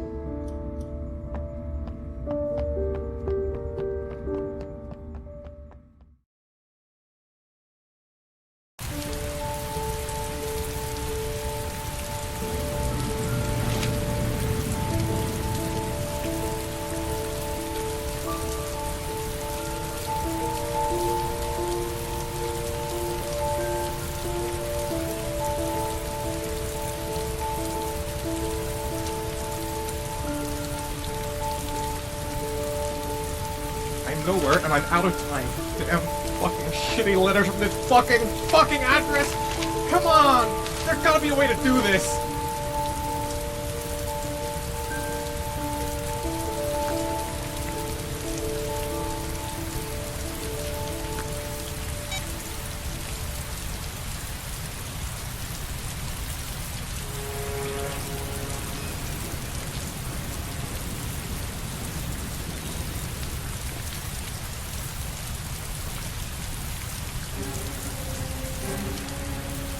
The man has continued. The authorities are still looking for Steve Mars, the man identified as the origami killer.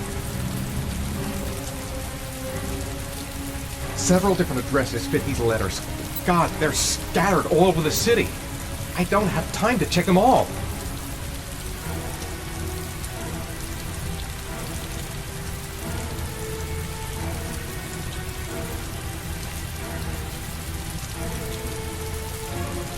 I may only have time for one address. If Sean's not there, I'm done. It's a crapshoot.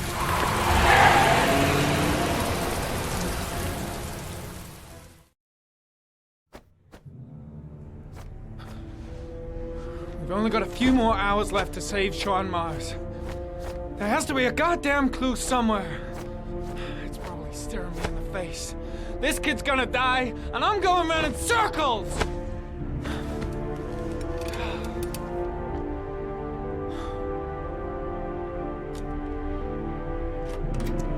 All packed up and ready to go? What are you talking about? The investigation's over. We know who did it. We no longer need your services anymore, Norman. So you can ride your files all the way back to Washington. I'd be lying if I said I was gonna miss you. The investigation isn't over. You have absolutely nothing on Mars. Mars is guilty. Case closed. Anyway, it's no concern of yours now. You're off the case. So pack up and fuck off. Blake, you are an unbalanced, psychopathic asshole. I'll take that as a compliment. Honestly, I don't give a shit what you think. I found the origami killer. Everyone's happy. End of story. Have a nice trip back, Norman.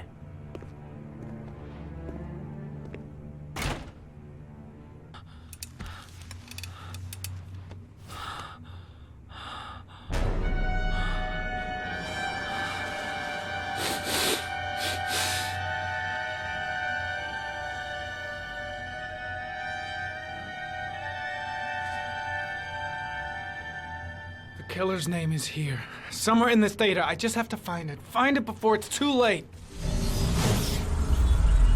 Oh, one last thing, sir. You should be careful not to overindulge in you-know-what. It can be dangerous. Very dangerous. It'll end up killing you if you're not careful. That would be most unfortunate, sir.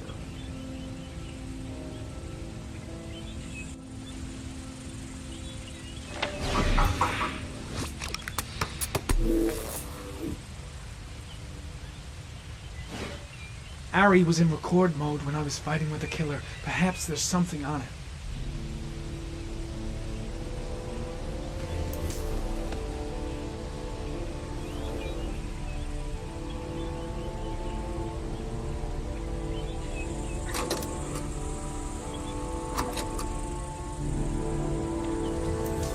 Gold watch. I'm sure I've seen this before somewhere.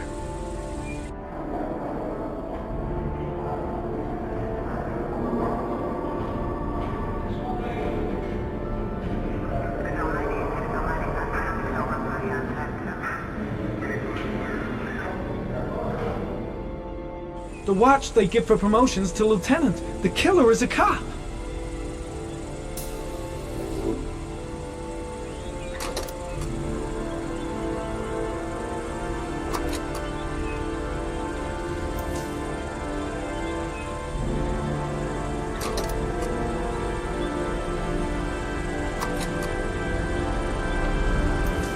The sword was already in Paco's office. It's got nothing to do with the killer.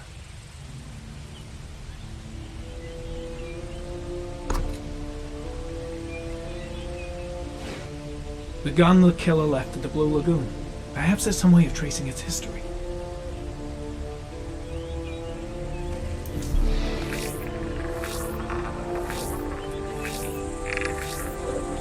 Impounded in a police case 5 years ago, the gun is still supposed to be in police custody. Who checked it out? If not a cop.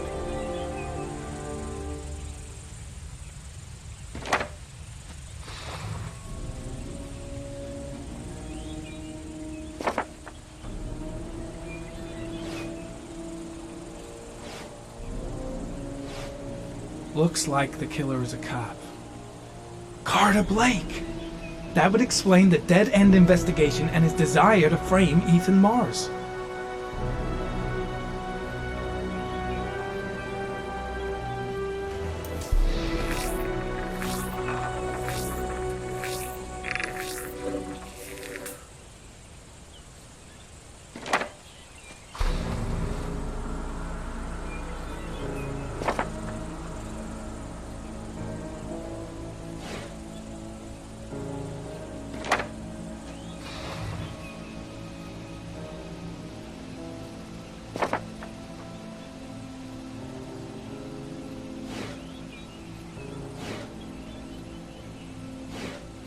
Two receipts from the same gas station. Might be near the killer's home.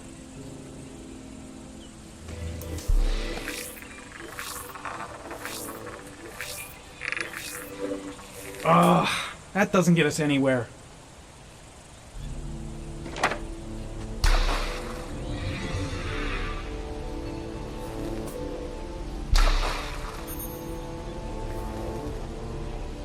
Cop. There's only one cop in that geoprofiling zone. Gotcha. He owns a warehouse on the docks. If I'm wrong, Sean Mars is dead.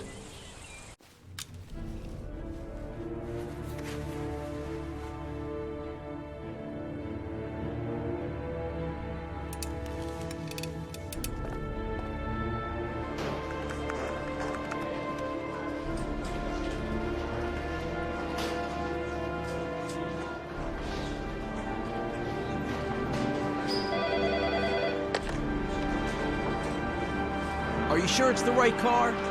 At the docks. Call the SWAT team. Oh, and I'll need a chopper. Today? Of course I'll need it today, you fucking imbecile.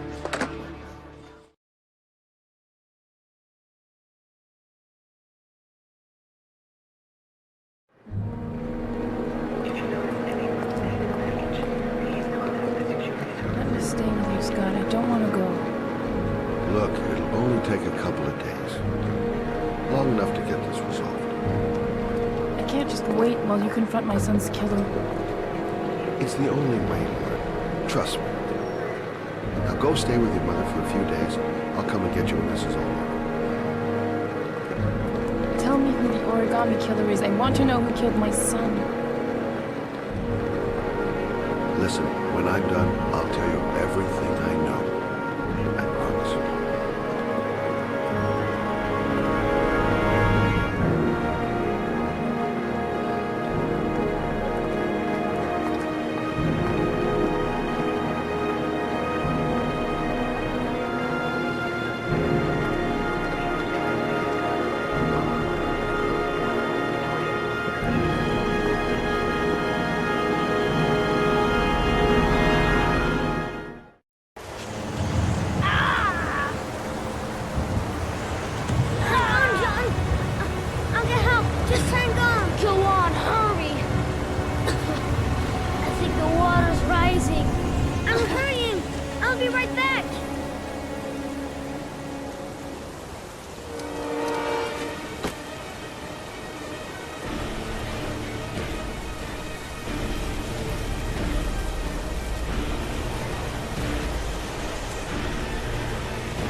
Don't forget about me, Scotty.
lost your touch, girl.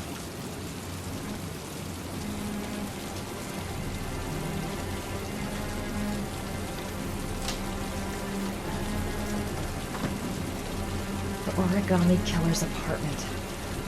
There must be something that'll tell me where Sean Mars is.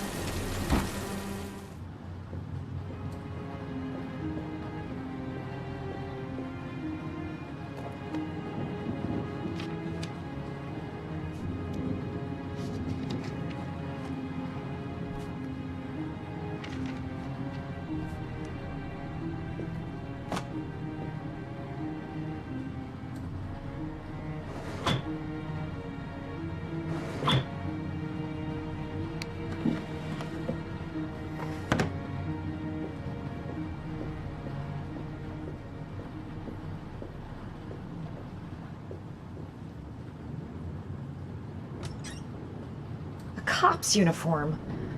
Always trust a cop. That's why children went with him. He was dressed as a cop.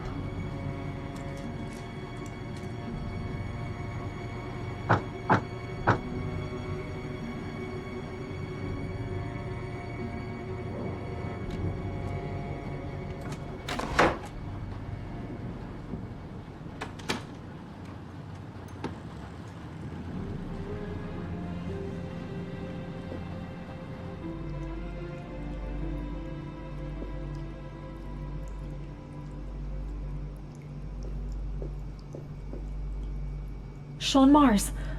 Oh, the lunatic's been watching him drown. But it's some kind of a well filling up with... Shit, it needs a password.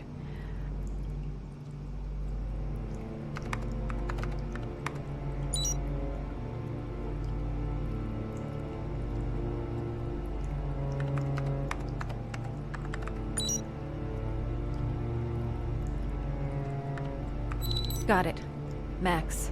The name John gave to his paper dogs when he was a child. What the hell is that? An address. It's gotta be where Sean Mars is. Hurry, there's no time to lose.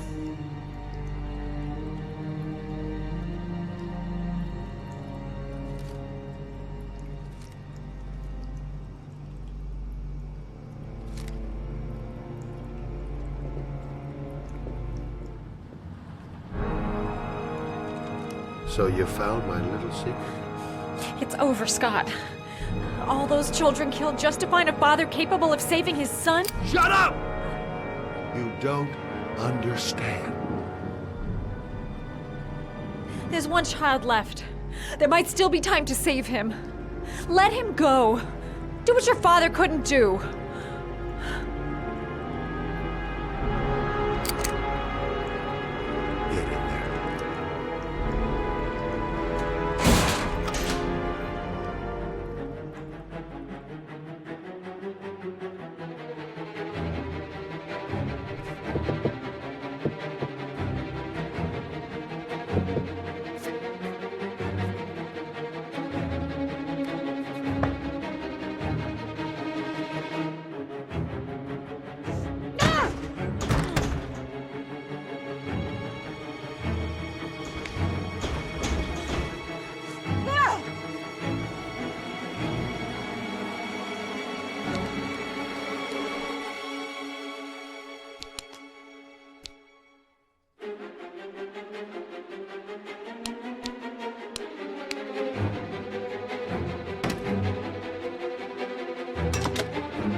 way too high.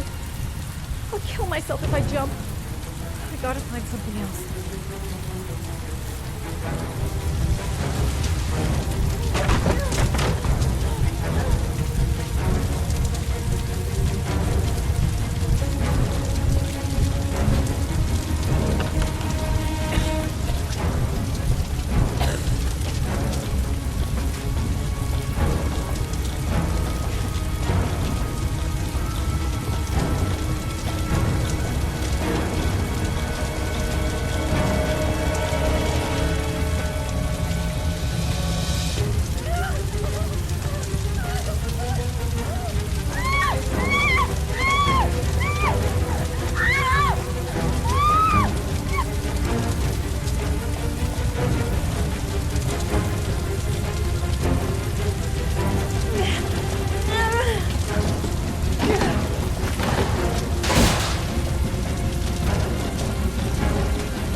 I know where Sean is. I've got to tell Ethan.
I've been looking for a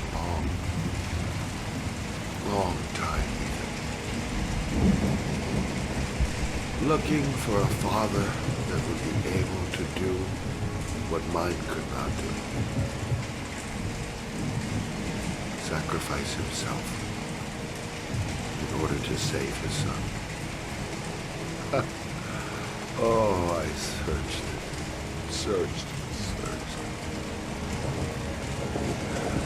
And then I remembered you.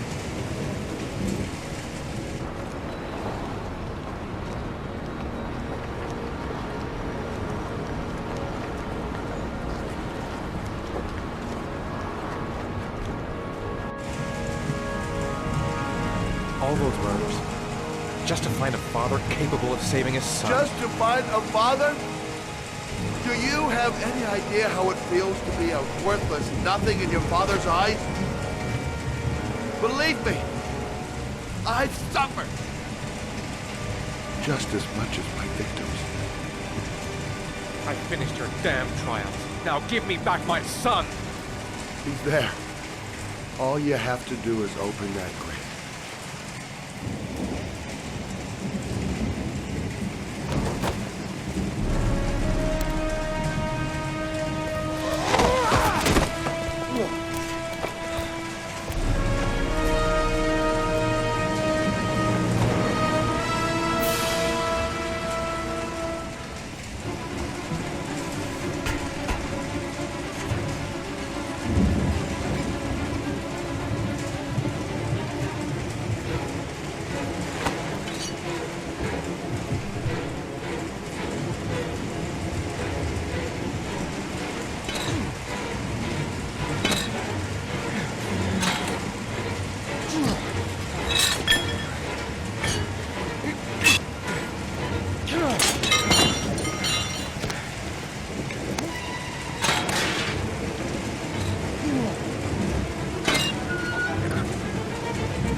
Suspect is likely to be armed and dangerous. All personnel are ordered to shoot to kill. I repeat, shoot to kill. Ash, are the snipers in position? Yes, Lieutenant. They're ready on your command. Perfect. He won't get away this time. We'll gun him down as soon as he shows his face. Hey! You there! What are you doing? Lieutenant, my name is Madison Page. I'm a journalist. I have proof that Ethan Mars is innocent. He's not the origami killer. What is a journalist doing here? I thought I told everybody to keep their mouths shut. Now get her out of here. I don't want her getting in the way. Okay, Lieutenant. All right, come on. You're about to make a terrible mistake, Lieutenant. Ethan Mars is innocent. I can prove it.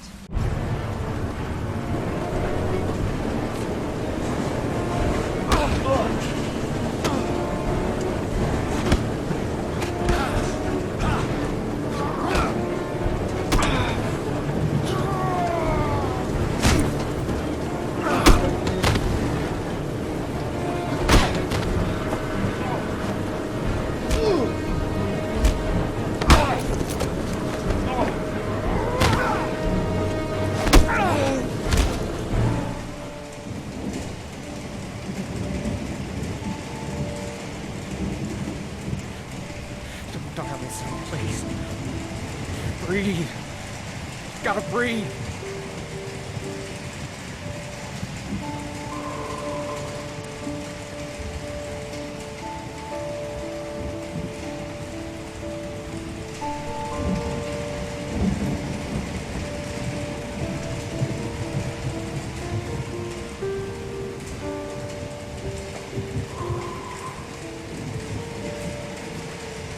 Don't leave me.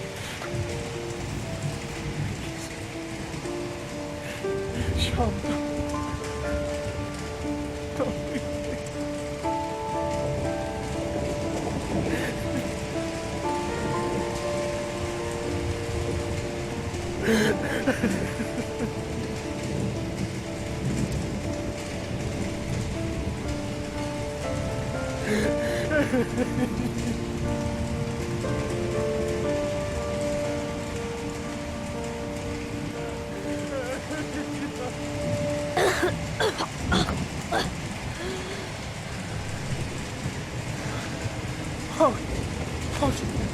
Sean.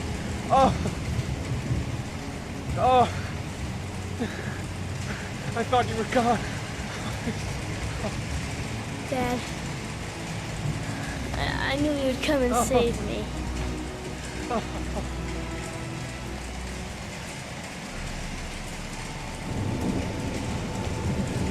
Sean, listen. You are the best thing that's ever happened to me in my life. I want you to know that whatever happens, I love you more than anything in the world. I'm not dead. I took the poison an hour ago, and I'm not dead.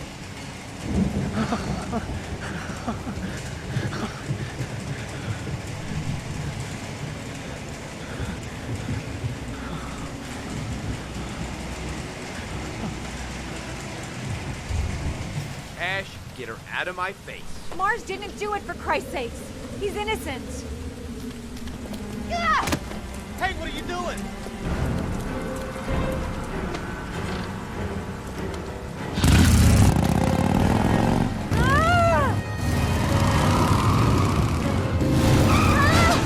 You're in deep shit now, lady.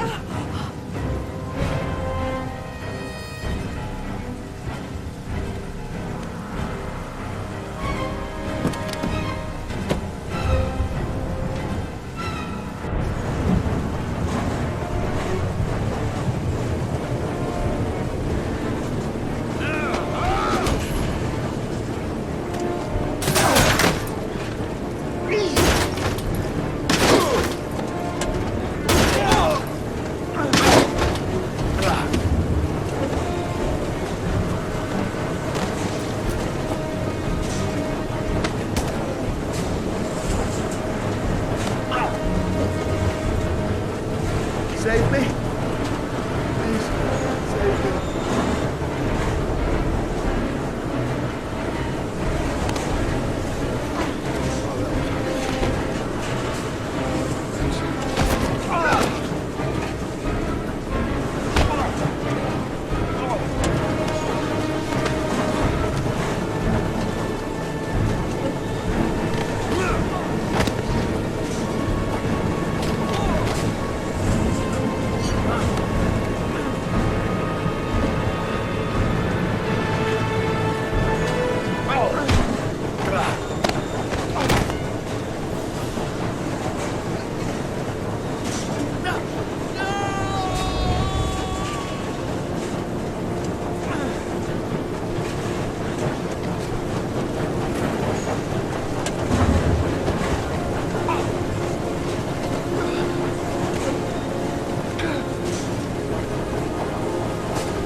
Dad, don't leave me. I gotta push open the door if we're gonna get out of here. I never want you to leave me alone again, Dad. I promise I never will, Sean. I promise.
Open fire!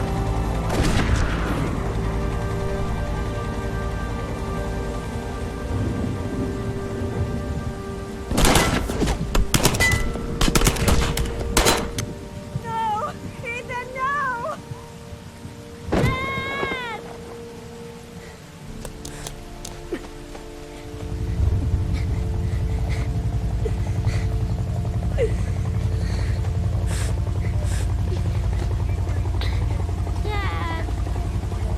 Dad! Dad! Wake up. Don't leave me alone. Please, Dad, wake up.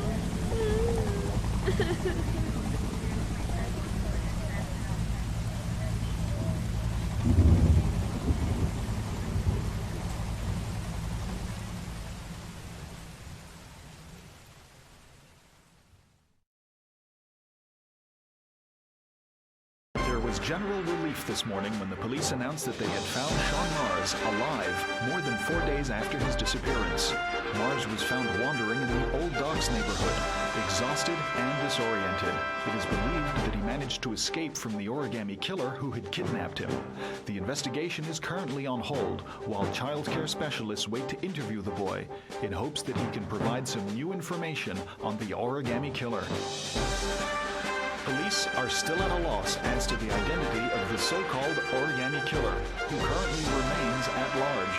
We're just getting word that the investigation into the origami killer has had a tragic outcome. Ethan Mars, father of the kidnapped boy and suspected of being the origami killer, has been killed in a police operation. Circumstances surrounding this tragedy have not yet been made public, but it is understood that Captain Leighton Perry and Lieutenant Carter Blake have both been suspended, pending a full police investigation.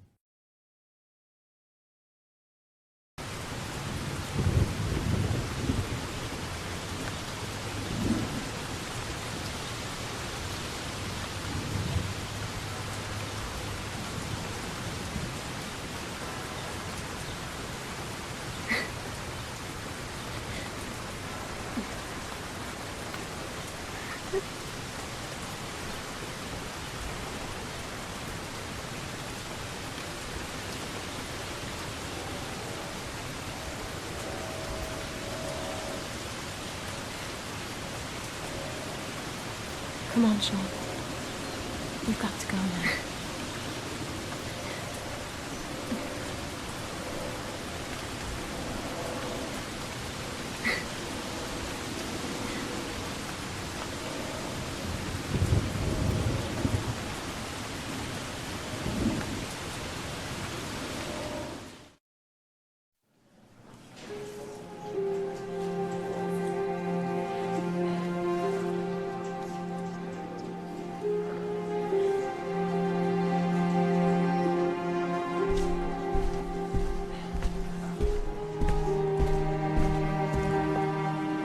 Thank you, Miss Page.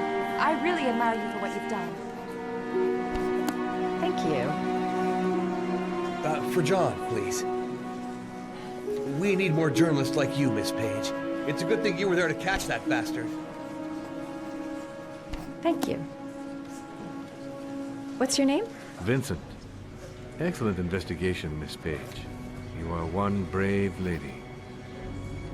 You deserve a better adversary. Somebody more ferocious.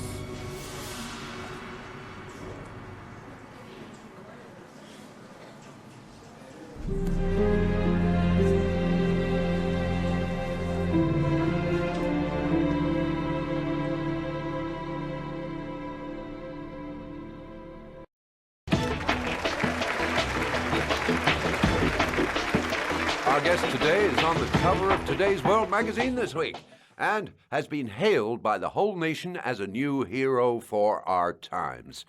Astonishingly, he almost single-handedly ended the sinister series of killings by the man known as the Origami Killer and saved the life of young Sean Mars.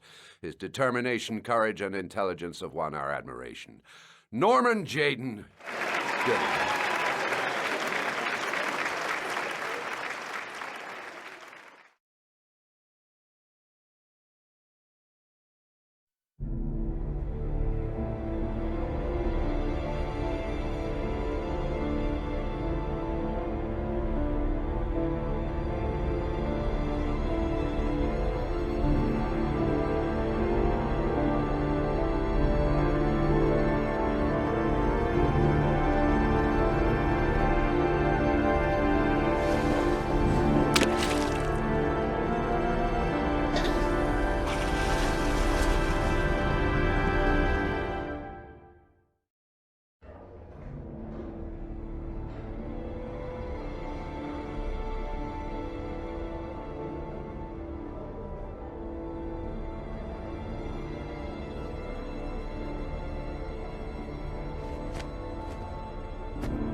You killed my son, Scott.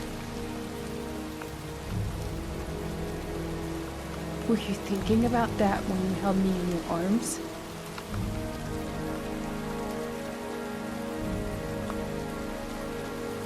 I don't know why you did all this.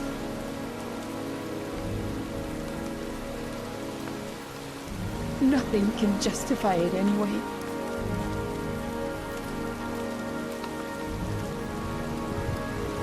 I feel nothing but contempt for you. Nothing but contempt.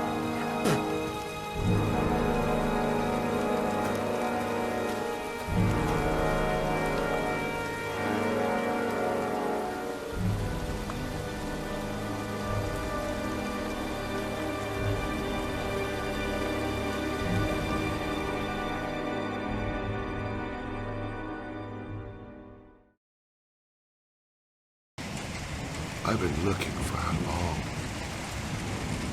long time.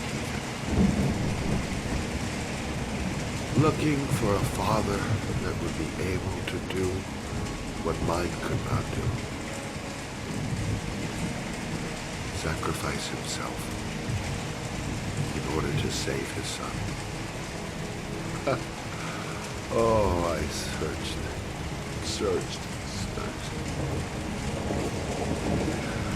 And then I remembered you.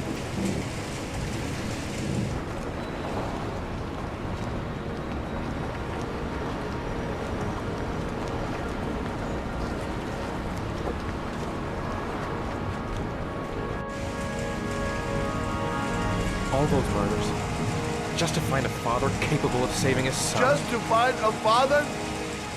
Do you have any idea how it feels to be a worthless nothing in your father's eyes? Believe me, I suffered just as much as my victims. I finished your damn trials. Now give me back my son! He's there. All you have to do is open that grate.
Suspect is likely to be armed and dangerous.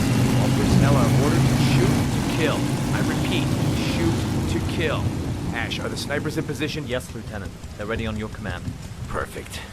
He won't get away this time. We'll gun him down as soon as he shows his face. Hey! You there! What are you doing? Lieutenant, my name is Madison Page. I'm a journalist. I have proof that Ethan Mars is innocent. He's not the origami killer. What is a journalist doing here? I thought I told everybody to keep their mouths shut. Now get her out of here. I don't want her getting in the way. Okay, Lieutenant. All right, come on. You're about to make a terrible mistake, Lieutenant. Ethan Mars is innocent. I can prove it.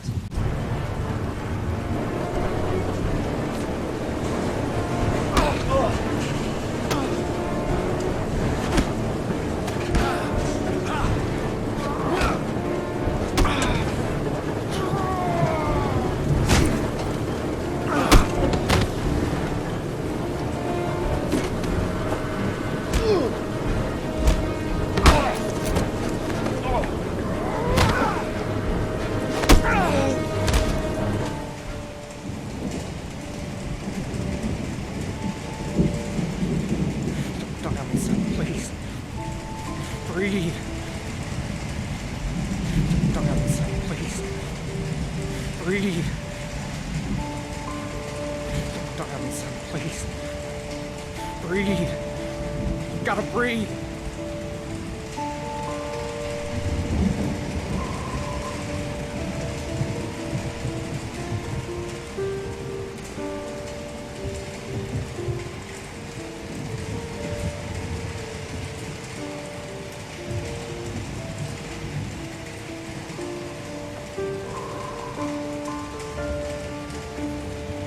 Don't leave me. Sean. Don't leave me.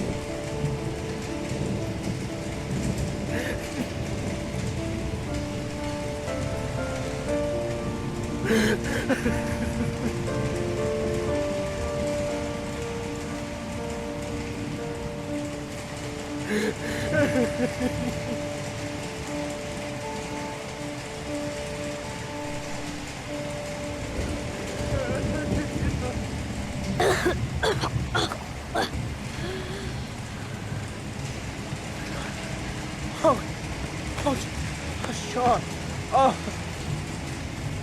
Oh. I thought you were gone. Dad, I knew you'd come and save me.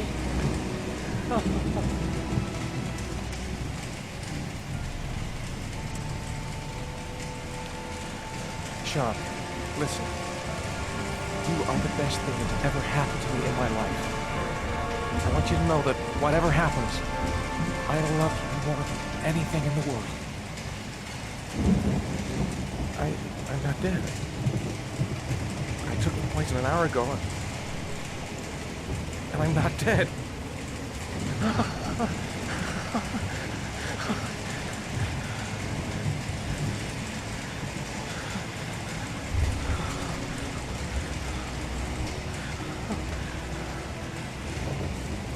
Ash, get her out of my face. Mars didn't do it, for Christ's sakes. He's innocent. Hey, what are you doing?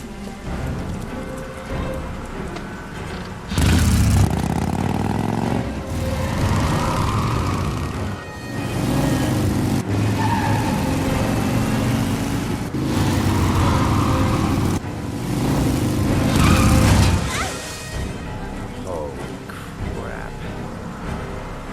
What do we do, Lieutenant? To all personnel, hold your fire. I repeat, hold your fire.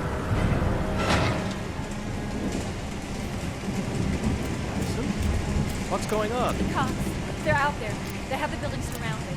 They'll shoot you if you go outside. I'll go out alone. I'll talk to them. I'll explain. You'll be dead before you can open your mouth. Look, we'll all go out together, with our hands in the air, and they can't possibly shoot us. I have the evidence that proves your innocence.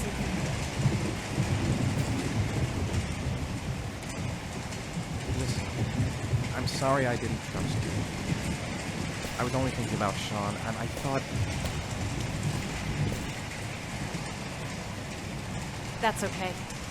The only thing that matters is that you saved your son.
general relief this morning when the police announced that they had found Sean Mars alive more than 4 days after his disappearance.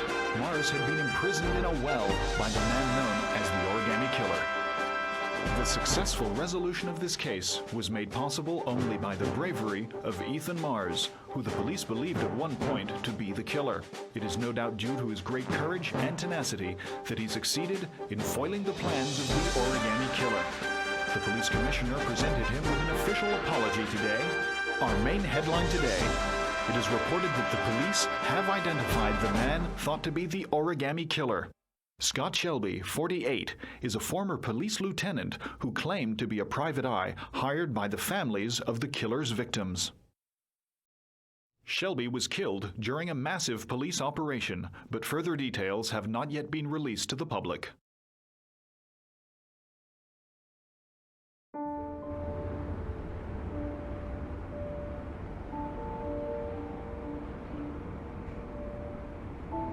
Let's just say a friend of a friend let me jump in line. If we like it, it's ours.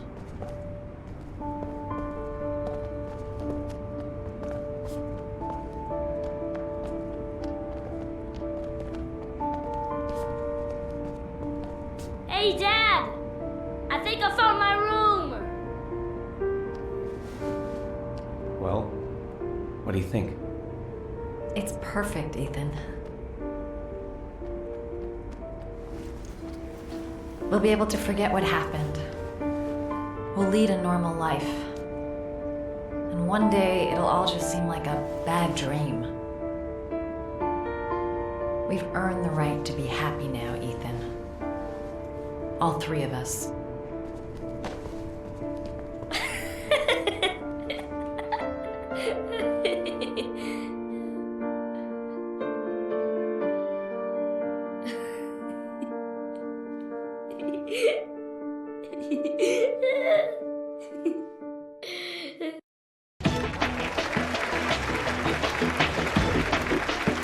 Our guest today is on the cover of Today's World magazine this week and has been hailed by the whole nation as a new hero for our times. Astonishingly, he almost single-handedly ended the sinister series of killings by the man known as the Origami Killer and saved the life of young Sean Mars. His determination, courage, and intelligence have won our admiration. Norman Jayden. Good.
You killed my son, Scott.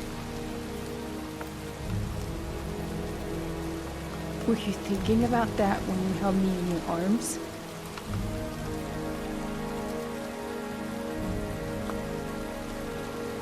I don't know why you did all this.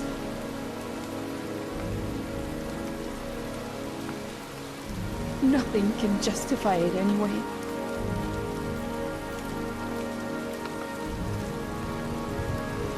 I feel nothing but contempt for you. Nothing but contempt.